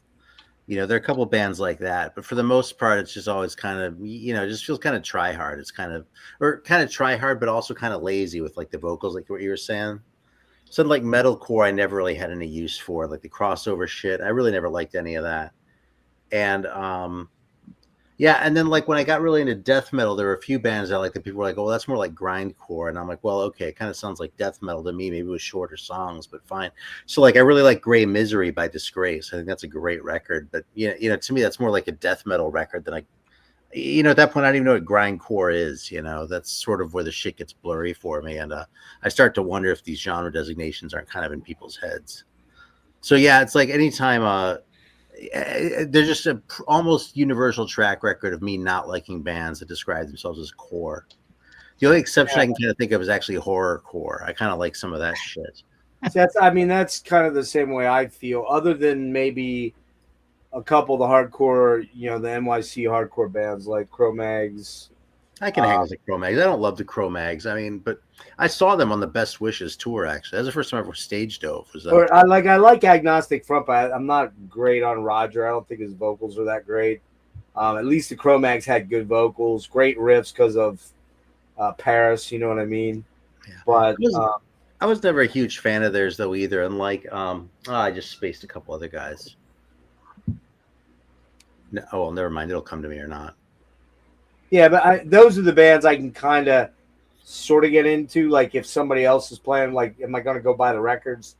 Agnostic Front, I was going to say, they never did anything for me either. But who's that? Agnostic Front never did anything for me. COC never did anything for me until I checked out some of their later stuff. Yeah, I kind of like a little bit of COC now. Blind that album is pretty killer. It's Blind, right? Yep. Yeah, that album is pretty killer.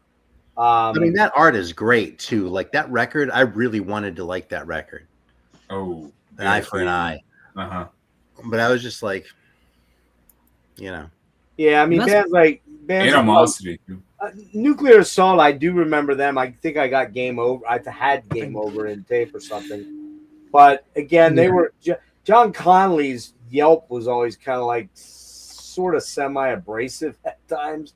And I know that was probably the point, but it was like, I like Nuclear Assault enough that I wouldn't mind grabbing like one or two of their albums here one of these days because I lost all those tapes. But I always consider them that crossover thrash sound. Yeah, they always struck me as more thrashy. Yeah. And well, there you go. So the crossover stuff, like that gets a little gray area too, right? For I guess with the stuff like, are you into DRI? Like it's like suicidal. Yeah, I liked Lights Camera Revolution was good. What was the one before that one? Join the Army wasn't right before that one. I think that one's really good. That's really the only one I like. Yeah, but that's kind of where I stop. It's like, do I need to own every Suicidal album? No, Mike, these are bands. A lot of these bands you're talking about that I do kind of like are bands that I might own one album by, and the best one, and that would kind of be it. You know what I mean? I saw Converge twice. Look, the Red Core, yeah, dude, the Red Core is amazing. Oh, Red Core, that's I think Don't know them. Deathcore. They're Deathcore. They're Deathcore, easily. Yeah, that's they are their own thing. That stuff's just kind of of course I know the Crumbsuckers, but I'll tell you the truth. I'm not sure I've ever listened to the Crumbsuckers, at least not consciously aware. I like like any of those kinds of bands. Hey, Rick, will you do me a big favor? Can you turn Ryan's volume down? Is there a way to do that? Let me see. Yeah, you just go into their thing and you can adjust the little bar, the slider bar. So, I see it. Okay. He's got a super hot mic, man. Every time he talks in, it's like, try saying something, Ryan. Are we good? Get excited about something, Ryan. Say something exciting. Okay. Yeah. I'll okay. Falafel. Yeah. Definitely Deathcore. All good. I was pretty excited. I could tell. Brian, are you? Have you heard of this band called Attack Attack? It's funny. I was working on some of them while y'all were. That's in the test. Did it work? How are we doing? Ryan, what's your favorite Moody Blues album? And say it with gusto. Oh, there we go. With gusto. On the Threshold of a Dream. That was not gusto at all, dude. That was lame as I don't even know what gusto means. All right, there was he got excited. There it is. It was a little better. Less cutting and abrasive. Hey, Aaron, I had never heard of that. Freedom's Children. Is that what that was called? Yeah. That's a cool album, dude. Did you listen? Yeah, I pulled it up on Bandcamp of all things, and I'm like, all right, yeah, I can get down with this shit. I listened to the second one after that. It's got a lot of narration. It's kind of not nearly as good, but that one was fucking wickedly cool. It's got just the right amount of, like you said, early Floyd with maybe some Atomic Rooster and some ever so slightly kind of English Comus like weirdness to it. You know what I mean? Good stuff. I'm gonna have to grab that now. All right, I gotta say something. So, Tyler, you got some awesome Instagram posts, man. You're picking up some fucking shit that, and when I'm falling behind the 8 Ball on black metal, you and Peter, man. You and Peter. Of course, they're the two. They're the two OGs. But I gotta pull back every now and then and be like, dude, you gotta throw me a curveball, throw a stoner album or something every once in a while, or something, dude. Just throw me off the curveball, man. I don't know. I don't see Tyler. He's got some depth to him. Yeah, I just think I know that. That's the thing. He's got depth. And actually, amongst a lot of those CDs, And then Peter, you know a lot of shit, but like there's a certain. well, there's actually amongst those CDs, there's actually a fair bit of like neo folk in there too. Okay. Black metal related. I'm going to give you guys a prequel of the forthcoming Collector Scum number 14, probably in another week or so. But you're going to get a prequel here. You're going to get a sneak peek. Here's what's coming to the lair. Some kind of metal floor. Here we go. All kinds of metal. Core Island is alive and well. Yes. Metalcore Island is, well, actually, this is Rick got me, Ooh. and Logan got Oh me. shit! Logan, technically. Logan got me this Pig Destroyer. Pig Destroyer. Yep. Phantom Limb. Phantom Limb. I have not listened to it yet. That was 2 weeks. I'm like at least 6 months behind on. Hang on, you didn't catch the joke. I'm at least 8 months behind on my listening at this point. In other words, I've got like literally 8 months worth of listening. That it's probably not that much, but I'd say 3 anyway. So, Pig Destroyer from Logan. Thank you, Logan. The good news is that's only 20 minutes long, so it shouldn't take you. Yeah, I could exactly. And then Rick and I were down 2 weeks ago at Decibel Fest, and we saw this band. We saw this band. Oh yeah. Nice. And they had no CDs or albums for sale. Wait. You got Christmas colors now. You showed the red logo. You got the red shirt. There it is. Yeah. So my shirt. this is the demos. I'm backwards, Rick. The demos. Can you mirror this like you can on? It looks right. No, he looks right. It's right. It's right on our screen. Mhm. Oh, it's backwards to me. Duh. Yep. All right. So you got the complete demos and the EP. You got this one. Yep. Nice. Second one. I already owned Everflowing, so I didn't need that. Got this one. This one rips. Oh, Yep. cool. Wait, It looks like a Bolt Thrower album to me. That's every time I see that. Yeah. This one here looks like a fucking not sadist. Jesus Christ. Are you serious? Sodom. Lost the word. Oh, that one, yeah. That one. On the previous one. That one. yep. That's cool. And that one. Only one I didn't get is the one that's ranked really low. So I picked up the entire Dismember catalog just because, well, why not, man? I got a little closer to getting all the Mortuary Drape stuff. Oh, nice. Buried in time. I got a real nice deal on this one. It's the slipcase, but it's one of those deals where the slipcase is so tight it takes you like an hour to get the fucking thing out of it, you know? Dude, I hate that.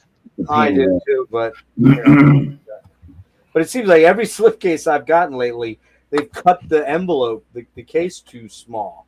And it's like so tight on there you can't get anything out. So anyways, there's the actual Oh, cover, cool. which I guess, Rick, is that Photoshopped, I would assume? It looks pretty painted, man. Pretty cool, though, isn't it? I like that artwork on that one. So What I that love was- about old albums now is I know they're not AI generated. That's a new sense of appreciation. Oh, yeah, for sure. And then I picked up 3 out of the 4 of this band. Oh yeah. Man, this shit rips. Oh, my God. Mm-hmm. So fucking good. I Now, never liked their logos though. They never had good logo. Like, I don't know that. I like the first logo, I honestly. like the first one. Yeah. Like look at that. The V. it looks like a bug. It looks like an insect kind of. Right, the other ones, though, well, there's the old one there. So, yeah, that one, all 3 of them. The only one I didn't get was the first one, which was always regarded as the best. But, from this day forward. yes. But, Fiction of Veracity has all the songs that are on From This Day, except one. So you're getting one. I'm gonna get the other one, but I gotta put together an order because this guy. Did any of you guys ever order from Metal Museum or Heavy metal museum. Yeah. Yeah. He has fucking one of the best selections around of distros, man. He Yeah. just has pretty much everything that that's particularly if you're getting into the more common metal genres that are not the core stuff or that kind of stuff like that. He just always has great shit, but he also charges $6.95 per shipment, so you almost have to get together early on that. So a couple more yet. I got these 2. Hey. Is it the, Ulthar. yeah. Oh, And what was it? Man, man, I can't read that thing. That's the double album, right? Yeah, it's basically a double album.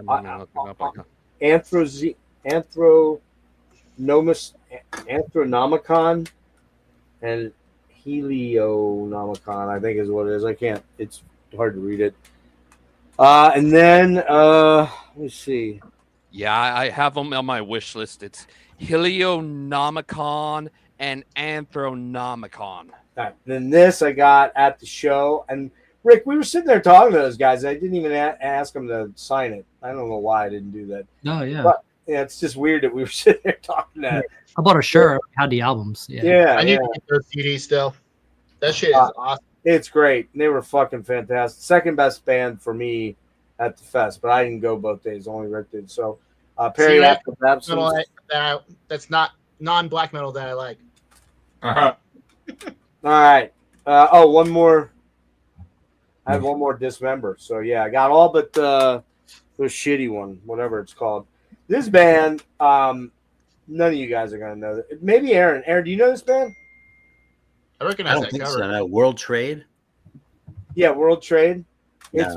It's Billy. You probably maybe you wouldn't know these guys because all right. So it's the guitar player Bruce Gowdy was in a band with Lenny Wolf, who was a German singer called Stone Fury. You probably know that one, don't you, Aaron? Yeah. All right, fucking great album.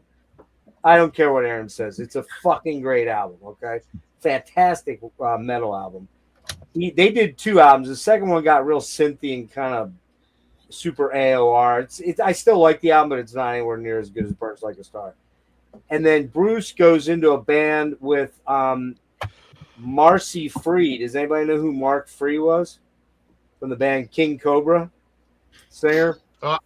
Yeah. Who transitioned I don't know the from name. a man to a woman to Marcy, from Mark to Marcy. So they were in a band called Unruly Child, and then this thing comes together. This World Trade album comes together. The best way to explain it is it's kind of like much better 90125 era. Yes. Does anybody know that? Like Owner of a Lonely Heart? I know Aaron does, but anyone else? Yeah. So it's kind of in I that. still hate that cover. That Yes album. It's just Oh yeah, it is a terrible cover, but it's in that vein of heavy rock, but still synthy prog, almost like Asia or something like that. Only a little bit heavier. Well, maybe not. Kind of like Asia is what I would say it is. I love this fucking album. I think it's brilliant. It's one of my favorite albums of all time. And I realized I just had a CD-ROM of it. Or I wonder if Dream Theater like reused those props, the balls on the cover. Well, that's actually Hugh Syme who did that cover Octavarium one later. Yeah. So he stole his own idea, but this was before the Dream Theater album. This came out in 80. I think it was 89, I think. And the bass player then went on to play with one of the versions of Yes. I think it's the one with Steve Howe in it, which is the official one. His name's Billy. What the fuck's his name here? Hold on. Billy Gibbons. That's not it. I'll find it then. Anyway, last couple here. Ryan, these are for you, buddy. Ooh, delicious. Viper. This album is so fucking good, Brian. On the way home, I jammed it. It's good, isn't it? Fucking it's great. Good car ride music for sure. It is awesome car ride music, man. It is so fucking good. Man, Cold as a Stone. The lead-off track. I'm Not Waiting. Aaron, you know this one, don't you? Yeah, it's not bad. I think it's I've never seen it on CD before. Well, it just came out. Okay. So I'm not sure who did it. Somebody named Bad Reputation. I don't know. It's probably some private thing that some dude did, like Scott Waters or something like that. This is a killer album. All right. This is a killer album. And I know Aaron's going to shit all over it. Brian is going to beam like a pumpkin. He's going to be so excited at this. But Don Dawkins, Up from the Ashes. This album is the best Dokken album they ever made. This is the best Dokken album they never made. This I got that last year, man. I got that last year. They had it like in the clearance, like $4. I bought it brand new for $12.99. You can get it super cheap. But man, I mean, songs like "Crash and Burn," "1,000 Miles Away," "Living a Lie," "When Love Finds a Fool," "When Love Finds a Fool." Mirror, mirror, mirror on the wall. Yeah, man, this fucking rages. This is great. Fuck yeah, I remember that song. And then the last one, the very last one. I don't know if anybody's gonna know this, other than maybe Aaron. I don't know. Maybe the rest of you guys will. Rick might know. Rick will know. Brian Ferry's Mamuna box set. The box set. That's 3 CDs, boys and girls. We've got the original. We've got a remastered copy of Mamuna, which is Brian Ferry's 5th or 6th album. I forget which one. 5th, I think. It's got this project was originally supposed to be called Horrorscope, and it's got the whole Horrorscope album, but then not redone the original demos, and they didn't like them, so they scrapped everything, started over, which is what. And then there's all kind of B-sides and shit I haven't gotten to. But man, you familiar with Brian Ferry? You probably hate him, right, Aaron? I don't really have any strong feelings about Brian Ferry at all, but I wouldn't buy a he was box. a singer of Roxy Music. Yeah, he was a singer of Roxy. I like Boys and Girls a lot. His album, and then the other album where he's wearing the white tuxedo jacket. Bête Noire. Yeah, that one's good. But the Time Goes By. The one where he's standing by the pool. I forget what it's called. But yeah. Oh, that's one before. The Bride Stripped Bare, I think, is that one. I don't actually know that I've ever heard that one. I started with him with Roxy, obviously, because Rick, you can take me down. 1984, Avalon came out, and Avalon was Dream Warriors, 12-inch or what? Yeah, I found this a couple weeks ago. The single. It's got a couple extra songs on here. Back to the Attack. I was thinking about that the other day, man. I'm thinking, man, I kind of want a picture disc of that. It's a cool. It's a cool cover. What did you pay for that? Out of curiosity. $10. What's that go for in Discogs? Did you? I don't know. I haven't looked. It's the cover's pretty beat up. It's got some. Okay. It's a little. It's not a pristine copy or anything, but it plays nice. Nothing on the inside. No inserts, huh? No, Well, that was it's a nice little find. yeah, that is cool. I've never even seen one of those before. The artwork's cool on it. Yeah, it is. That's what drew me in. And come on, man, the song Nice. fucking rules. Yeah, it's a good song. That song is Yeah. badass. Hell yeah, love it. I think that's. Oh, I did get here. I got a couple other Oop. quick things. Got the band photo there. Okay. I'll show you a couple more here. A couple albums, quick. Just a few. Yeah. So, I will say real quick with the World Trade album. Yeah, that came out the same year as Dream Theater's self-title or Dream Theater's debut. Yeah. That same year. It was before them. Yep. So got another Mortuary Drake to add to the. This is a split they did with Oman. Is that the name of the band? No, Necronomus. Anybody ever heard of them? I think that's Nope. what it says. Necromass? Necromass? I don't know. It's It's right, Necromass. Yeah, it does Necromass, say I think. Necromass. Yeah. I never heard of them, so I don't know if that's an Italian death band or what. Then I found this. I think this is I'm hoping, but I think this is a real get because Rick's been after me about this one for a while, and Jake too. Trees of Eternity. Yeah. This is the project Yuho from Swallow the Sun did with his partner, Aaliyah Starbridge, I think was her name, right, Rick? Leia, yeah. And this is like a pale gold, sort of like see-through.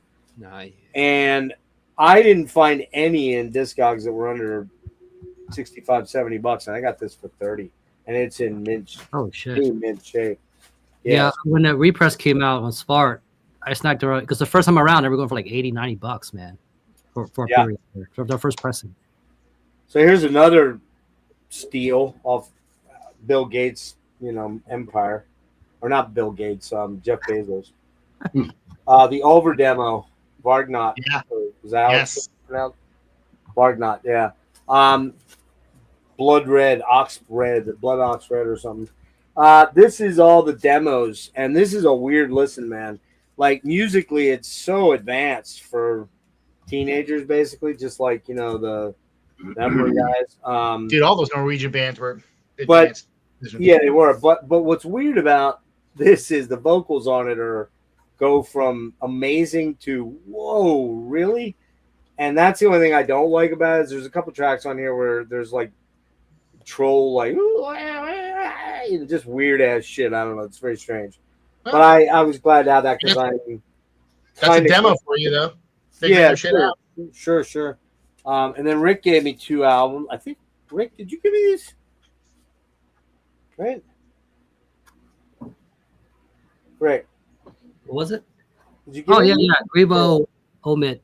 It's very ethereal, kind of Cocktail Twins. There are those moments. So I didn't really get a chance to dig into that yet because I've been digesting these here. But last one, you'll know this one, Aaron, right? Oh yeah. It's not an original, but it is a first repress from 2000 on, I forget the weird label name. You remember? That's Sunday. probably the same one that I had. That's about when I got mine. Sunday, I let it go, yeah. though. Huh? I think I let mine go though. Yeah, this doesn't seem like it might be your album for very long. I like it because it's weird. It's really weird. It's kind of hippie, sun-baked, stoner music. I mean, Skip Spence was, for those that don't know, was the singer for Moby Grape. He was also in the Jefferson Airplane as a drummer. Had never really drummed before in his life. Marty Ballin just said, "Hey, you're in the band. We need a drummer, so just drum for us,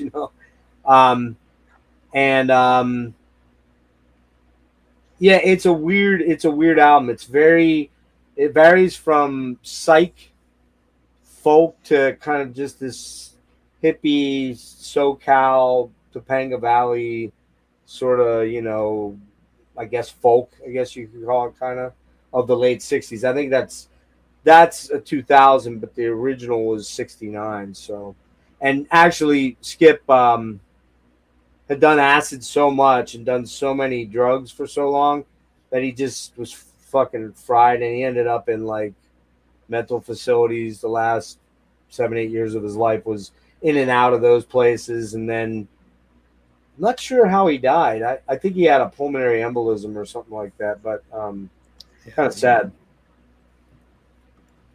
Oh, rotting Christ members. Okay, there you go. Well, that's probably going to be pretty good then. I feel like it's sad when you hear about these people going to like that Sid Barrett mode, man, where like they just. He's very much like Sid Barrett. You nailed it. That would be the an analogous figure for sure. Yeah. So get this, man. Recent pickup of mine. Because you showed the over, right? Uh-huh. What I want to see this stuff. You ever seen this 2-pack? It's got the Bergnaut demo you showed. Uh-huh. And then like Perdition City right next to it. No, that's weird. That's a hell of a way to get into this band, right? What's that? What label is that on? I bought this used AGAT company. It's not even like a real label. I don't know. Somebody. That's got to be a bootleg. Well, maybe it is a bootleg. It was so peculiar. I saw this. Like, that's a hell of a combination, man. I'll be right back. I was like, yeah. I mean, talking about the two extreme ends of their. Perdition City rather than Bergnaut, you're like, this is a different over. It's got to be like this is not the same band. There's no way, but it is. Oh, I got something I could pull up. A recent acquisition. Fucking old heavy metal. I think about how tragic it was for this band, just because being German, it's Living Death. Aaron, you might know this. Oh yeah, Living Death is great. I think that's not my favorite album of theirs. To tell you the truth, I think their second one is a lot better. Metal Revolution. Killer album cover though. Is that the guy from Australia? That album cover? That's from Australia? I don't know. I can't even read this. Like the one who did Sadistic Execution. You look at this, right? Like it's not the Sadistic Execution guy. I mean, they got the look, right? They got the spikes. Yeah. Oh yeah. Creator was doing this shit already. Like it's like these guys dropped in '84. It's like, and the problem is by the time this dropped, their sound was a little dated for the extreme they were trying to look. You know, they were SBS Creator and the fucking Sodoms. They're all starting to put out their shit. This band kind of just drops their stuff. So like, I don't know where you were, Aaron, at the time when you were exploring this kind of metal. You know, when this was going on, but like, I'm just thinking like, man, had they waited like another year or two, it would have been quite different. I mean, like you said, the second one's it's better, right? So they kind of moved up from there. But if I didn't know any better, man, I'm looking at this. I'm thinking like this looks like one of those Cogomello things, man. It kind of sounds like it too, really. It does. You know, the production's pretty rough. So it's weird. They had albums coming out at the big, during the big years of the German thrash scene. Yeah, fucking Don't Break the Oath came out that year. Like it's just '84, man. It was a very competitive year. Well, why are they not like more well known, or what happened that they kind of fell off? They're just not. Well, I don't think they were ever. They were great. Is the music not good? Mausoleum. At the time. Yeah, I think the next ones weren't on Mausoleum. I don't remember. I have to look. Hang on a sec. I know. I've heard the 1987 album, Protected from Reality. Yeah, Eric, you're right. It does kind of have a sadistic execution kind of. I got a sadistic execution. It's red like it looks kind of like this. It's like a collection of their demos or whatever. Man, you ever watch those early sadistic execution interviews like from the '80s? Like that dude was on something, man. He reminds me of the night that look he get, that sociopathic look, man. Just got it. That artwork you guys are talking about, it's done by one of the guys from Sadistic Execution. Rock. Yeah, Okay. Rock. Like those covers. That's his artwork. Yeah, but that's not him on the Living Death. No, that's not him on that. Thing. No, that cover that Rick showed, that was actually too well done. Yeah. It's actually like that was pretty random. Yeah, it's like no, you have to admit though, those Rock album covers are a little crude. I like Rock's art. Oh. I think it looks pretty. Oh, I cool. love it, dude. Yeah. Let's see that one. Then that's an EP. Oh, Watch out! I think I have 2 of those. I got something for Aaron because a recent video, it just like you brought up the Magnum, right? And Yeah. You just talk about how like that shit is like it looks heavier than it really is. Yeah, So, oh shit. that's Metal Revolution. It's to me, it's just funny. It's like they released albums all the big years for thrash: 84, 87, 89. No one talks about them. Another EP. Here's Protected from Reality. I think this is the only one that came out over here. Yeah, Yeah. I think that That's was a which one fantastic was the album club? Was that the album club one? that was the album club one, Rick. That's Yeah. why I know of this band because of that. I've never even heard of them before. And I have that live one too. It's another EP. Who are they? Living Death. Never heard of them. Just like another really good German like hard thrash band. I'd take them over Tankard any day of the week. Oh. So in the Sodom vein or creative? Not Creative? quite that heavy. It depends on which album, but they're heavy for sure. It's not the sort of band where you go like, goddamn, these guys aren't really heavy at all. It's like no, they're plenty heavy. All right. So Rick, you were talking about Magnum. I'm curious to know what you're talking about. Are you talking about the English UK No, band? well, we're just talking about bands who like they just have a presentation of being more metal or heavy than they are. Yeah. Are we talking about the Magnum from the UK? Oh yeah. The man. Spirit Chaser, right? Fucking Oh, great. Chase the Dragon. Yeah. It's Cool. this thing. Bands like this, man. It's just like, Yeah, Yeah. anybody who's ever picked up an Axe album will know. that's And their I- wimpiest record too. I do like this band, man. It's a pretty cool, heavy, fucking hard rock, man. But they're not metal. You know, you would not know that. You know, that looks pretty fucking metal, man. It's got a fucking bloody axe and everything. Hey, Eloy has those kind of covers too, man. They're not metal at all. Yeah. All right. Well, they always have a space theme, though. They are out there. They're coming from that Yeah, era they're where like definitely the Roger Dean shit was the big, you Right. know, that look. Yeah, it definitely has the prog look to it. So, can I show something that follows up on what Jeff was showing? Sure. Mortuary Drape. Mm. All the Witches Dance. That's the Classic. only one I need. Yeah, I This can't is- find that one anywhere. yeah. That was This a is- tough one. Yeah, pretty sure that I saw Mortuary Drape play. There was this night at Maryland Death Fest 2010-ish or something where there was this sick fucking lineup where Behexen played and absolutely destroyed, dude. Behexen were so good. Sargeist played. And I think Mortuary Drape also were on That that makes sense. same night. But yeah. Yeah, that's the only one of those I need in any format. I have everything else. That one, like online, a guy was offering up. It was a repress, but he wanted like $50 for it. I'm like, dude, for a CD, come on, man. Yeah, no, this is I got this in a used bin maybe God, like 15 Thanks. years ago or something. Thanks. But Fuck. yeah. You and Dennis, for fuck's sake. Why are and Logan? Huh. I never find shit in the used anywhere, and everybody fucking find. Well, that's not entirely true, but for the most part.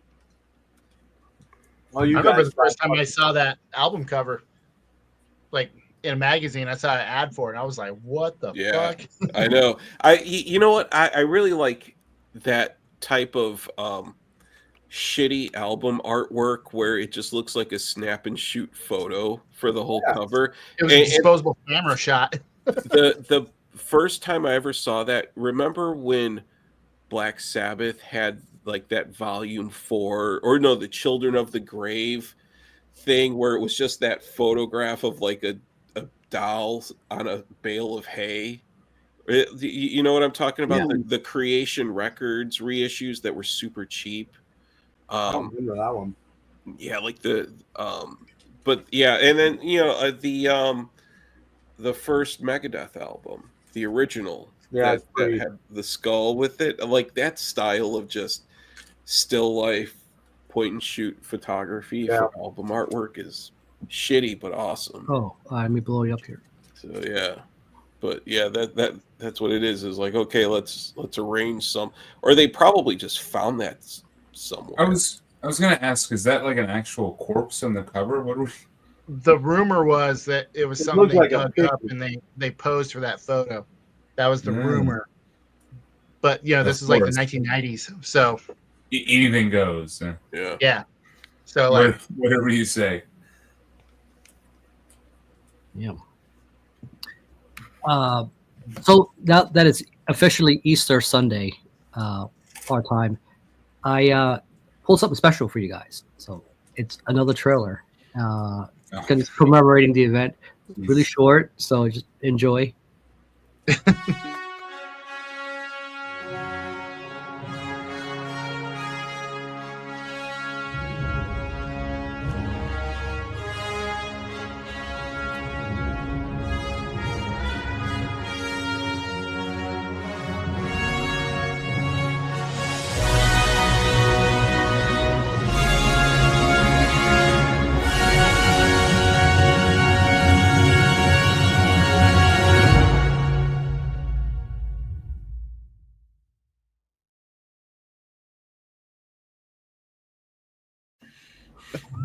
Happy Easter.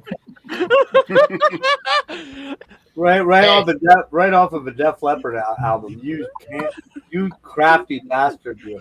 The fun master. I have to say, I was an atheist until 30 seconds ago, but now I believe it. It's real. I know it. I saw it with my own eyes. Christ has risen. Just one person made this whole endeavor worth it, man. Just, hallelujah. I was just gonna say, hey man, that church has that kind of budget. They need to pay taxes. Yep. How about it? Oh shit. I like the standing ovation. I was listening to an album that, and I don't know if I mentioned this to any of you guys. I don't think I would have. That I'd kind of forgotten about. I think it came out in 2012 or 2013. And I don't even know how I fucking fell into it. I fell into it last night on YouTube doing something.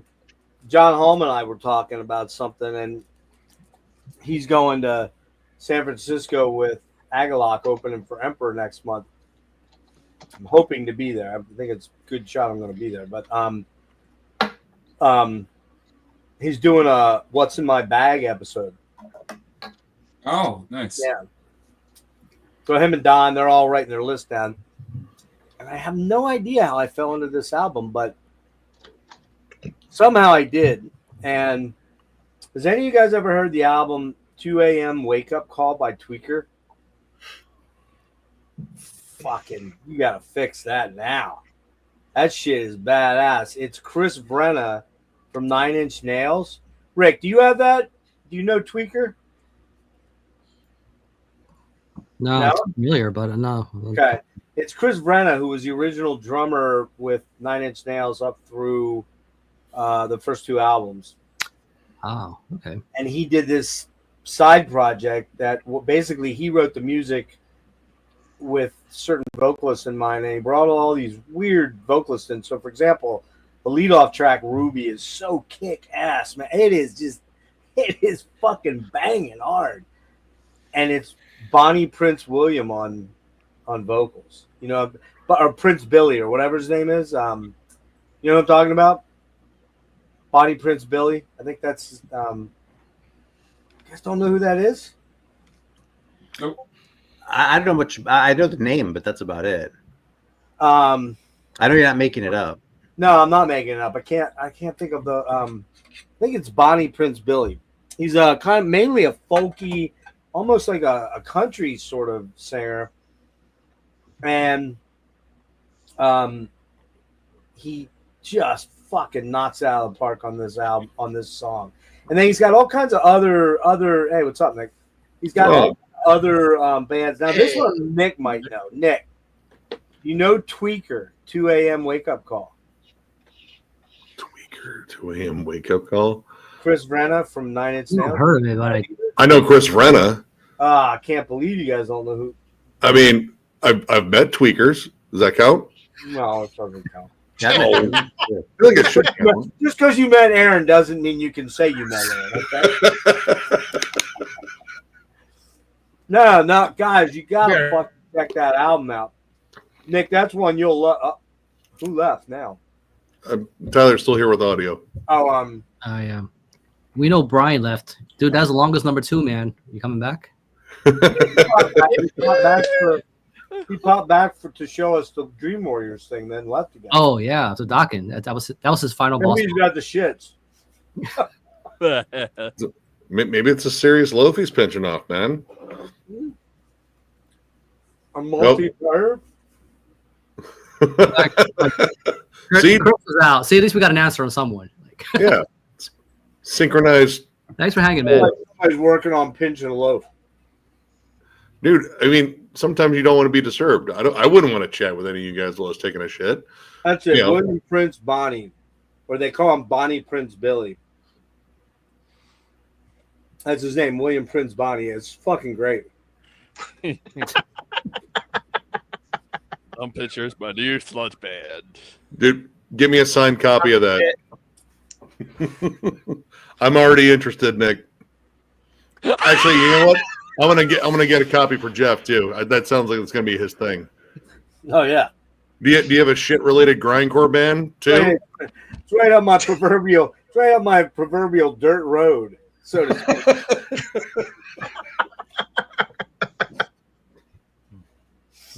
Bonnie Prince Billy's. It sounds like the name of a dude who would do like cover songs of Prince, but with a Billy Ray Cyrus outfit. Like it's just maybe it's the vapes talking. I don't know. It could be, but I mean, regardless, I seriously, I'm leaving you all with a homework assignment. Oh. Listen to Tweaker 2 a.m. call. Tell me that it isn't catchy as fuck, pretty innovative for the time frame in a lot of ways. It mixes a lot of different weird genres that really shouldn't go, like industrial with acoustic, folky cowboy. It's so weird. I was gonna say it's got to be somewhat industrial because that's like everything Chris Renna's like involved in usually. Yeah, it's industrial, but it's still very. I mean, it's a unique album in that all the singers make the songs, and there's a bunch of different singers, and each track sounds entirely unique. Because it just doesn't sound like it's anybody for once. So, It almost sounds like you're describing Pussifer a little bit. Kinda, yeah, a little bit. When did Pussifer start? I forget. 2010s, I think. Yeah, see this. Well, yeah, it would have come. They were probably doing stuff around the same time because there's a lot of electronica to this Tweaker, but it's not like overwhelming. There's a lot of acoustic instrumentation. There's a lot of couple instrumentals. It's really cool, man. He's a teacher now at Michigan, maybe Michigan State. Is that upstate Michigan State? I guess. Kinda. That's almost like the middle of the state. Lansing. That's where Michigan State. Yeah, is. that's probably. Yeah, that's probably. Yeah. But he's going. He's teaching there. He's a college professor. Even though he did do the band thing for a long, long time, I saw an interview with him with Kevin Key from Skinny Puppy, and they were talking about tour dates that they opened as 9 Inch Nails opened for Skinny Puppy, like on the fly. And he was just talking about how, he had then he went in with Manson and they did Antichrist Superstar and Dope Show or whatever. And he said, then things got really dark. And he said, my propensity to do a bump of heroin and do a bump of cocaine and go to the gym and work out for 4 hours was pretty high back then. And it kind of caught up to him. I don't know if he had a major health issue or. It sounds like he was working his way towards one. Right. Pretty much, yeah. But I'm going to actually try and get him on to the show because I'd love to talk to him about, his early days with 9 Inch Nails and all that stuff. But what was interesting was, I think it was 20 or 21, 9 Inch Nails got inducted in the Rock and Roll Hall of Fame. But they had to cancel the performances because soundstage and, COVID protocols and all that stuff. So he never got to play. Then they eventually ended up pulling all the original guys, plus the current band, and they did this out your way, Nick. I'm shocked you didn't even go to this, but they played Cleveland. What's the big theater in Cleveland? The Agora. Agora? Well, that's not even like that big of a theater. All right, what's the next biggest thing? Fuck, I mean, honestly, in terms of like the biggest venue I've been to in Cleveland, it's probably the Agora. Like anything else outside of there, like House of Blues is smaller than that. And Well, what would they use for a big show like that? It'd probably be the Cavs Arena. Maybe it was the Cavs Arena. It might have been. Yeah, I guess it was. I saw 9 Inch Nails in 2005 in that arena with Queens of the Stone Age. Okay, yeah, then that's where they played. But they did this. The last 5 or 6 songs were of all the band members. So Richard Patrick was there, from Filter. Danny Lahner, the original guitar player, was there. Brenna was there as the original drum player. Atticus Ross,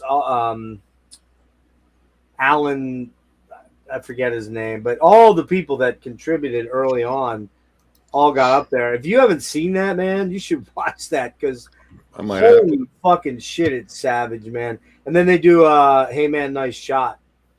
And I love that song. One of the best songs on the fucking gym playlist, constantly, always there. Oh, yeah, well, yeah, gotta have it. After the bump of coke.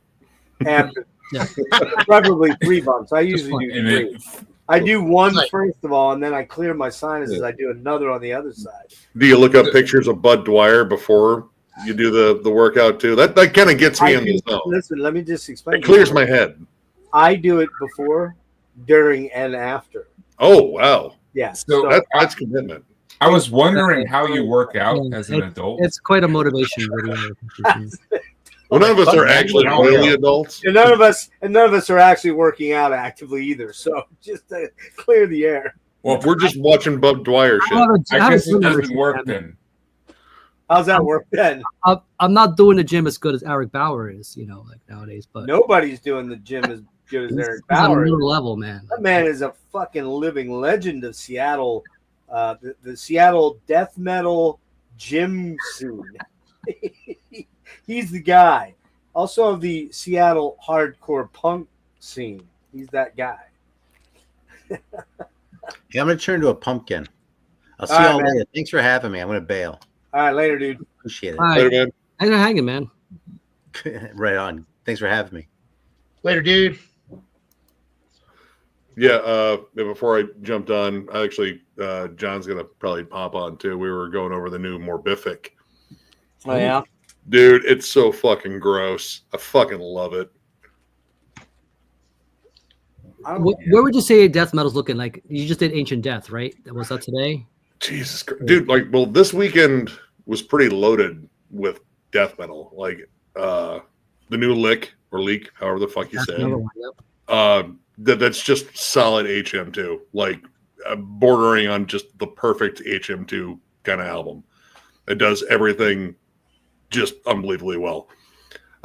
Ancient Death was a fucking mind fuck. Fantastic. Ancient Death is awesome. The fucking riffs and the drum work on there. And the fact that, I believe the bassist, she's playing a fretless bass in that entire album, but she's not doing like all the warm, like she's just doing like just catchy fucking bass lines. Dude, great songwriting across the fucking board. The instrumental on there was a Journey to something or other. I don't know. They had long titles. Yeah, I forget the name of it. Dude, great fucking work. I dig the hell out of it. And I think they. I don't know if you watched my interview. I didn't watch your review. I tagged your interview in. I know. I heard. Thank you. The part I said that they need to utilize even more is have Jasmine do more vocals. I think it worked better with the clean haunting sections, especially with that weird like backwards guitar. Yeah, the wide guitar. Yeah. I think that her clean vocals in those sort of areas worked really well. I didn't like them as much in the heavier areas, but I like the fact that all the growls had a lot I of. didn't even really hear her in the heavier area. Yeah, there's some sections where she's growling her guts up. No, it's 420 over there now. Officially now. There it is. I was like, not for me. That's But right. yeah, like some of the heavier areas where the clean vocals are, like I think I'd rather just hear like the growling over it. But yeah, honestly, it reminded me a lot of the last Horrendous album. Definitely some Blood Incantation vibes, and Obliteration. If anyone remembers that band From Norway, yeah. Yeah, Good, man. Absolutely. yeah. Where the fuck are they been? And what been a Black while. Death Horizon and yeah. Who's this intruder? Goober. What up? Hey, Yeah, I don't know. I'd have to go rewatch my interview, but I know the one song. I think it's the third song. It's got the real sort of trippy, Actually, semi-psychedelic sort of vibe. What's the third song called? it's the fucking long one. Goddamn. Breathe, transcend Yeah, that into the glowing streams of forever. Yes. Yeah, that one. Oh. Her vocals are fantastic on that when it goes, and that section is very dreamy and very proggy, and sounds exactly like the song "Don't Hate Me" on "Stupid Dream" by Porcupine Tree. There's no way Jerry heard it. I believe that completely, but it sounds so much like it. It's like, whoa. The note choices, everything. The last track, Violet Light Decays, is probably my favorite. There's a whole transition in there that they just go into like a very Leprosy style, like kind of tremolo riff. And it's like, oh, dude, that just hits that old school spot. Mm-hmm. But going back and forth between like the proggy stuff and just straight up just great death metal riffs. Like, Yeah, and there's awesome solos on the album. dude, and frequent. They are all over Yeah, here. they are, but fucking they're killer. not. They're not the kind that like you're like they're wanky. Yeah, They're no, super there's- melodic, super catchy. there's one that's more dive bomby.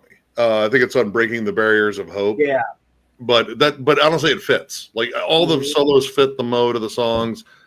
This is just fucking excellent. There's been a lot of good fucking albums this year already. It Yes. pisses me that off. one's definitely in my top 5 already right now, and I've got 3 or 4. This one might have a holding spot already. Yeah. All right, Falafel. The ancient cover art sold you, right? But I know the last one didn't. Like, it's like a night and day, man. Like that EP. The EP was pretty rough. I haven't checked out the EP yet. Oh, it's I like would a say, Nick, I would say that one for me is pushing what I feel right now is probably still my number one because I always love listening to it. But Cult of a Serpent Son. No, Cult of a what's it called? What one? Be more specific. The Serpent Cult. Fucking Cult Night of Owl. a Sun Serpent. Cult of a. What is it called? The Cult of the Serpent. Son? No. By who? By Night. night. No, night. Oh yeah, Cult yeah. of the Cult Serpent of the Son. Serpent Son. I was like, am I trying to figure out a band's name? The name's already too right. long. No, it's Cult of the Serpent Son. Yeah, Right? dude, that's a damn good 3 album. words. First word. That's- Sounds like. That one is definitely in my top 3, and this Ancient Death might be there now too. I mean, this one's up there. The new Titan Blood, I don't know. Oh, ungodly, evil, heavy. I already know that's not just Wheelhouse. I already know. Oh, Jeff would maybe like it. That's a He might glowing like it. person I don't for know. never checking I it mean, out. War Metal Island coming soon. Great. New Sepulchral Curse. I haven't checked that one out. That one I probably might like. Phrenolith. Yeah, Fennel is always good. Dude, I mean, if you just want things kind of boiled down to their basics and done well, dude, the new Benediction fucking rips. I got a couple other ones that I have. Great old ones in there too. Kadath. I mean, fuck, dude. I love the new Whitechapel album, and like Deathcore's, I'm very spotty with, but that album whoops ass. And then there's I the new need to- Tribunal. Did you review the new Tribunal? That's up tomorrow. The big sad. Yeah, I might be having those guys on. I might be having the Mesa guys on too. The guys- Dude, Nice. that album. It's good. Oh my god, that is stupid good. Very good. It's very good. For the year. That's God, was it Fire in the Roof? Like when that chorus hits, it's like, dude, that is so, and the goth rock shit. I mean, yeah, dude, it won immediately. it's like if there was a pack of Pall Mall sitting here right now, like just put that on. Oh no, that's a clove cigarette kind of album. Plus, why aren't you wearing a leather jacket while listening to it? You forgot about that. And sunglasses at night. I was never that cool, man. And maybe one of those S&M collars with the big circle here, and then the. Why you gotta make it weird, Jeff? maybe we'll see that when Jeff and I go see Christian Death. That's right, Christian Death. No, come on, Jeff. Save that get up for the pre-fest, so I can say I don't know you. I'm gonna show up as a gay biker. There you go. Cool. Not it on holding the leash. That means it's John. Assless leather chaps. You get a hold of the leash, John. Instead of a full, maybe a trench coat, a leather trench coat. Oh, you're gonna be musty. It's gonna be hot. Very musty, yes. So what do As you long got as you're there, thoroughly Rick? uncomfortable in that You outfit, chiefing on I something? promote. What? I said, what do you got there, Rick? I see you chiefing on something. This is the 420 stream, is it not? Oh. What do you mean, like the Yeah, vapes? Rick's Yeah, definitely chiefing. This is white raspberry. Nice. I do have a lemon. It is it's a Hulkberry. Oh. So what the hell is it? Oakberry? Berry. You ever had Ghost? What is it? THC gummies? No, these are vapes, man. Oh, but are they THC or what? Yeah. Oh yeah. I didn't know if you had mushroom ones because they out in fucking What? yeah. See, I thought you got a Other mushroom. than the Wait, chocolate I showed you earlier, man. This stuff's dangerous. What is that? Wait, there's a mushroom vape? Jesus Christ. No. This is actual mushrooms. Oh, nice. Nice. Well, they have mushroom vapes out in California everywhere. It's They the do? Mushroom yeah, vapes? Are you yep. serious? Yep. That sounds dangerous. It does, doesn't it? How do you even Yeah. regulate because I that's did it. that's though. really based on a dose. Well, it's an aerosol, and I think It's there. it is one puff. You gotta you pop a thing, and it gives you one Like, burst. what's one puff equal to? Like, I can't be like, oh yeah, one puff's equal to an eighth. Like, fuck, I've had 6 puffs off this thing. No, yeah, that's a good point. But you gotta remember these. That's are how you made see out of- God. Well, these Yeah, are yeah. made That's how you out of- smell God. Hang on, these are You made can lick out God at that point. I don't know if Godberries taste like blind. godberries. Mm. But here's the thing about those mushrooms: they're not the psilocybin mushrooms; they are the muscarina type. Oh, that's dumb then. And the muscarina type, if you really dig down deep into them a little bit, kind of not very healthy, very unsafe. Because I will tell you, man, I did real mushrooms out in Colorado with Jimmy and his wife, and then I did the gummies in California. And to be honest with you, the only time I got a real high was the one night I did like 6 of those gummies or 7 of those gummies. I felt really drunk because I hadn't drank before. The other times I had drank, so I didn't really feel. I never got any like the walls were melting or anything like that type shit. I didn't trip like that. Yeah, but you probably had the psilocybin mushrooms. That's why. I did. Yeah, that's a big difference. They Yeah, were great. I told you, Rick, don't buy any more of those, dude. Those, I'm serious, they're not safe. I actually haven't. Okay, That was pretty much it. I'm not being your dad here. I'm just being your dad here. Nah, I just prefer vaping. I dug into that. I'll tell you why. Because man, Shut up, Gandalf. You're not my real dad. Real dad went out for cigarettes. He's coming back. For 20 years. But you're not my real dad, man. No, the night before I left San Francisco, the 15th of December, I was feeling really shitty from a bad hangover from like the day before. Fair enough. So I'm like, well, you know what? I'm going to take a bunch of these gummy rings, these mushroom gummy rings. I just did not feel well at all. From that day forward, I haven't felt the same. And I know it didn't I didn't trip and stay there. It's not that kind of a feeling. It's like I just felt body sick, like I cannot tell you, for weeks after that. And then I haven't really felt the same since mid-December as far as my legs, my hips, all kind of stuff I'm being tested for this week. I'm going in for EMGs to check the long fiber signal in my legs because I'm having severe, like if I hunker down onto my haunches, I can't lift my weight unless I have something there to brace me, like belt. Yeah. And that is, and I'm also having severe pain in my hips, like insane pain.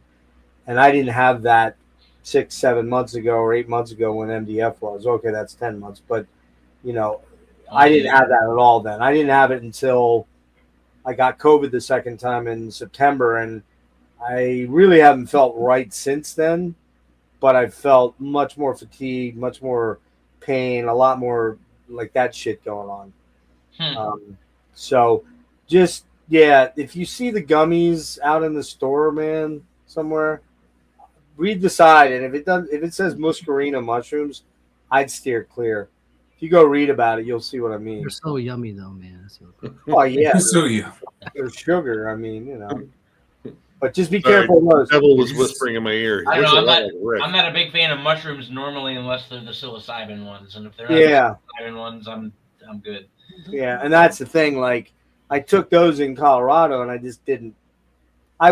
Jimmy and I were already like a box of wine in already, but we were drinking box wine. We're like, fuck this shit, let's do it. And we were pretty juiced. And so by the time I decided to go, all right, I'll try them. The peer pressure they were doing, and I'm like, all right, you know, we all got these giddy laughs on our face, but mine's from wine and weed. How much do they have to twist your arm, Jeff? Come on. Not Those not just very no much. caffeine, had no effect on them. You know? Not very much. I was kind of like, You want to do mushrooms, Jeff? Yeah. I mean, no, it wasn't like that. I had to think about it, but you know, Nick, we've been talking about microdosing for 2 years. I love it. And then, It's one of the greatest things ever. yeah, and then the other thing is that I had kind of set it in my head that I was going to do it with Chuck, because Chuck's done it millions of times, all the time, and I thought, well, he'd be a good partner to go out on that trip with. But I got antsy in Colorado. I'm like, fuck it, let's just do it, man. I had enough wine in me. I'm like, just do it. The next thing you know, I'm like wolfing these things, and they're like, oh, why is he not fucking high as a kite right now? It hit me later, kind of, because I was spinning vinyl, and Jimmy's like, I gotta go to bed, man. You should go to bed. You've been up all night, and blah blah blah. I'm like, no, man. I gotta listen to that album again. And I kept playing like a bunch of Jimmy's albums. I listened to like "Stupid Dream" from Porcupine Tree, and Anathema's last album. I just kept playing that one side over. And next thing I know, it's like daylight and it's like 7 a.m. I'm like, oh fuck, man. So I must have felt some effect of the shrooms, I guess, maybe. I don't know. Yeah, the last I didn't want to go to sleep. Dude, sleeping on shrooms is tough because your brain's like, guess what? There's other things going on. Yeah, swirl, like the hamster. Constantly, there's a bunch of things going on. Like you can't. Sleeping is tough. I think the last time we tripped, we ended up watching like a shit ton of like Primus music videos. That was, dude, that was thoroughly entertaining. Very nice. Oh, dude. I mean, dude, Jerry was a race car driver. Of course, Tommy the Cat. Yes. Well, Tommy the Cat would have been crazy. Yep. Oh man. Playing that while video's playing crazy. Even sober, Mr. Crinkle is I nuts. think I know what I'm putting on after the stream. Did you get up to? Your choice. I hope he plays the Tony Hawk's Pro Skater. Dude, Southbound Pachyderm is like. I was gonna say just Southbound Pachyderm over and over again. Whatever happened to Winona and her beaver? Like, I never got a conclusion to that. What? Yeah, what? What happened to Winona? She never found the beaver. You never found the beaver? Well, you remember, it might have been a porcupine, so the whole thing might have been a lie. That's why. Yeah. Hang on. What's that, Winona? What? Oh, they're not talking about you. Don't worry about it. Jeff has one of You named your blow-up doll or fleshlight? I did, yes. Winona. I named her Winona. It's kind of weird because it's just this little. No, that's weird. It's also gross. No. My name is Mud is a great Oh, music video. Oh yeah, dude. Jesus They're- Mr. Crinkle, I think, is still my favorite just because they did it all in one continuous shot. Jerry, Yeah, Lewis that Gardner. video is nuts when you're sober. They It is. spell race car backwards. It spells race car. Oh. Yep. What? Yeah. Wow. I know. Give me a minute, I'll I take would a not. No. Stunningly, I'd never thought of that, Rick. I would have gone through my entire life without ever thinking of that. Fucking brilliant. It's brilliant. smell the roses sometimes. Man. I'm more impressed with you now than ever before in my life. And I mean, God knows I've been impressed with you 98% of my life. You leveled up tonight, Rick. Congratulations. Yeah. Good luck topping this. Yeah.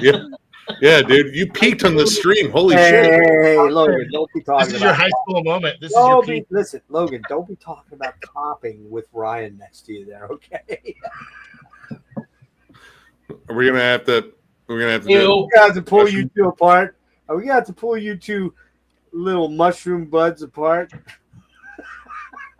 Now I want to take mushrooms, man. I Dude, got one here. it's already 1:30 in the morning. You'd Well, I be don't up have any. forever. They're at your house. Hey, Rick, will you hand don't care. John some of your mushrooms, please? could. You don't how have many to. you And want? me Here, some. here, No, I'll- he only takes psilocybin. It was not. Here, John, Yes, sir. hang on 1 second. Here, hold on. Come up real close to your screen. Oh my god. Oh, that's a creepy angle. Oh Thank God! How was that for you? It was great. Transcendental. This is amongst my top 10 cherished moments in life. You just wait till that kicks in. It's gonna be. Yeah. Did I tell you guys? Jeff Yeah, got me hi. on a little rabbit hole with this band. Oh no. Uh-oh. Oh no! Round and around. Well, good shit, man. Fucking King Gizzard. Oh, Oh, They don't put anything on CD, do they they? got you too. yeah. You know what? They might. Yeah. They do. This- Yeah. I have 4 or 5 of them. I Yeah. fucking saw this, man. It's just this What whole next shit's amount? like it's like embossed. Like Yeah. They always do Nice, the look most at killer packages, man. so ridiculous. And I saw this right, and I'm like, that cover art looks so familiar, and it kept fucking racking my brain, and then I figured it out. And it's something I haven't seen since I was a kid, right? And it's based off of an Atari game called Fortress. Wow. Oh my Oh god. my God! You were yeah. just saving that. You. Damn, dude, you ripped that off. Damn it. They ripped that off of them. It Holy was one of my pulls. I forgot to pull it. They just Holy got rid fuck. of the. They That's just got rid of killer. the smaller towers, or they moved them all to the side and they put those cloaked men right there. It's They like just a- redrew it. It's That's like a it. strategy game, right? And it's like Atari graphics. There's these big giant blocks. You gotta just imagine everything with the Atari days. 83, right, when that game came out. You don't imagine that was the most sophisticated thing at the time. And like 2 or 3 years later, Nintendo will fucking, you know what I mean? That thing looks Yep. like NES. Yep. compared to that stuff, man. But it's cool. King Gizzard kind of revisited that. So Nice. Jeff got me started on the CDs. I'm like, man, it's just if I do the rabbit hole with the vinyl, it's like I'm not yeah. retiring, guys. I'm not I retiring. have one of those, the really cool Nonagon Infinity, I think the dragon the one. Lizard. Yeah. It's the dragon one with the Oh, big the lizard draconic thing, yeah. apocalypse. I got one of their embossed, really super califragilistic covers. That was right after I finally had some money. I still got to get their Thrash album, man. The Infest. Oh, Thrash. infest Yeah. the rat's nest. Yeah. The problem with them is they, in all honesty, man, Oh, Oh, you were mute. you went mute, Jeff. Yep. Remuted. There we go. There. Yep. I just thought of something here. I don't believe you. I bet this sounds better. Frederick, you only like them because they're Australian. Come on. Hello? Is that better? Actually, the previous setting you had was more crisp. Was it really? Yeah. What the fuck? All right.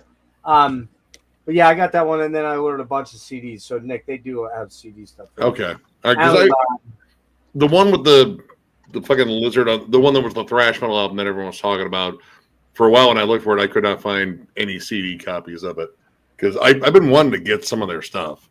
It just, I have no idea where the fuck to start. Some of their stuff is kind of. They're It's just krautrock that just drones on and on and on and on and on. There are times he sounds like they're a bit like Eddie Boris Davis. or the Melvins, I think. Yeah, kind of. Where they They've just, got a it's lot just- out. it's kind of a mess. They Like, just vomit. what do you all kinds do? of material. Yeah, where do you start? You know? yeah. Nonagon Infinity would be my suggestion, but Eric said Polygon Wanaland. That's one of the ones you gave me. Is that the Yeah. one I gave you? Yeah, that's what I thought. I forget what I gave you. I don't even remember what I gave you. I gave you what, 2 of them? 3 Yeah, of them? it was 2 CDs. I dug in, man. I knew it wasn't metal. Like, like it was. They have their moments where they kind of go there in that little direction, but Yeah, they get close. They never go into full metal though. They do a lot of jamming. If they remind me of anybody, they kind of remind me of Humphreys McGee.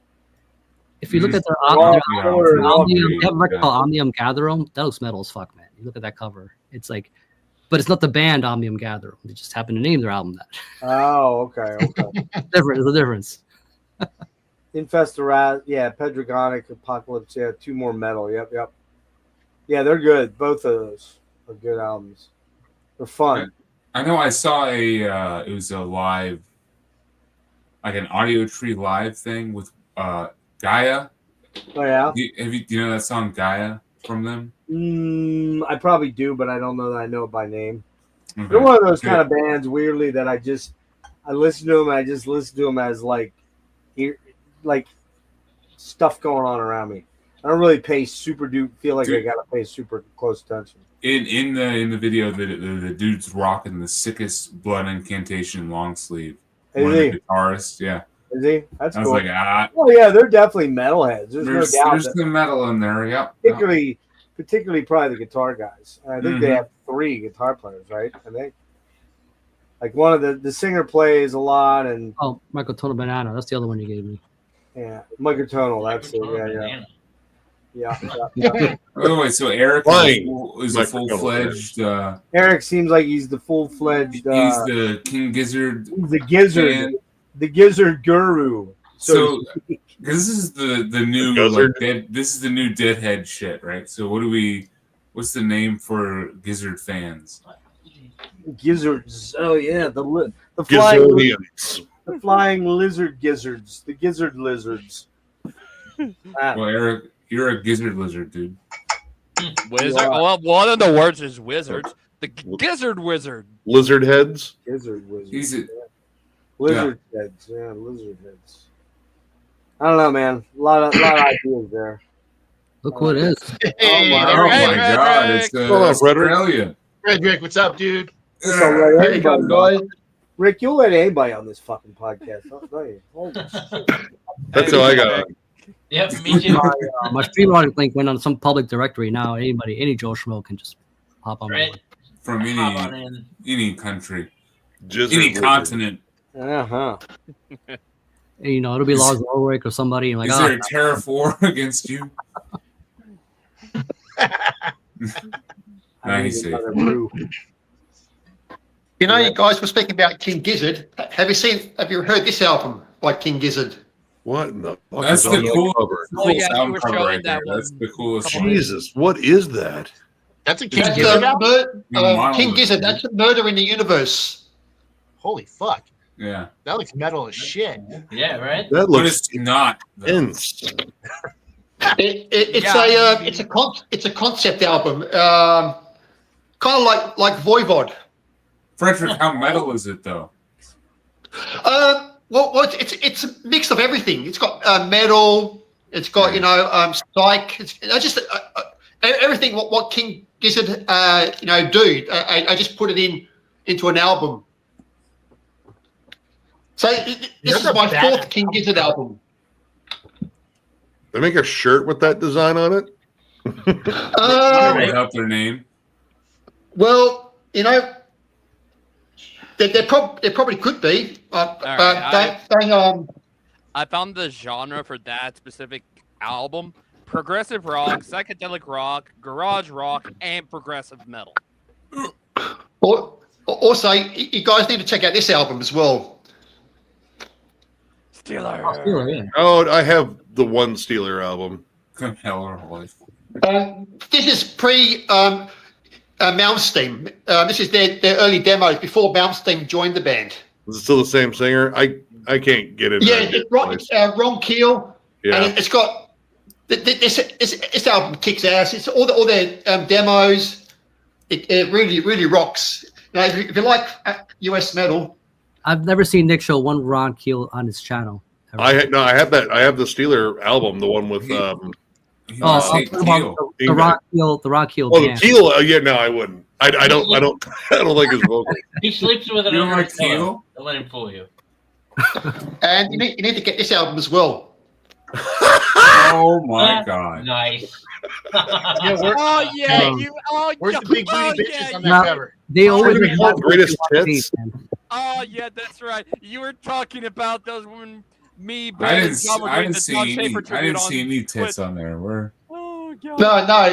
This is just their greatest hits. You know, it's got some great hits songs with an that H. Jeff might like. You know, it's got some great hit songs like "Who's Fucking Who," you know, "Fuck Shop," which is another great song. We've all been there. You're having a VCLT for Jeff. I see. Okay. And this is Jeff's theme song, "Banned in the USA." We're working on it.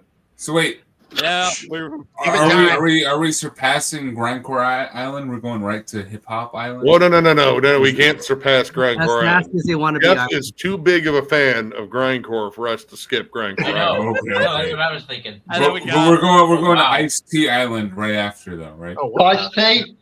Ice And then we're going Ice Spice. We go Ice Spice Island. Ice Spice. Oh, god damn it! What? Oh, what the That's fuck? creepy. That is a creepy looking cover. Frederick, what are you doing over there? I'll show you. These are all the albums that I picked up in the last Couple months. 6 months. Oh, 6 months. Jesus. Did you win the lottery? No, because when my mum passed away, I got Shit. some money.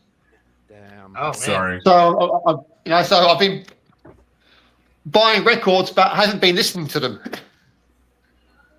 Damn. Dude, With the Ice Spice, I believe it. dude, I got Yeah. a fucking thick ass pile of CDs.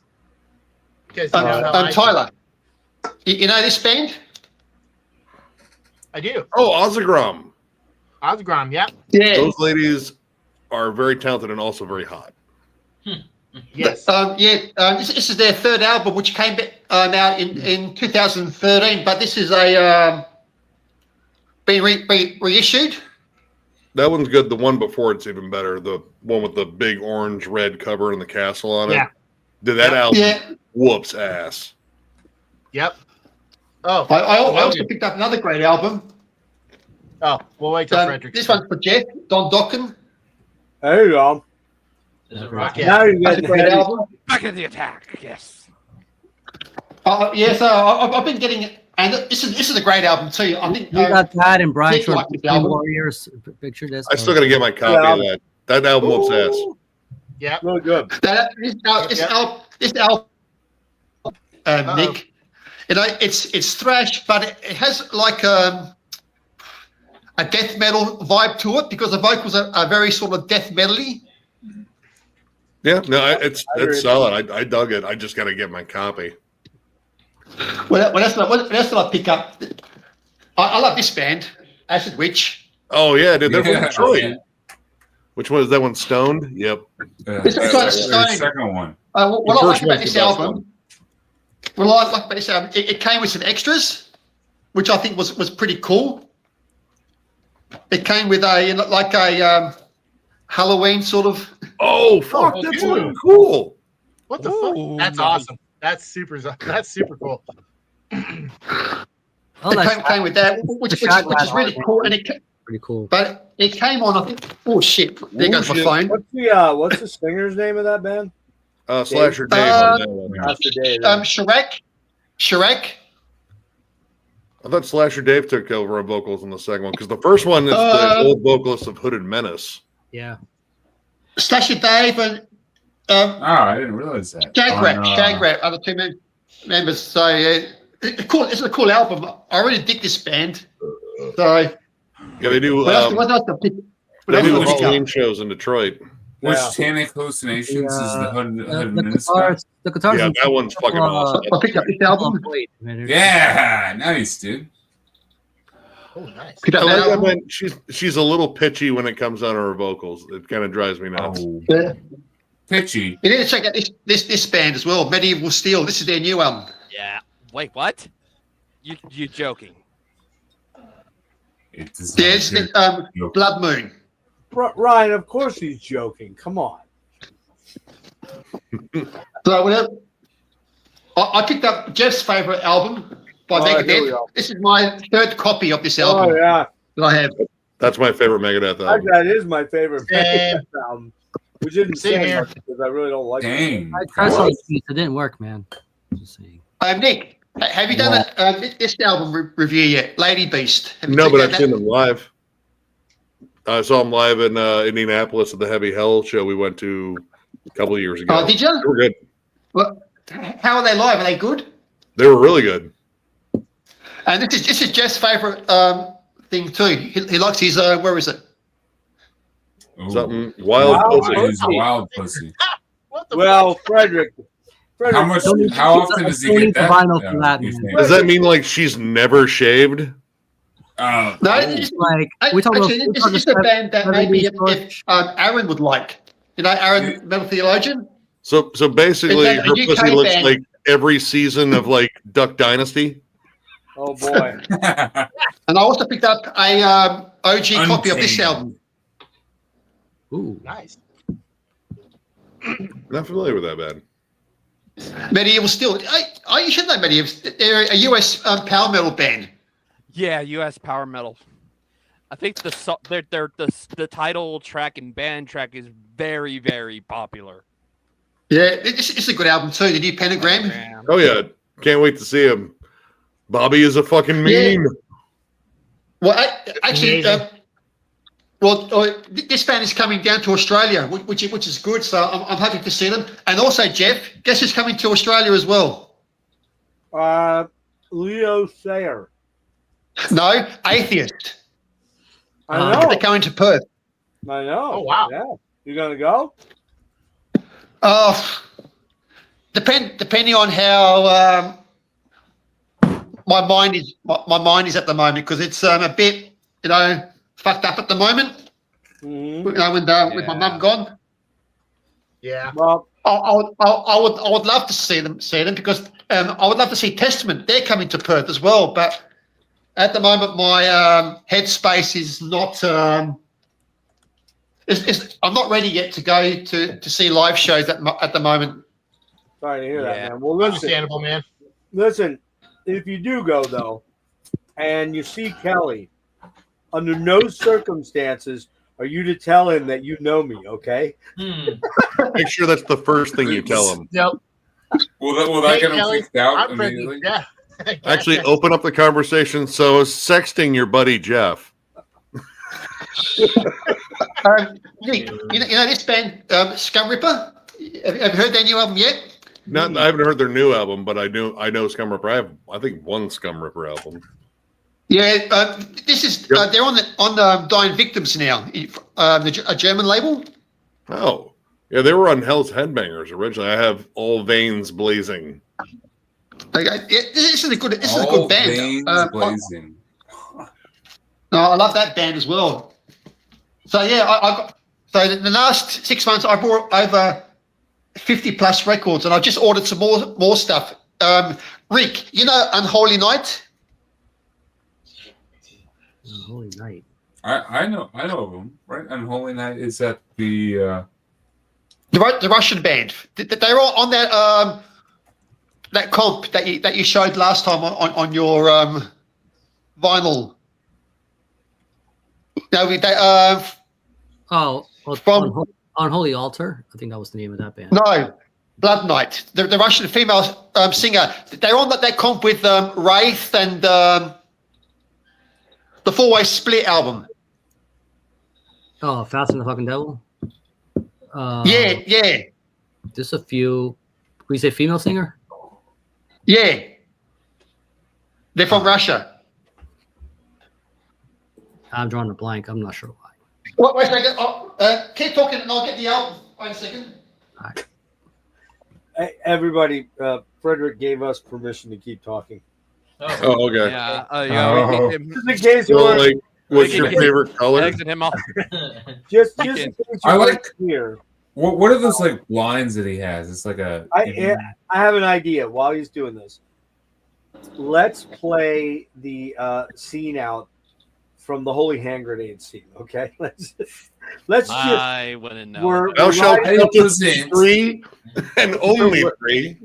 4 is outright, or 5 is outright. If thou hast counted to 4, thou hast gone too far. 5 is right out. 6 is just silly. Thy holy hand grenade.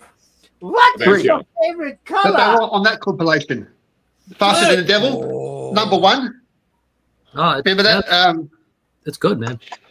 It had Wraith, Grave Ripper, Black Knife, and Unholy Knight on the first one. That's a phenomenal item. That was the one band I didn't know. Yeah, when I picked it up. Yeah, they have an album coming out, which I ordered. Oh, cool. Yeah. What do you call it? Fucking, was it Wise Blood Records?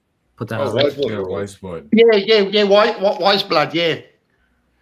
And Bastard Cross have a album coming out soon as well. Well, there you go. They're from they're Philly band.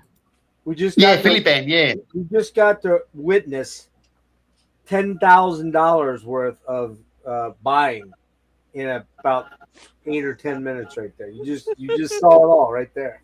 Usually it's you, Jeff. Yeah, but I think Frederick puts Jeff to Well, all right, shame. all right.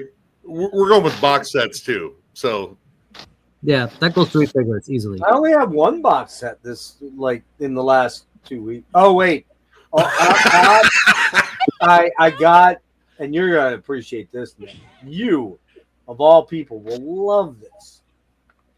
I got the Slide It In White Snake box set of 7 CDs and a book, and man, I'm gonna have more David Coverdale to make sweet love to than a man should be allowed to have. You see what I mean?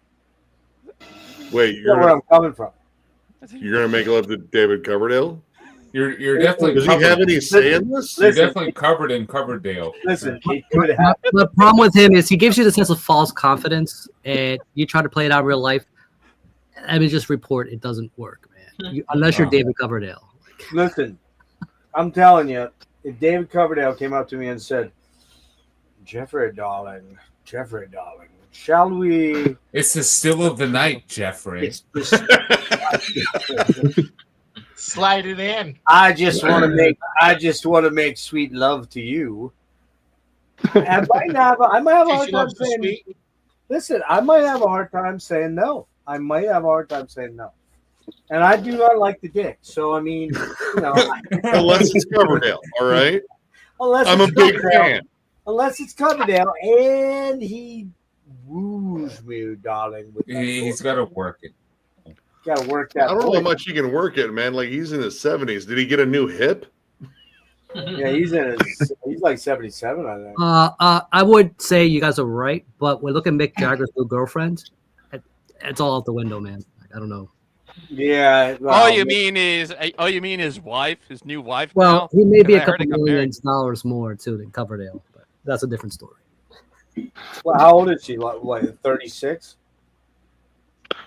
She's not even 40 yet. That's probably old. I would say like 26. So that would He still mean did get a later model. that would mean that he's in his early 40s when that person is born. Oh, So Yes. when they're a teenager, Yeah. when they're a teenager, Mick is literally in his almost mid 60s.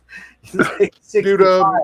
Anthony Kiedis' current girlfriend's like 19, 20. Yeah, I He's got like the I got the age. He's 81 years old and she's 37. I'm gonna be equal opportunist because Cher does that shit too, man. Yeah. I'm not trying to be sexist here, but come on, she has. She has. I mean, I don't know. Madonna too. Yep, man, Madonna. And here's the thing: you don't know what you would do if that was you. I mean, you just don't know. You know, you could say, it's disgusting, and then when you're rich and famous, and you're kind of used to getting what you want always from your 20s on, last 60, 50 plus years. Yeah, I don't envision a lot of women saying no to Mick, but I would think the ones that don't want anything to do with like him that way wouldn't make that. They'd make that known very easily. You know what I mean? So the girl here at 37 clearly didn't feel that way, and they probably started dating when she was in her late 20s or early 30s. You know what I mean? Yeah, it said in there. It's one of the articles says they've been engaged for 2 or 3 years. Yeah. Oh, hey Logan. And they've been dating. And I think they also doesn't make DiCaprio look any better, man. He's Matt McConaughey. That's what he's every year they say the same age, man. Like he just gets a little older. He's that guy. He's that guy. Who had the fucking train driving through their backyard? Not me. Go fish. No. Man, this is. I could swear I heard a train beeping somewhere. Oh shit, we're losing them, guys. The The marijuana's got him. Wait. What was I just talking about? Wait, what was I just talking about? You were talking about getting a train running you by David Coverdale. That is not what I said. No, I'm pretty sure that's everyone. Is that what we heard? Listen, Yeah. Who else was in the train? It was David Coverdale. Leo DiCaprio. Really, Mick Jagger. Mick Jagger. Super stoned. And I know I didn't say anything about being run on a train or having a train run on me. Or running on planes, trains, and automobiles. Jeff, at your age, you get forgetful. It's okay. That's why we're here. We're here to remind you of what you definitely said. Right. And I don't think the Coverdale train's going to happen tonight, man. I'm sorry. No, I mean, I don't either. At least you got the buck. Because, again, Logan, it's the skill of the night. Breaking Tyler over here. It's the skill of the night. Another thing you didn't remember was we politely declined Coverdale Islands. We just had to let you know. Wow, I didn't even bring up Coverdale Island yet. That's a great idea, though. Oh, goddamn. I like the way you think, boy. I like you have a pretty I mean, I really feel that Grindcore Island needs to happen first. What time is it there in Australia, Frederick? Rick, Come on. Rick, did Frederick, I it's like fucking did I ever tell you, Rick? 10 a.m. there. Logan, shut the fuck up. No, he's drinking whiskey at like 10 a.m. in Australia. Tell him to put it down. Exactly that scotch. Oh, hey, Frederick, it's your life. You want to? That's totally different. Like, all right, that's fine. Frederick, hang on. I'm going to be the voice of reason here, Frederick. The rest of these guys are saying, it's 10 a.m. Don't be drinking. No, I say live it the fuck up because you never know when it's your last day. Take it to the root. It's actually 2 o'clock in the afternoon, so it's time. It's well past. You're in the PM, then. Yeah, You're fine. Have a drink. You're drinking that straight, right? You're going to drink that. Oh, with Coke. Okay, all right. He's going to be kind of a pussy, but that's Johnny okay. Walker, bad dude. Come on, man. Come on, Frederick. Or wait a This is second. bad. Wait a This is second. bad. Yeah, it's not looking good. We're actually encouraging alcoholism. So Logan was giving me shit about my paltry 8% beer earlier, so I was, it up a little bit. Let's see. Well, I could be drinking some Malibu. Oh, no one drinks that straight. That's a fucking mixer at best. That's also a mixer. That Malibu is the cover of a Mr. Bungle album. Here's Frederick. So that's a mixer. Or Frederick, hang on, Frederick. Before you jump into the Johnny Walker Red, I think you should do a straight up shot, no chaser shot of the Smirnoff. Oh, no. Do not. This isn't high school. We're not doing shots of fucking vodka. 19? What the fuck? Why not? Jeff. Vodka's always a mixer. When it's winter here in Australia, I will be taking a shot of whiskey in the morning. Vodka in the morning. Yeah, vodka in the morning. All of it. Okay. Yeah, there we go. Yeah, because you got enough for the fourth horseman? You got any tequila in there? Let's do this. Let's fucking party. See, I do have my morning shot glass. Oh, look at you! So, Oh my god! You got tequila there? Yeah, you need tequila, dude. Well, tequila here is quite expensive. It's like about $90 a bottle. Wow. What? US 90? No, Aussie 90. So what's that? Australian 90. What's that like 60 in US? Well, I don't know how. About $30 US. Oh, 30 US. Okay. Oh. Probably around about that sort of price for $57 tequila. 57 for tequila, it's a bit pricey. You don't want the really cheap tequila, man. That shit will. Well, the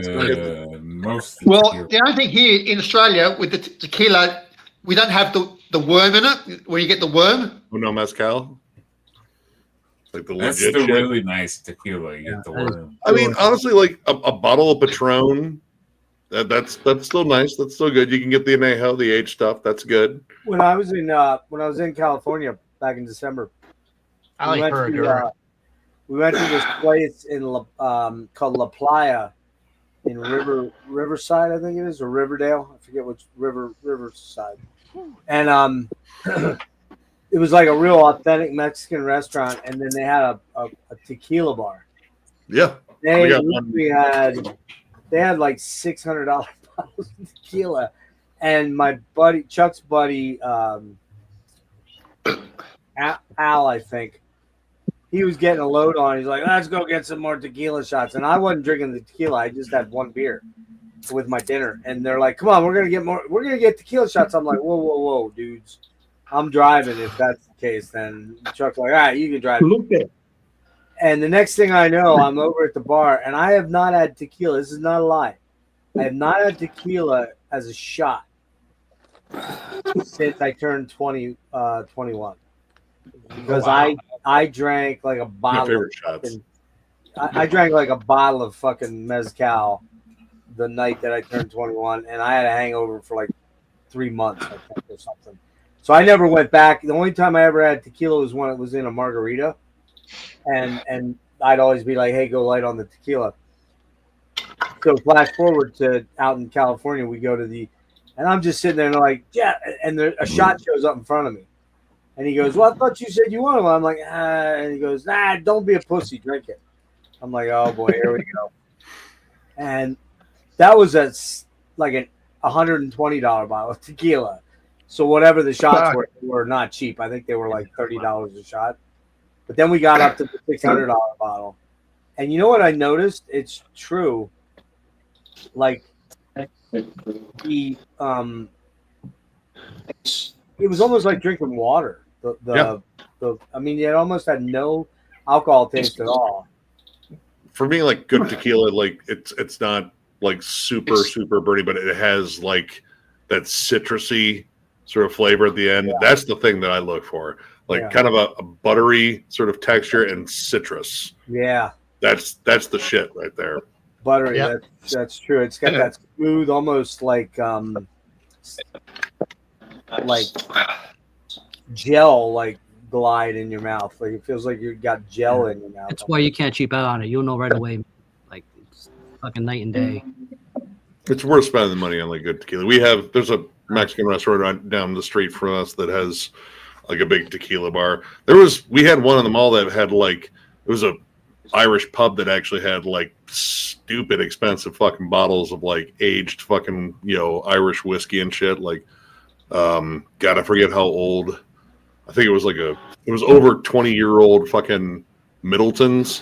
Wow. A shot of it ran $50. Holy shit. Wow. Yeah. What US dollars or Canadian dollars? Yeah, it'd be like almost $100 in Australia. Dude, probably a bit more than that. Yeah, probably be about $120. Like every now and then I'll like spring for like a nice bottle of Jameson every now and then. But I don't know. Like when it comes down to like the hard liquors, I love tequila. Tequila's awesome. Yeah. Actually, I might buy some tequila this week. Actually. Well, I only got 2 shots to their like 6 or 7, and then it turns out Larry, that's his name, Larry. Turns out Larry lived in the neighborhood right behind where the strip mall for the restaurant was, so 5 blocks away. So they weren't too worried about driving, you know what I mean? Because they only had to cross from a parking lot into a housing development where he lived at. So we went in there and we put some tunes on, and they were reminiscing about stories of their teenagerdom. Because keep in mind, Chuck's 7 years older than me. He just turned 66. And Larry goes into the kitchen and brings out one of those mushroom aerosol things, and he hands it to me. He goes, "Here you go. Have some. You want a mushroom?" And I'm like, "What? A mushroom vape?" He's like, "Yeah, I have a mushroom vape." So I mushroom vaped a couple times. I didn't really feel anything that night. I think I already had a buzz from the tequila and the beer, you know, and it didn't get me high. So. I didn't know they did mushroom vapes. That's new to me. They were out in California. I didn't see them anywhere else. I don't know. No, I haven't seen them here. Haven't seen them here in Aussie either. We only get like the fruit flavor ones, and are they legal there? They're legal? No. No, they're not. No, you need a doctor's prescription. Medical. Yeah. What about weed? Is weed legal down there? No, weed's not legal either. Wow. But you know now, yeah, but now I think we have the Greens, you know, here in Australia. They're a political group. Party, yeah. They want to bring, I think, weed in eventually. It should, because I didn't realize because you know, like, because it's money. You know, the government. You know, if they bring it in, the government gets a good chunk of money if they legalize it here in Australia. That's why it became legal in most states in the States now, because they want that. Yeah, because the government gets a big chunk of money out of it. Oh, Michigan's doing pretty damn well. Nick, Ohio's legal for rec, right? Ohio's legal for rec, but they're already it's crappy weed. Yeah, they have no infrastructure. Yeah, it's crappy weed. And there's also like a group that's already trying to fight it. Oh, really? Yeah, like it's like some hyper religious fundies. Like it's the same as sucking the devil's penis or whatever they say. Good Lord. But you know what's funny? Here in Ohio, Pennsylvania is medical only still. But you know, to be honest with you, when I want it, I just take a drive 45 minutes down the road down to Maryland, dip over the line. And you don't need a med card anymore for PA, man. You can just walk in and buy. Where at, Rick? Yeah, Pennsylvania. You don't need a med card. What about? You don't need one here either. What about Illinois? Illinois is legal there. Yeah. But you know what's funny though? Here in Australia, if you need it for medical things, it's legal for, you know, as a medical substance. You know, like, but to buy just normally, no, it's not legal. So it's kind of weird. Like it's on the fence here. No, it's used for medical, but you can't use it. Well, but you got to get a prescription for the medical, right? Yeah. You got to get a. That's the tricky part. You got to find a doctor that will sign you off on it. But yeah. Because hemp, you know, you can get hemp oil. You can buy hemp oil here. CBD, you know, or CBD, yeah. You know, but you just can't buy marijuana. You know, from a tobacco shop. Yeah, it's interesting. So it's kind of weird, yeah, because they Australia all legalize it. But Australia has a pretty strong right conservative base to a lot of it, and they kind of act like the Republicans in the U.S. Maybe they're not as duplicitous as the Republicans. Yeah, because you know, damn devil's lettuce. Yeah, because they're trying to, you know, work a way, you know, around it to make it legal, right. You know, and then, you know, so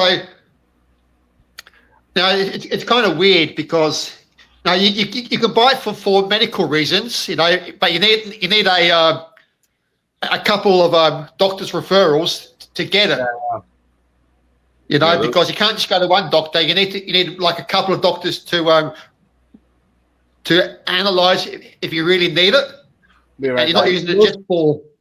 Most people get it for like stress and insomnia, stuff like that. That's kind of hard to like, prove too. Like generally, most people I know that went for the medical shit, they just say, Go up with the baggiest looking eyes, man. Apply a little makeup here. Like, insomnia. There's your proof. Like there you go. Yeah, like Yeah, because at the moment, for me, I kind of feel like that I might need it because for depression. I mean, dude, it beats taking like a whole bunch of like weird antidepressants where you just don't know the side effect. Yeah, dude. The only thing weed's going to lead you to is probably the refrigerator or your local fucking, Quick Mart, so you can get like a bag of Cheetos and shit. Yeah. Well, that's what Nick. That's what I worry about. Because if like I said, when my mum passed away, I kind of feel like I need to have weed, sort of thing, to get me sort of on that level. But I don't want to get weed, and then I start going down to the grocery store and buying Cheezos or chips or twisties or Listen, and then you got to keep the Cheeto industry moving. I gotta stop you right there because I got a hankering for something right now. I'm looking at these. Oh no! Looking at these Moonions. Moonions? They're not fun. These are from the moon, man. Intergalactic onion. Are they made by the Moonanites? Because I love those dudes. So getting the munchies, man. Like I'm looking at this, and then you guys talking about food. But Rick, if you start eating those, you're going to just gain weight. You're going to be like you'll be out here. Frederick's warning you, man. Be careful. In between like a half a bag of whatever you choose, go out and like fight a crocodile or a kangaroo because I know they're out there. Like I just got out of little Debbie rehab, man. I can't go back in. Is the oatmeal cream pies? Because they almost killed me, man. Dude. Death by cream pie sounds a lot dirtier than it actually is there. I think that's kind of what Jeff wanted to happen to him with David Coverdale. Something and cream pie. Definitely fatal for sure. I will never stop eating oatmeal cream pies. Ever. Ryan. Death by cream pie. I've eaten those Little Debbie cakes since I was a kid, and I ain't stopping. Little Debbie will celebrate. You were eating those tiny Deborahs. He was eating Little Debbie. May have to call Chris Hansen on you, man. I don't know. You're eating Little Debbie's cream pie. Logan, what's so funny? What are you laughing at? You look like you're. I'm happy that Ryan enjoys cream pies so much. I think we're all happy about that thing. Like, it's good that that's his preference of I'll be happy to eat some wild pussy. To be actually, it takes all kinds. What are you talking about, Frederick? Frederick, at least we don't have Fraser in here showing porn. At the very wait, I thought we were talking about desserts. Yeah, we're talking about dessert. We're trying to keep this wholesome. Jeff, you guys are are you maintaining, Jeff? See, Jeff, you just the best part I ever heard in my life. The best streaming line ever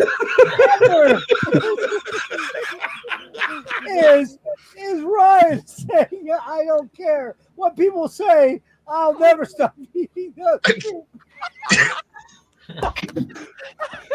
Oh my god. I don't care. I'll never stop eating those cream pies. Holy shit, Jeff, you're turning like 9 shades of red here. I'm down, Jeff. I'm down, Jeff. I was moving to lie down because of my dysautonomia, and I'm putting the computer down. And I hear that line, and I literally almost shit my fucking underwear. I mean, I heard all the Jeff is missing the cream pie from David Coverdale. Blah blah blah. I heard that. That's good. I want to make sure you heard that part. Yeah, I heard that shit. But that was weak sauce in comparison to what Ryan said. Well, you know what? I'll allow it. And then Logan follows up with, I'm just so happy.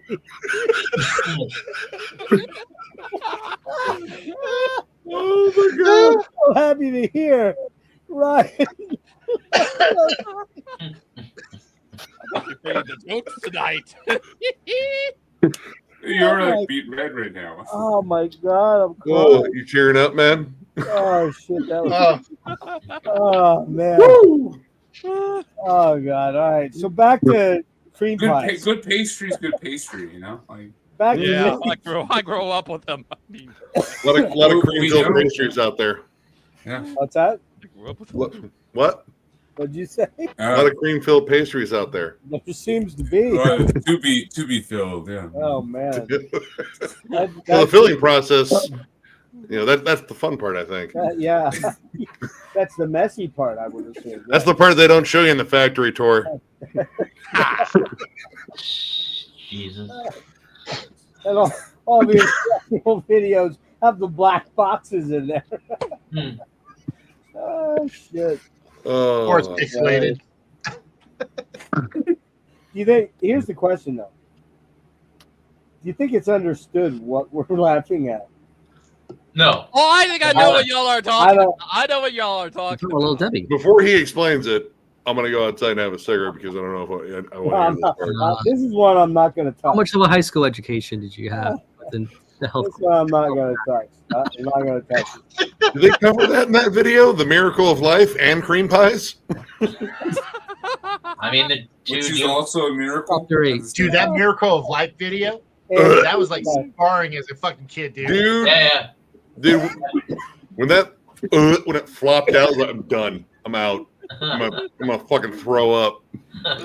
Funny thing is, I found out and know about porn when I was. Actually, I never had that reaction. I was like one of the few kids that was like, whoa. Everyone else is like, yeah.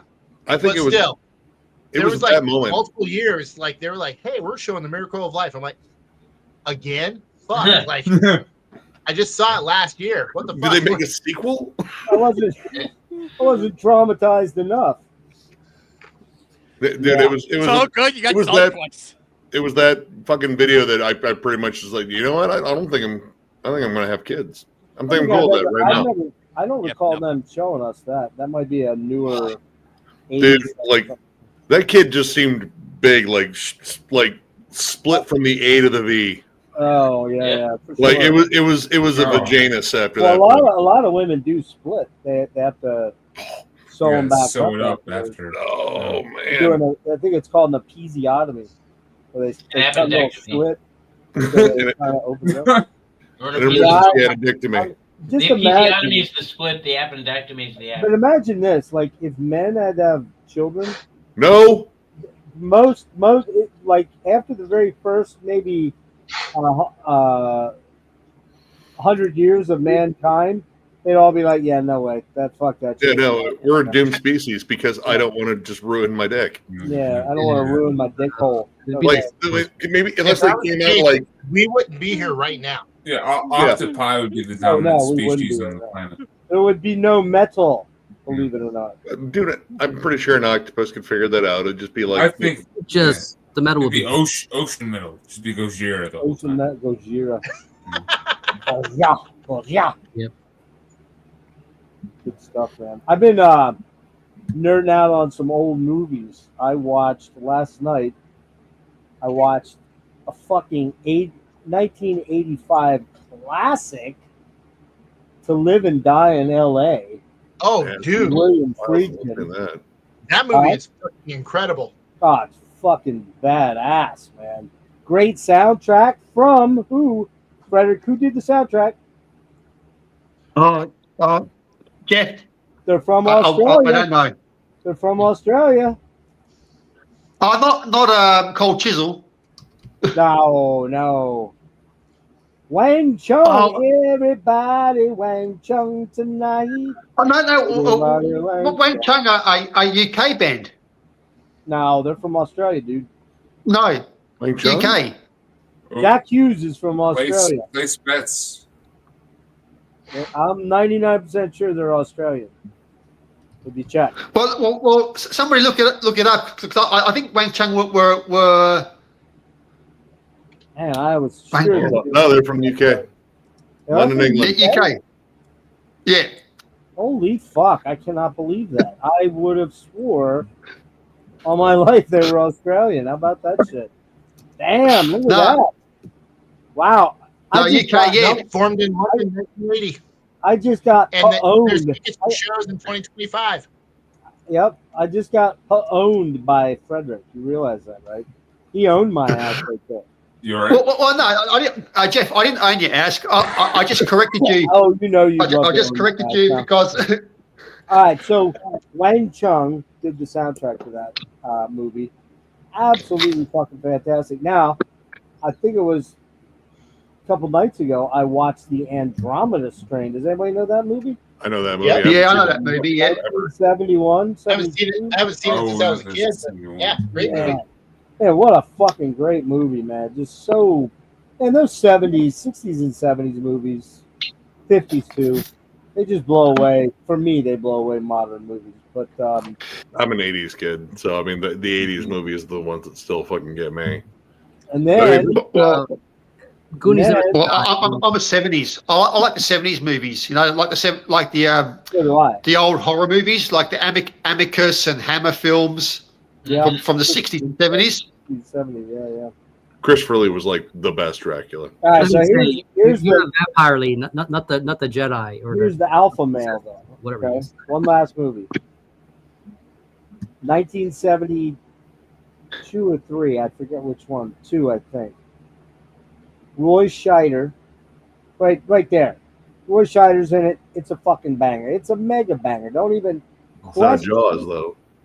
The No, Exorcist. this was before Jaws. Yeah. Before Jaws. Tony Lobianco. You don't know Tony Lobianco? Go fish. I Trying to think he of, sold me a car once. he might have. Over Tony Lobianco Toyota. In Manhattan on 55th Street and East 55th Street. Anyways, all right. So the movie is called The 7 Ups. Has anyone ever seen that? 7 A Up. long time Nope. ago. Never heard I of saw that as a kid. Fucking goddamn masterpiece. The only My mom movie and dad better. were big fans of that movie. The only movie better as a 70s cop flick, French Connection. That's the Oh, best, well, yeah. The French Connection's fucking awesome. best movie ever made. For me, that's my favorite movie of all time. I watch it generally 2 or 3 times a year. I never get tired of it. I know pretty much every word and scene in it, but it's just such a fantastic fucking movie. Yeah. And it's so R.I.P. Gene evocative of, Hackman. yeah, it's so evocative of New York in the 70s. Now, I didn't get to New York until I was well, no, wait a minute. Hold on. I was up there on my senior trip, and we went up to the top of the World Trade Center. So I was on that top. Remember that meme that was going around where there's a jet in the background and there's a guy taking a picture of himself up on the top of there? You ever see that? Yep. Yeah, it was like totally fake. That I was up there on that top of the, I forget which building, South, I think, was the one that had the, so it's kind of weird when I was on that same year, 84, was kind of the last year of what they called 42nd Street, which was all the porno stuff. And we went up there and we went to a restaurant. We got done early, and the teachers foolishly, they'd never do this now, but they let us just wander around out there. And they're literally right around the block were like all the titty bars. So we're like these 18-year-old, 17-year-old hornball kids. We're like, hey, that's if we get in there, man. It's like, yeah, but we're not eating. And I think the drinking age was it 21? It was probably 21. They didn't fucking card us. We walk in, 2 or 3 girls, dancing up there with topless, and we're like, we died and went down. Well, then we go over to order beers, and they give us little Mickeys, the little 7-ounces, and they're like, like $15 back in 1984. That's how they got their money. That was back in the days when you could trust people a little more. Back when Vance that said free candy actually gave you free candy. Like, yeah, I suppose, but I mean, that. Oh, am I the only one? How many of those vans did you get in, Rick? Only 10. Oh, okay. Well, that's a modest number. Lots of candy. From those Wait a candy. minute, Rick. You weren't old enough to drive back then, right? Just checking, right? I don't believe so. They let me drive anyway. It was the free times. And that kid's only 7. You can't even see over the steering. Don't worry about it. We got a whole stack of books tied to the fucking accelerator and one for the brake too. No joke, man. Like, growing up, we had the one bad kid who was like, you never knew which school he was in because he was getting kicked out. Yeah. And he was that dude who had like the rolled up pack of cigarettes up his fucking sleeve. He's like No 9. shit. That guy? we had that kid in our neighborhood, man. It's just like, and I remember like talking to him the one day, and it's just my mom like quickly pulling me away, and I'm like, well, he's just a friend. I'm like, I'll never forget when I lived in Houston. gotta have that. When I lived in Houston in the 70s, from 76 to 80, in middle school, which was 6th, 7th, and 8th grades in Texas, so preschool, you could, if you got your parents' permission,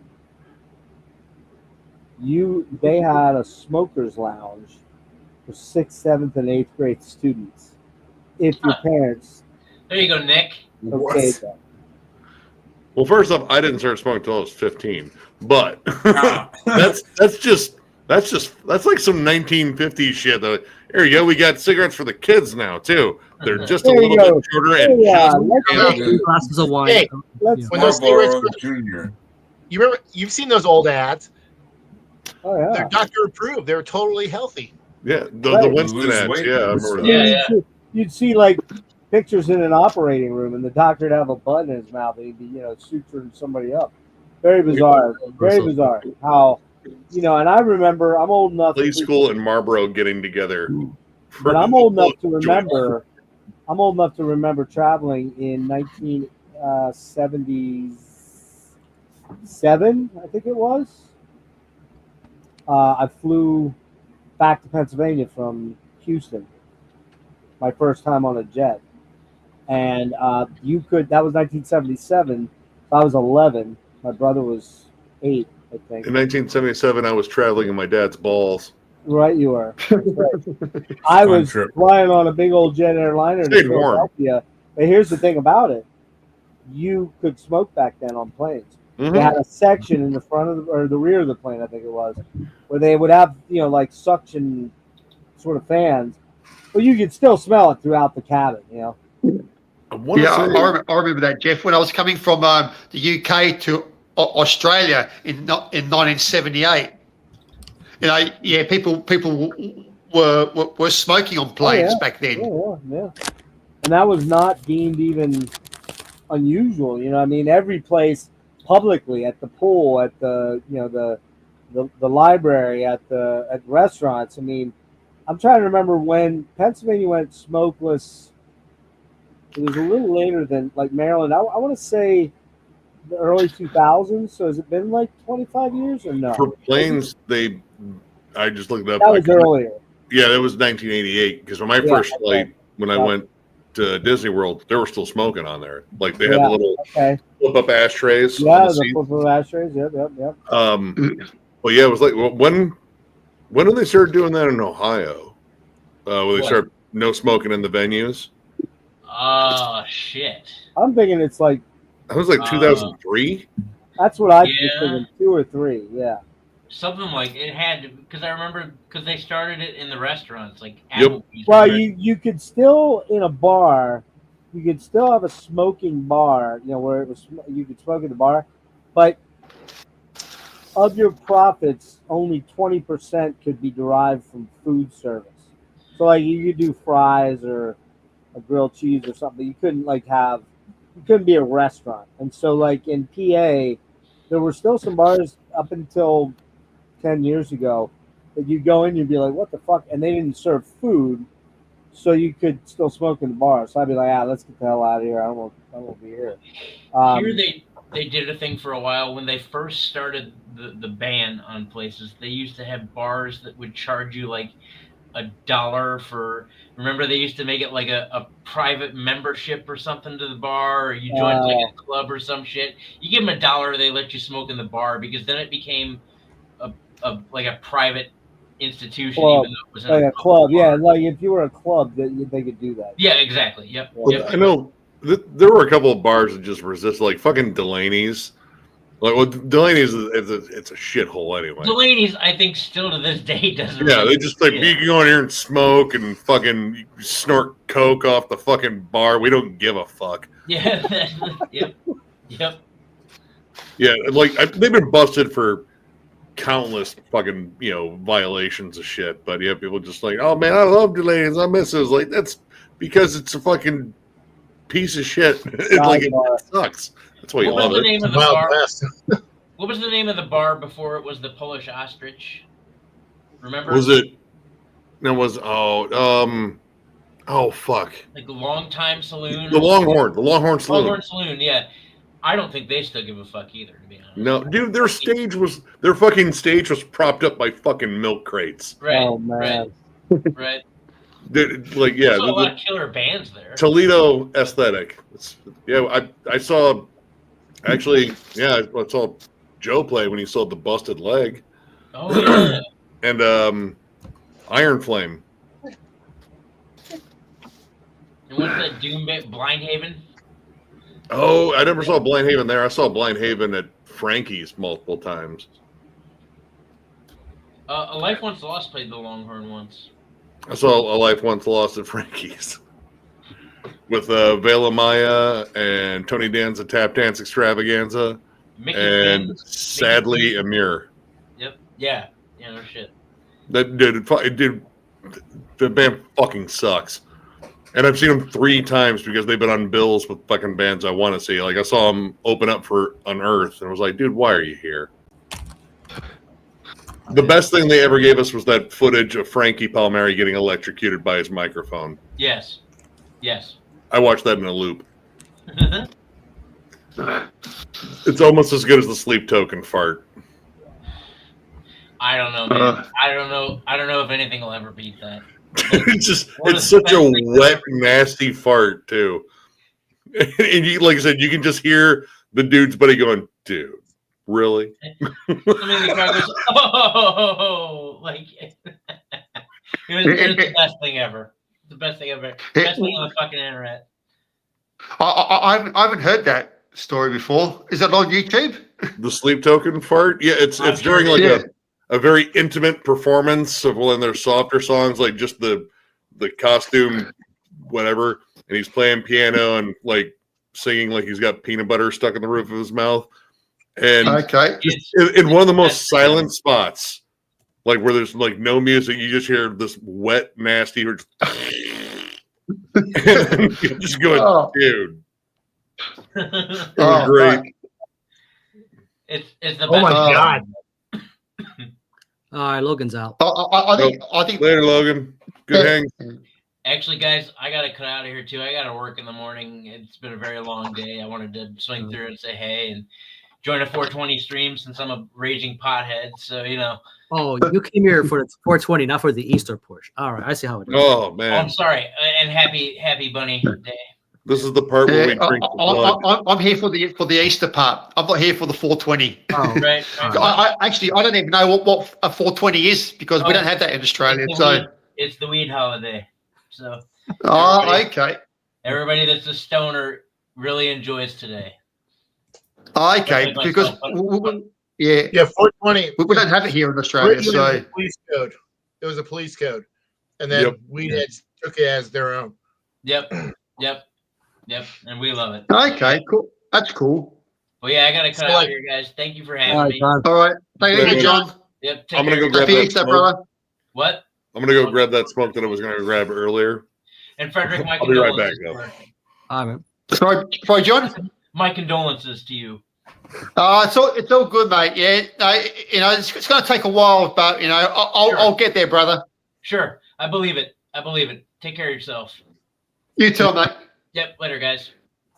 But okay, so I never heard that term 420 before, because I know it's an American thing, but I forget, like, once you're in this little bubble, like how elsewhere that those little things are not like a cultural phenomenon the same kind of way, like it is. Yeah. It's like Halloween. Yeah. It's like Halloween, because Halloween's big in America. It's not as big as America Halloween. So that kind of that sort of thing. They do it in Europe too. Although they may not always call it Halloween, right? There's different variations of it. Yeah. So, there goes Jeff with his munchies now. He got his munchies on. Talking about weed and munchies. I'm munching, man. Yeah, I didn't crack into that Moonions yet. Wait, what? It's kind of weird. Yeah, it's kind of weird, Rick, because here in Australia, we are the 51st state of America, but you know what I mean. We kind of don't get the American traditions over here as big as over in America, like Day of the Dead. Halloween is starting to grow bigger here in Australia, but so specific. What about Frederick? Do they have we're talking about holidays and things like that? Yeah.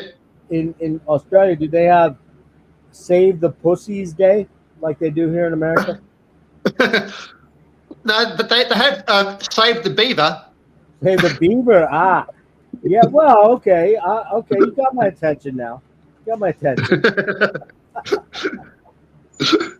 no, because Australia is part of America now, because America adopted Australia.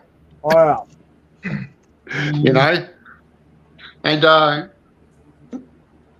because now we got a lot of American franchises coming into Australia, Well, like Taco Bell and that stuff is coming into Australia. You say it's like it's a good thing.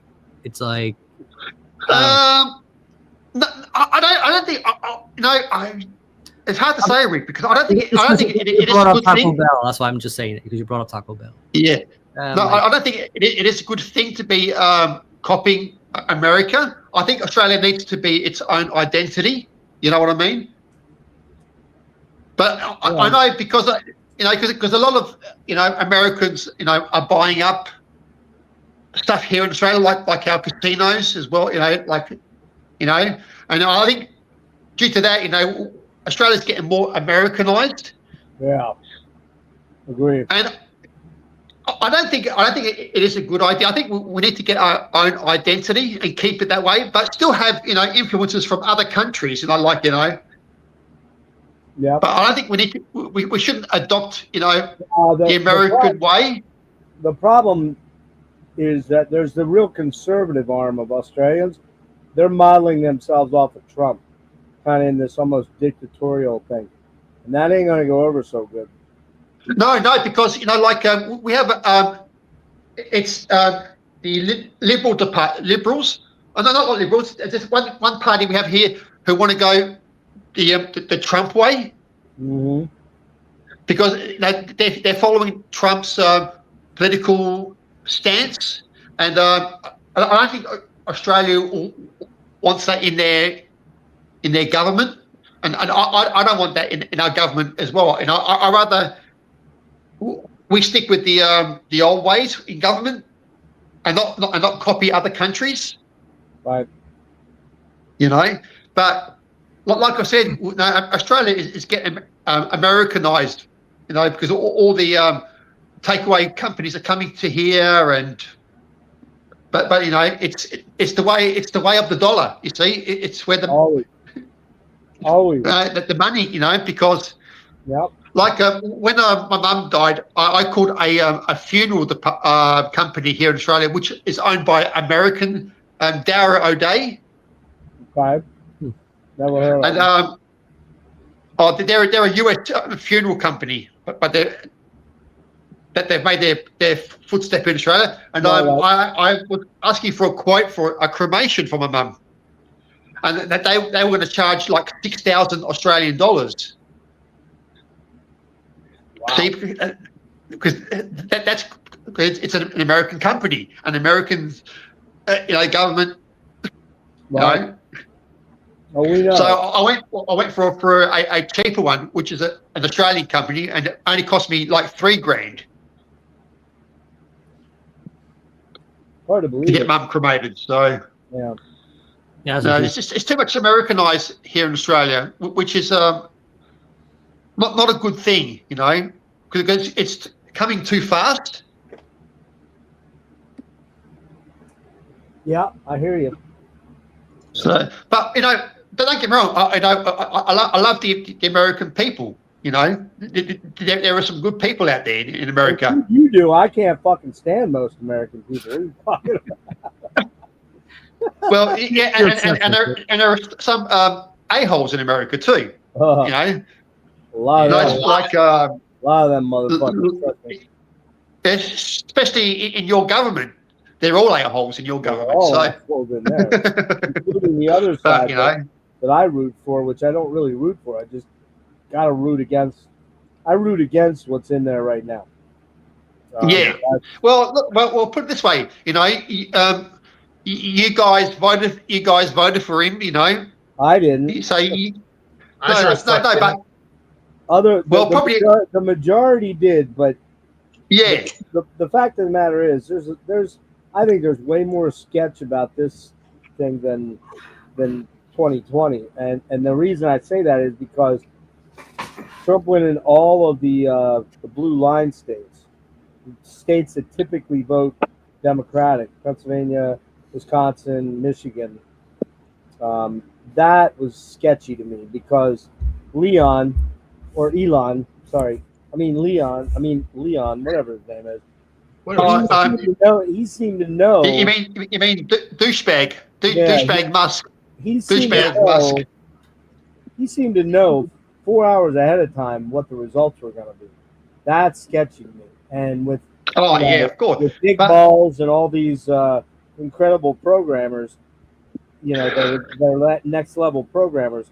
You can't tell me that they couldn't override some of those voting systems. I bet they could. I need to ask you something. Is Elon Musk gay? Because the way he brings himself out, he looks kind of like he's gay. I don't know if he's gay or not. He's got a lot of kids. Are you asking that to Nick? I mean, you should direct that to Nick. No, that's not a question he's got for me. a lot of baby mamas, dude. He's got Yeah, dude. This dude, like, because the way I see him on TV, he acts sort of feminine. He's like a feminine. I don't think he's feminine or masculine. He seems to be almost like he's a eunuch. All of his children, except 2, I believe, have been conceived through IVF. IVF. He's not even fucking yeah. So it's kind of weird because the way I see him on TV.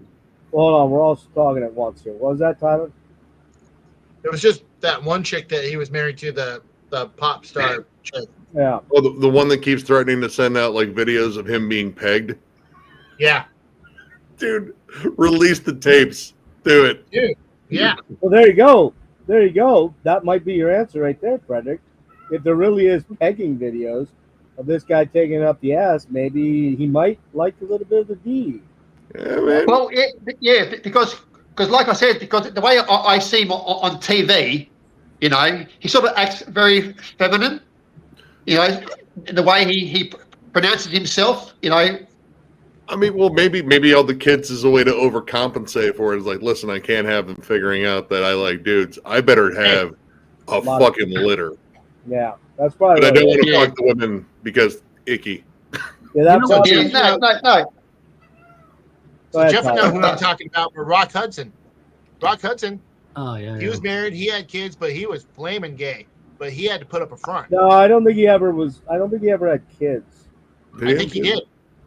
Are you sure, man? I'm not. I think Tyler's right. Yeah, I think Tyler's right. I think he had a couple of kids because he was very but Rock Hudson, you didn't see him as a gay person because he didn't have that feminine look. He lived with a guy for years and years and years. Yeah, he wasn't allowed. He wasn't allowed to be outright with it.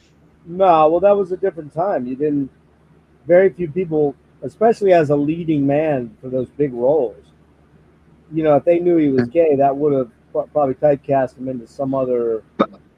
Anyway, my point is like it's not an uncommon thing to put up a front. Yeah. It's but not, you know who knew? Not an uncommon thing. Hudson was gay. Oh, sorry.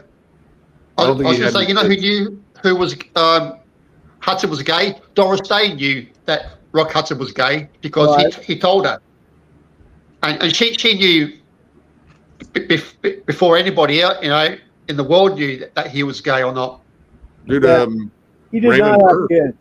He did not have kids. I knew he didn't have kids. He was married, like you said, from 48 to 55 to 58, so 3 years.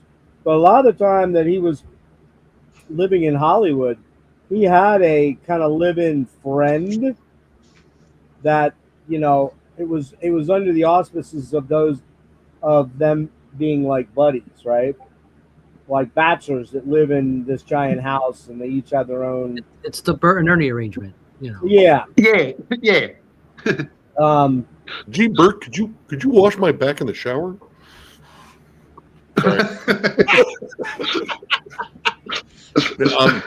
Raymond Burr, Perry Mason is also gay. Yeah. Was he? Yeah. I didn't know. I didn't know that. I watched a whole documentary about him because I used to watch Perry Mason all the time. Plus Godzilla, like one of my favorite movies. Well, I knew he was. You know the two guys from Bewitched. I knew that they were gay as well. I think it was just not David York, but Dick Sargent. The other one was gay. The other one was gay too. Dick the Sargent second Darren. I thought the other one was gay too. I thought Dick York was. They were both gay. An alcoholic. No, they were both. They were both gay because I saw a documentary on Bewitched, and they were both into men. Well, wait a minute. Dick York wasn't. I don't think Dick York wasn't. He wasn't. No, he wasn't. Yeah, Dick York. No, he wasn't. He wasn't. He lived alone, but he was not. He was not, man. He lived with his mother. So I don't know what that, you know. Does that sound like anybody you know there, Frederick? Sorry? Oh, never mind. Jeff, that's going a bit too far, bro. Never mind. But what was the other guy's name? What was it? Dick Sargent. Dick Sargent was gay. Sargent was gay, yeah. So was the you might be confusing it with the Brady Bunch. The father of the Brady Bunch, Robert Reed was gay. Was he? Yeah, he died of Was AIDS. he? Yeah, you know. He died of AIDS. Well, you know, all these movie stars, you know, you don't really know who is gay or who isn't until they come out, you know. It said during the 50s when Rock's star was ascending as a leading man, his agent tried to kind of tamper down any talk of Rock being gay, but apparently most of the women that he starred opposite knew he was gay and said he was open about it. So yeah, because Doris Day knew. You know, yeah. I think Liz Taylor knew that he was gay as well. Julie Andrews, yeah. Susan St. James from Macmillan and Wife. Yeah, but they were. Was he in Macmillan? Yeah, he was in Macmillan and Wife, right? Remember that show? It was a TV show. You probably wouldn't. You guys are, well, Frederick, you'd be old enough to remember, but it was a U.S. thing, so you might not have seen it. But I think it was aired here in Australia, probably in the 70s. Rock Hudson played like a detective. And yes, I remember that show. Yeah, I remember that show. That was a good show. Maybe you're thinking of Paul Lynde, because Paul Lynde was the uncle in Bewitched. Yes. Paul Lynde was gay. It was gay. Yes. Yeah. Definitely And gay. the best middle square fucking ever. Oh, by far, man. That man was all spicy one-liners. His wit and his one-liners were just unbelievable. Yeah, I remember Paul. Yeah, I remember Paul Lynde when he did those cartoon characters that he used to play in the 70s. Oh, yeah, he did some stuff for Hanna-Barbera. Yeah, he does stuff. Yeah. On the flip side, I know who wasn't gay. Jack Tripper. I just thought I'd throw that out there. That's right, Jack Tripper is not gay. Who's that? Rick? I don't know. Just to show you that Rick isn't completely Three's out of his Company mind. interview. Yeah, I know Three Company. Yep. Yeah, that was so funny that the whole shtick of that was that he was gay, living with those two beautiful women, so nothing could possibly happen. Yeah. And yet he was dating all the hottest babes of the 70s, man. You know who I didn't think was gay when I first got into the band was Rob Halford from Judas Priest. You know. Oh, yeah. You didn't? No, I don't know because really like because I heard Priest back in the 70s, and that word never was around. I don't think because I was young. I never heard the word gay in the 70s. Oh, it was around, but we didn't know about it as kids. Yeah. You weren't. It wasn't until the 80s that it started to be confronted in like TV. Yeah. I mean, you would see certain things like Police Academy. Huh? Police Academy at the bar. Yeah. There's an even earlier one. I mean, there are probably earlier ones than this, but the earliest one I'm aware of is Dog Day Afternoon with Al Pacino. Yeah.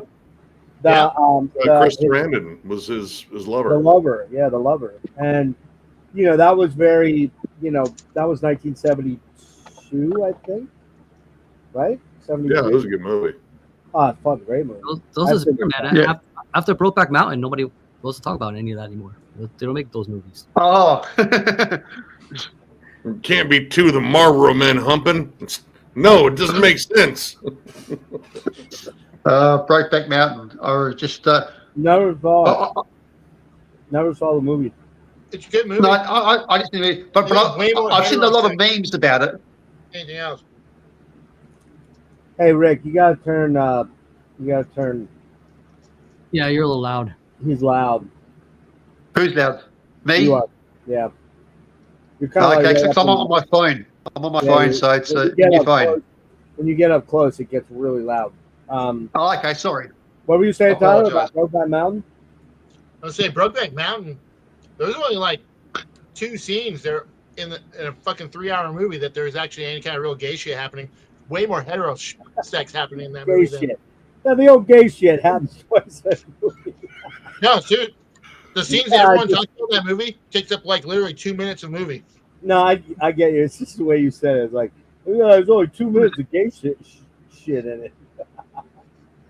So Tyler, but I wouldn't think Brokeback Mountain would be up your alley.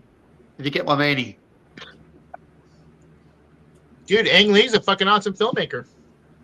He is. Oh, well, yeah. all right. Of Wait, course didn't he Ang do Lee, that? Ang Lee's great. The very strange version of the Hulk, though, that was him, right? Yeah, I don't know if I can forgive him from that one. Yeah, that was like he shit the bed on that one. Gumby green was not the color. Like, let's take the Hulk, but add like Days of Our Lives, and let's see how that works. Like, it didn't work. Hey man, I come from the 70s when Lou Ferrigno was the one and only real Hulk. Dude, I used to be terrified of him as a kid. Huh? I used to be terrified of the Hulk. I don't blame you, man. Dude, I love that show. Complete practical effects, no CGI. That was all Lou, man. That was. I like the version of Daredevil in that too. Lou Ferrigno was the Hulk, and then Bill Bixby was. Bruce. Yep. What was the character's name? I forget. Bruce Banner. Oh, Bruce Banner. Yeah. You know what's funny about that show? What? You know what's funny about that show? is when like when Lou became the Hulk, you could see the paint on his trousers. When he does, you see the white part because it wasn't painted. Yeah. I mean, it's a lot of paint. That's a lot of real estate to cover. Yeah, it is. Lou Yeah. Ferrigno was not a small dude. Dude was terrifyingly huge. No, he wasn't a good actor though. He wasn't a great actor. But he didn't have to be a great actor to He say didn't have much. to be a good actor. Yeah. All of his stuff was dubbed anyway. A lot of slow-mo lifting, and he got to fight Andre the Giant as Sasquatch. Yeah. You guys catch that new one video? episode I liked. Sorry. Oh, go ahead. You know what part? You know what I liked when he, him and Thor were at it. Yep, I watched that one. I remember watching that when it was like premiering as a TV movie. That dude that played Thor ended up being Little John and Robin Hood Men in Tights. Oh, really? Yeah. Yep, same actor. Oh shit! Really? Yep, same dude. I didn't know that. The one with Daredevil too was pretty good. I forget who played Daredevil in that, but I thought they did a good job with the character. If you guys haven't watched the new Daredevil series, it's fucking awesome. Yeah, it's a Kingpin Private Pile, man. Like, it's that dude. Like, so, pretty good acting, man. Yeah.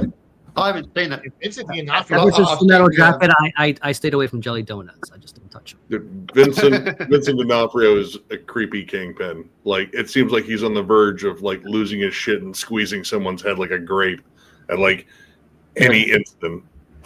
That's the Kingpin character, though. Yeah. Well, I mean, Kingpin's like he wasn't Daredevil's villain initially. They put him in Daredevil's universe because he was kind of struggling for a while.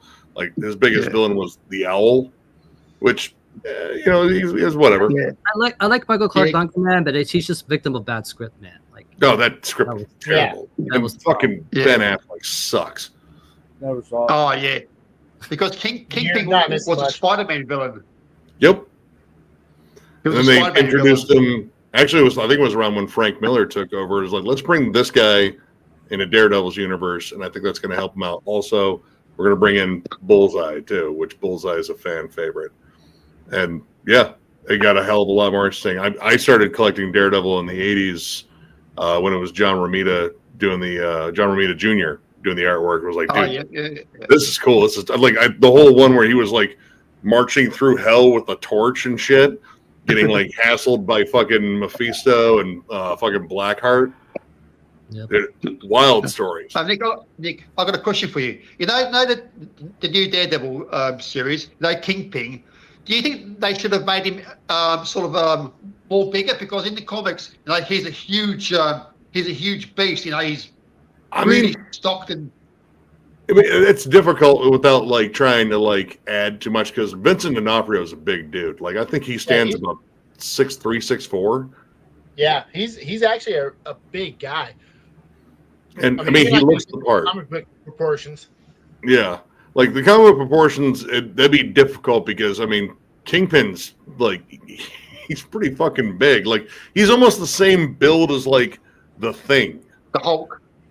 Maybe a little bit smaller. So Hulk's got some height on him. Yeah.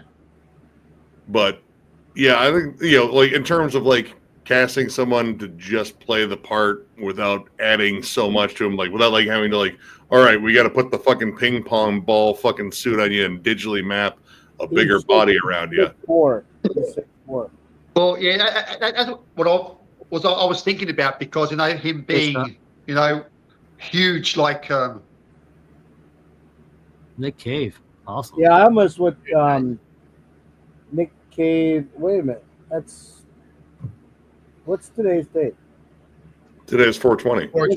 Nick Cave is Tuesday in Washington, D.C.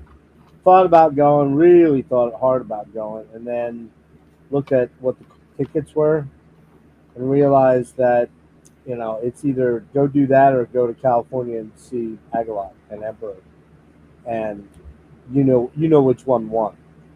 I didn't know Nick Cave commanded that kind of premium, man. Like, yeah, I think he was playing the Anthem in DC, which is about 6,000.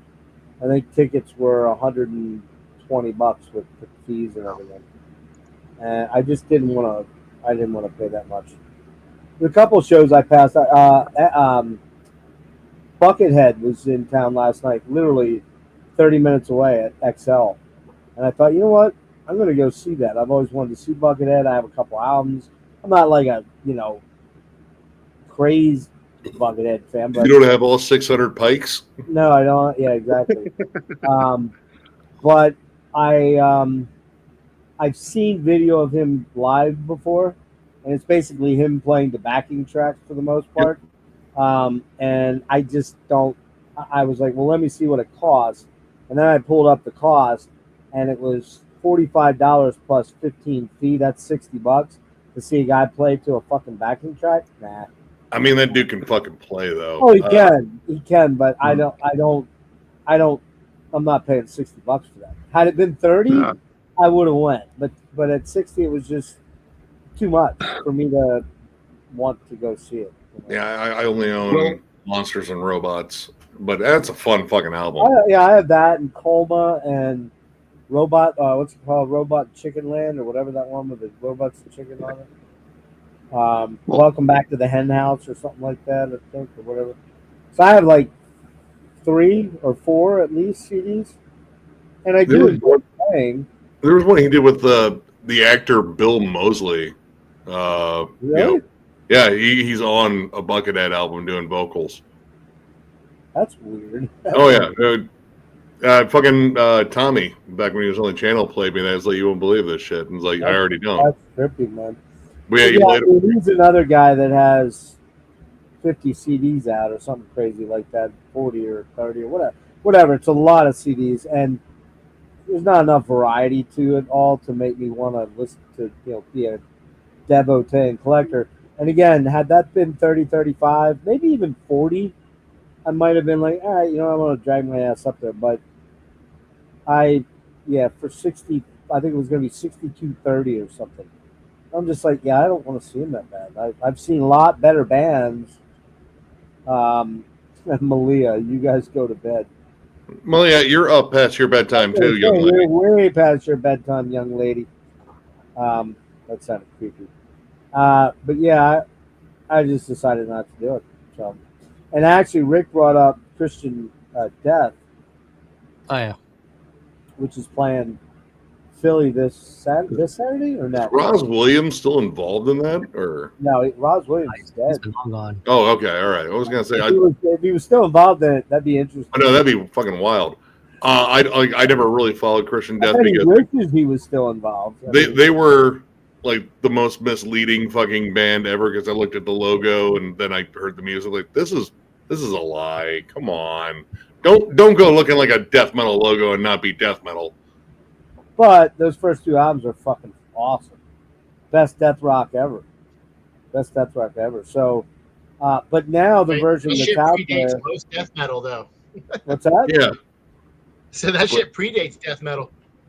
Yeah, it predates death metal. It has a metal aesthetic, though. I mean, I feel like it should be. It was very dark, man. That shit was very dark. And it was dark. Tyler's right. It beats out most of the other anti-Christian bands you can think of, if not all of them, maybe. That the first album came out in 79 or 80. I think it was 80. Can't remember. Spiritual Cramp. I think of them as an 80s band. Only Theater and Pain, right? Only Theater and Pain, but that's Spiritual Cramp. Catastrophe Ballet. I think, Rick, aren't those like 82, 83, 85 or something like that? Yeah, it came a little bit afterwards. I don't know the exact year. I can't remember, but it was very early 80s. So yeah, it predates death metal by far. And black metal for that matter.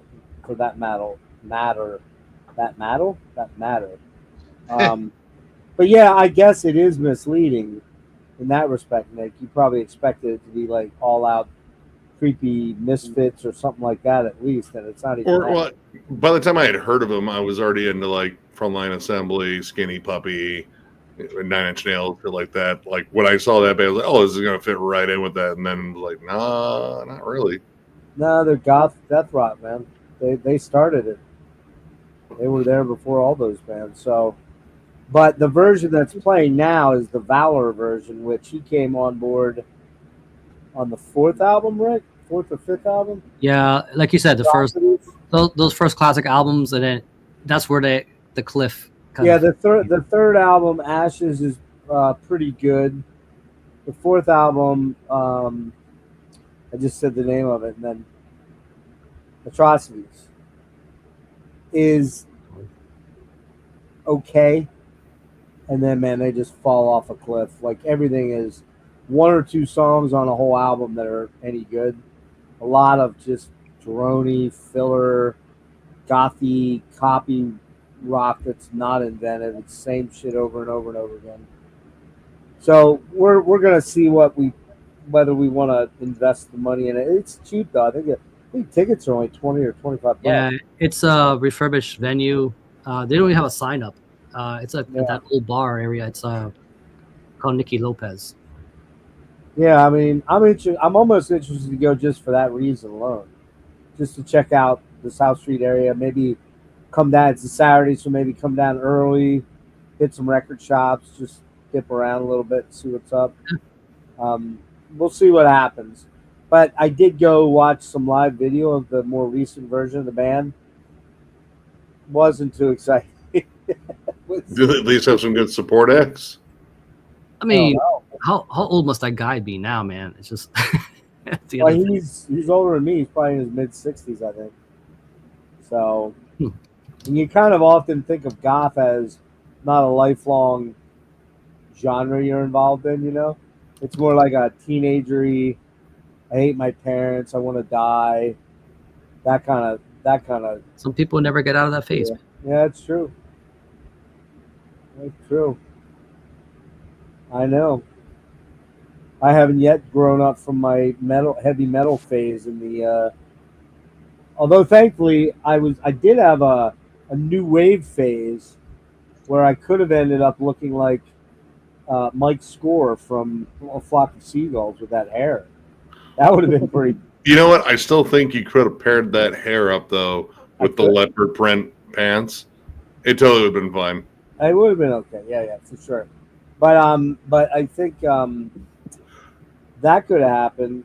But then I discovered metal, and I mean, I'd already known bands like Kansas and Black Sabbath. Well, Sabbath I didn't learn about until 1980, believe it or not. But I knew about Judas Priest, Kiss, Queen, Rush, Rod Stewart. Rod Stewart was very big in the 70s. Peter Frampton, Boston, Led Zeppelin, all those bands, Jethro Tull, yes. Those were all bands that I was coming into in the early 70s because my neighbors were older than me, and they let the little shit 8-year-old kind of hang out while they talk about girls and talk about, cigarettes and ran around the corner while they had a lookout, that kind of stuff. And, that was where it happened for me. And even slightly before that was my mom had the Carole King Tapestry album and the Simon and Garfunkel Bridge Over Troubled Water and Sweet Baby James by James Taylor. Those are the first 3 albums I remember putting on and going, Mom, can you play, and listening to that first side and going, oh, can we listen to that again? Oh, there's another side. Oh, it was just like such a magical experience, I mean, do I recall it verbatim now at, nearly 60? No. But I do remember vaguely the night and the record that was playing and just being like, wow, this is the best thing ever. Music. That's when music reached inside me and was like, yeah, this is it for you, dude. It will always be with you, that kind of thing. My mom had Yes is Fragile, Genesis, Selling England by the Pound. I forget the Hawkwind album she had, but she definitely had a Hawkwind album. Still has it. It's one with Lemmy on it. And then I know for a fact she had ZZ Top Eliminator on tape, as well as Hall & Oates Out of Touch on tape. And that has up from Philly. The Cars, self-titled on tape. Which one? The Cars, self-titled on tape. Ah, what a great album, man! I love that album to death. That album rules. That run of that first 4 or 5 albums, holy shit, man! For who? Hits machines, man. For who? The Cars? Cars, man. Yeah. Oh, You know, the first one was the huge one until Heartbeat City.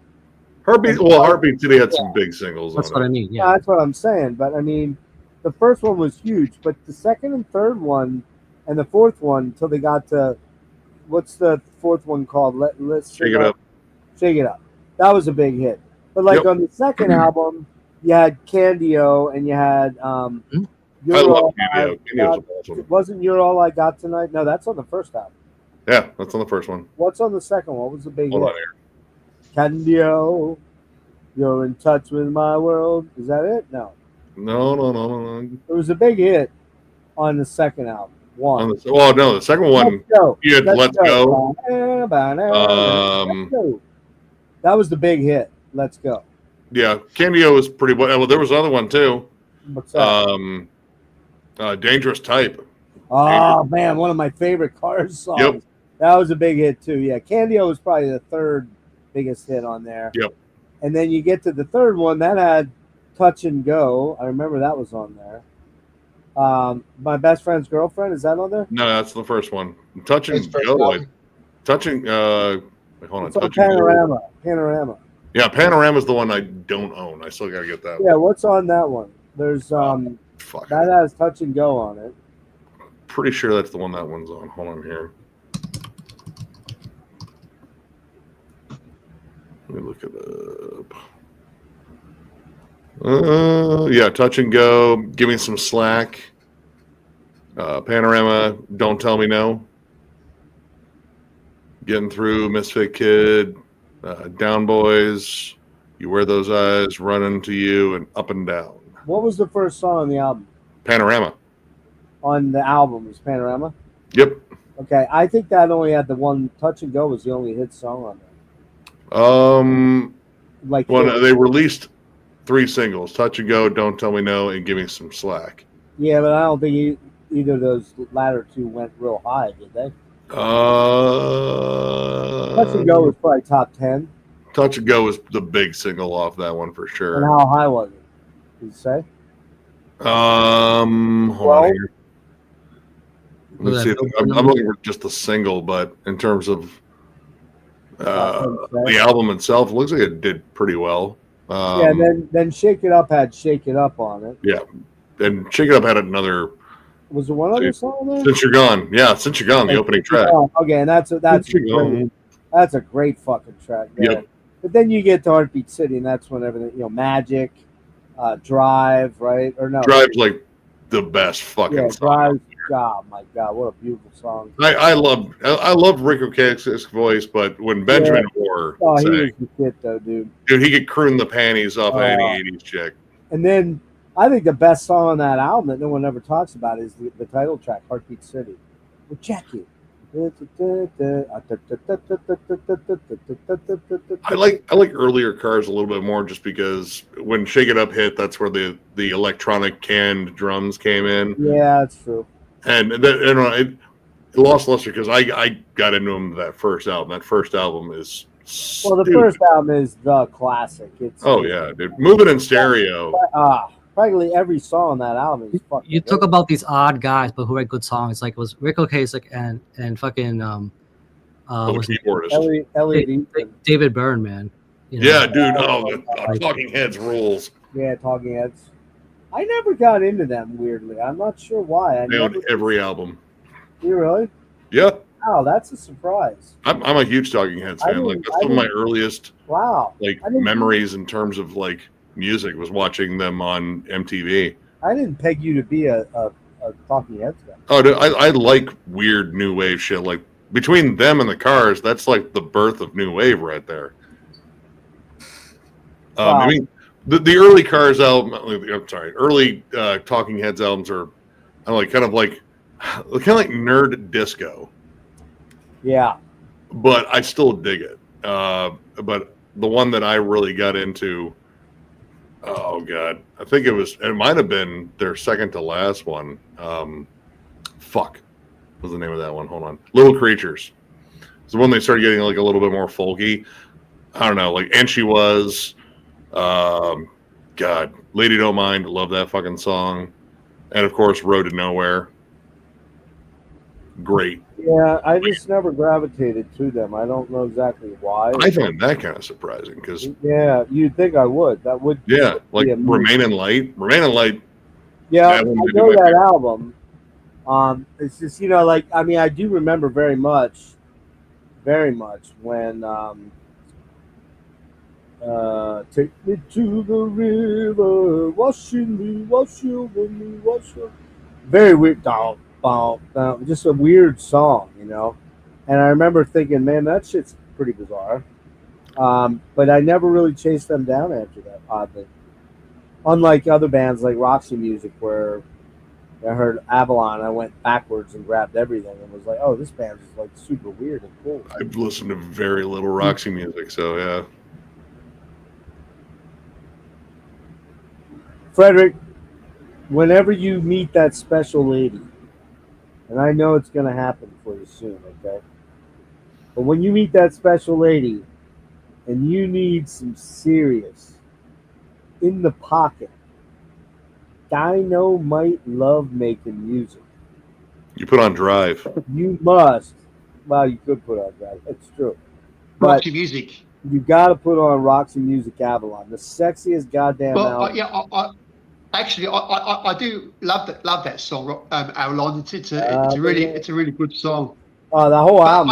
I never listened to a whole Roxy Music album from start to finish. I only know the hit Avalon. That's the only Roxy Music song that I Well, if know. you like that song Avalon, you will absolutely love every song on that album because it's that lush, just music you can sink into, like it wraps you up like a warm blanket. It's amazing. But you know what record I liked? I'm gonna Chocolate. dip out because I'm starting to get tired. Oh man. Good hang. All right, Nick. All right. Take it Catch easy, y'all brother. later. Yeah, I'm probably gonna bang Take out it easy. next. But Brad, what were we gonna say there, Frederick? Now, an album I really liked was Hot Chocolate. Hot Chocolate. The band Hot Chocolate. Rick might know that band. What did they do? They were a UK band. They were all African orientated. Yeah, black dudes. But it was funky. That's 70s funk. What was their hit song? They had one song. Oh yeah, I forget. It's on the tip of my tongue. I can't remember. Oh shit, I can't remember. But it was like around about 72, 73, I think that was their big hit. You Sexy Thing. That's it. Malia got it. Yeah. You sexy thing. You sexy thing. That's a great song, man. I believe in I really love that album. Also, I really like Cameo. Remember, the band Cameo? Yep. Mm-hmm. Word up. 80s. Word up. No, 70s stuff. You have to hear this. There's 70s stuff. Oh, word up. It's some good shit. Because a week ago, I went to my Cameo is local awesome. record store. What was that, Tyler? I said Cameo is awesome. One of my good friends was like really into those guys, and he had like all their shit. But all their shit is fucking good. Yeah, but didn't they do the song Yeah. Word Up? Yeah. But that's like a later song of theirs. No, okay. Yeah, but Jeff, go back to their 70s stuff. You'll love that 70s stuff. Well, I love Isaac Hayes. I love Marvin Gaye. I mean, I love Isaac Hayes and Marvin Gaye. They're two of my favorite artists. The album "Here, My Dear" by Marvin Gaye, fucking amazing. What's Going On? Fucking amazing album. Absolutely amazing album. Isaac Hayes' first album, Isaac or Hayes, what's it called? Or maybe it's just Isaac Hayes. I can't remember. That album. Just Isaac Hayes. I think it is. Yeah, that album fucking rules like no other. All the first four Isaac Hayes albums, killer. Wasn't it called Chef? His Well, debut album? he did Shaft, yeah, but that was later. It got me thinking about that. You guys were talking about French Connection earlier. I'm like, if there was something that came out at that time in New York, that and fucking Shaft, man. Oh yeah, that's what you had in the early 70s. Mm-hmm. Yeah. Fuck yeah. Tyler, have you seen that movie, The 7-Up? I saw it when I was a kid. You should watch it again now as an adult. Amazing story. Best car chase ever in a movie. Dude, I think my mom and dad both talked about that scene. Better than Bullet, man. Better than Bullet. Bullet's a good car chase, but the one in the 7-Ups blows that away. Yeah, that's actually, I remember years ago as a kid, like mom and dad almost got into an argument about that. They were talking about the car chase scenes between Bullet and 7-Ups. And I love Bullet. That's another one of my favorite movies. But Bullet is badass. Yeah, but I mean, it's Don Ellis does the soundtrack to, or did, I think he's long dead now. He did the soundtrack to French Connection, to 7-Ups. There's a couple other movies in that year that he did that were really big. That was it Fort Apache, The Bronx, maybe, or Up on 110th Street. He did a lot of those movies. He just had those gritty, those New York crime drama movies down. You know what I mean? And the soundtrack on this is fucking awesome too, man. It's just like, it just works so perfect. Just like the soundtrack for French Connection is as good as the movie is. Like, you couldn't have without it, you know. Just that crazy, you know, when you think of French Connection, you're thinking of where Gene Hackman's driving like a fucking maniac down through the chasing the subway train. Yeah, chasing the subway. And I mean, that is nuts. Metro train. Yeah, that's nuts the way they did that. I mean, it wasn't him driving like the crazy shit, but that was real. They cordoned off those streets, and that guy was fucking traveling with no permit. No permit, and the off hours so that they could, wouldn't have to affect traffic too bad. Yeah, crazy, man. But it's like so goddamn amazing. It's amazing. Oh yeah, no, that's an awesome movie too. I like that movie a lot. My number one, man. I love that movie. Did you ever see the movie Sorcerer? Roy Scheider? I want to say I probably did, but again, I was probably it's really about young. Three different guys that come together in South America through they're either wanted in their country or people think they're dead or whatever, you know.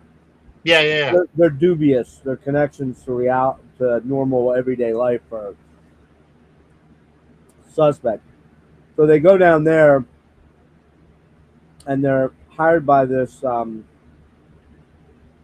oil drilling company that the oil drilling company, something happens and they tap into an oil vein that it's broken and it's shooting oil everywhere and they can't cap it off. And the only way to cap it off is to get these crates of nitroglycerin, I think it is, or TNT or nitroglycerin, I forget, whatever. And they have to get them from the storage place, which is, let's just say 10 miles away. I don't know, from the actual site where they got to blow this cap off to cap this oil spill or leak, whatever they call it. And the deal is that whoever gets there first gets the most money. The second guy gets, graduated down. And so their incentive is, man, I want to be the first guy in my truck to get down there. And then the whole trip is the movie and them jockeying and helping each other eventually, and who doesn't make it and who does. But the fucking, some of the cinematography is, That sounds really fucking familiar. man. Well, it's a remake of a 50s movie called Wages of Fear. And Wages of Fear was a French movie. They do the same thing, but it's great. It's fantastic. But The Sorcerer, which is a Friedkin, and Friedkin did To Live and Die in L.A. He did Exorcist. You know. Oh, okay, yeah. What's cool about Sorcerer is the soundtrack is all Tangerine Dream. Yep. So it's got that cool Tangerine Dream stuff that they were doing in the 70s. Which I think that's the only place you can get it is on that on that soundtrack. We're going on almost 7 hours. Yeah, you want to call it? I'm definitely fading, man. But any parting thing you want to say? Good hang. Happy 420. Easter. If we got to celebrate. Rick, my nose surgeon's going to ask me tomorrow. I don't think I'm coming down for resin. And you don't look like you're in shape to go. Yeah, I kind of accounted for that.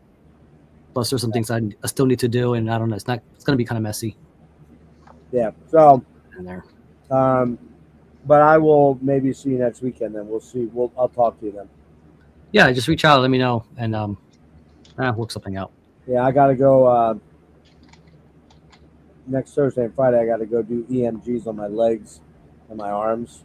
So we'll see what they reveal. Having a lot of trouble with my hips and legs, dude.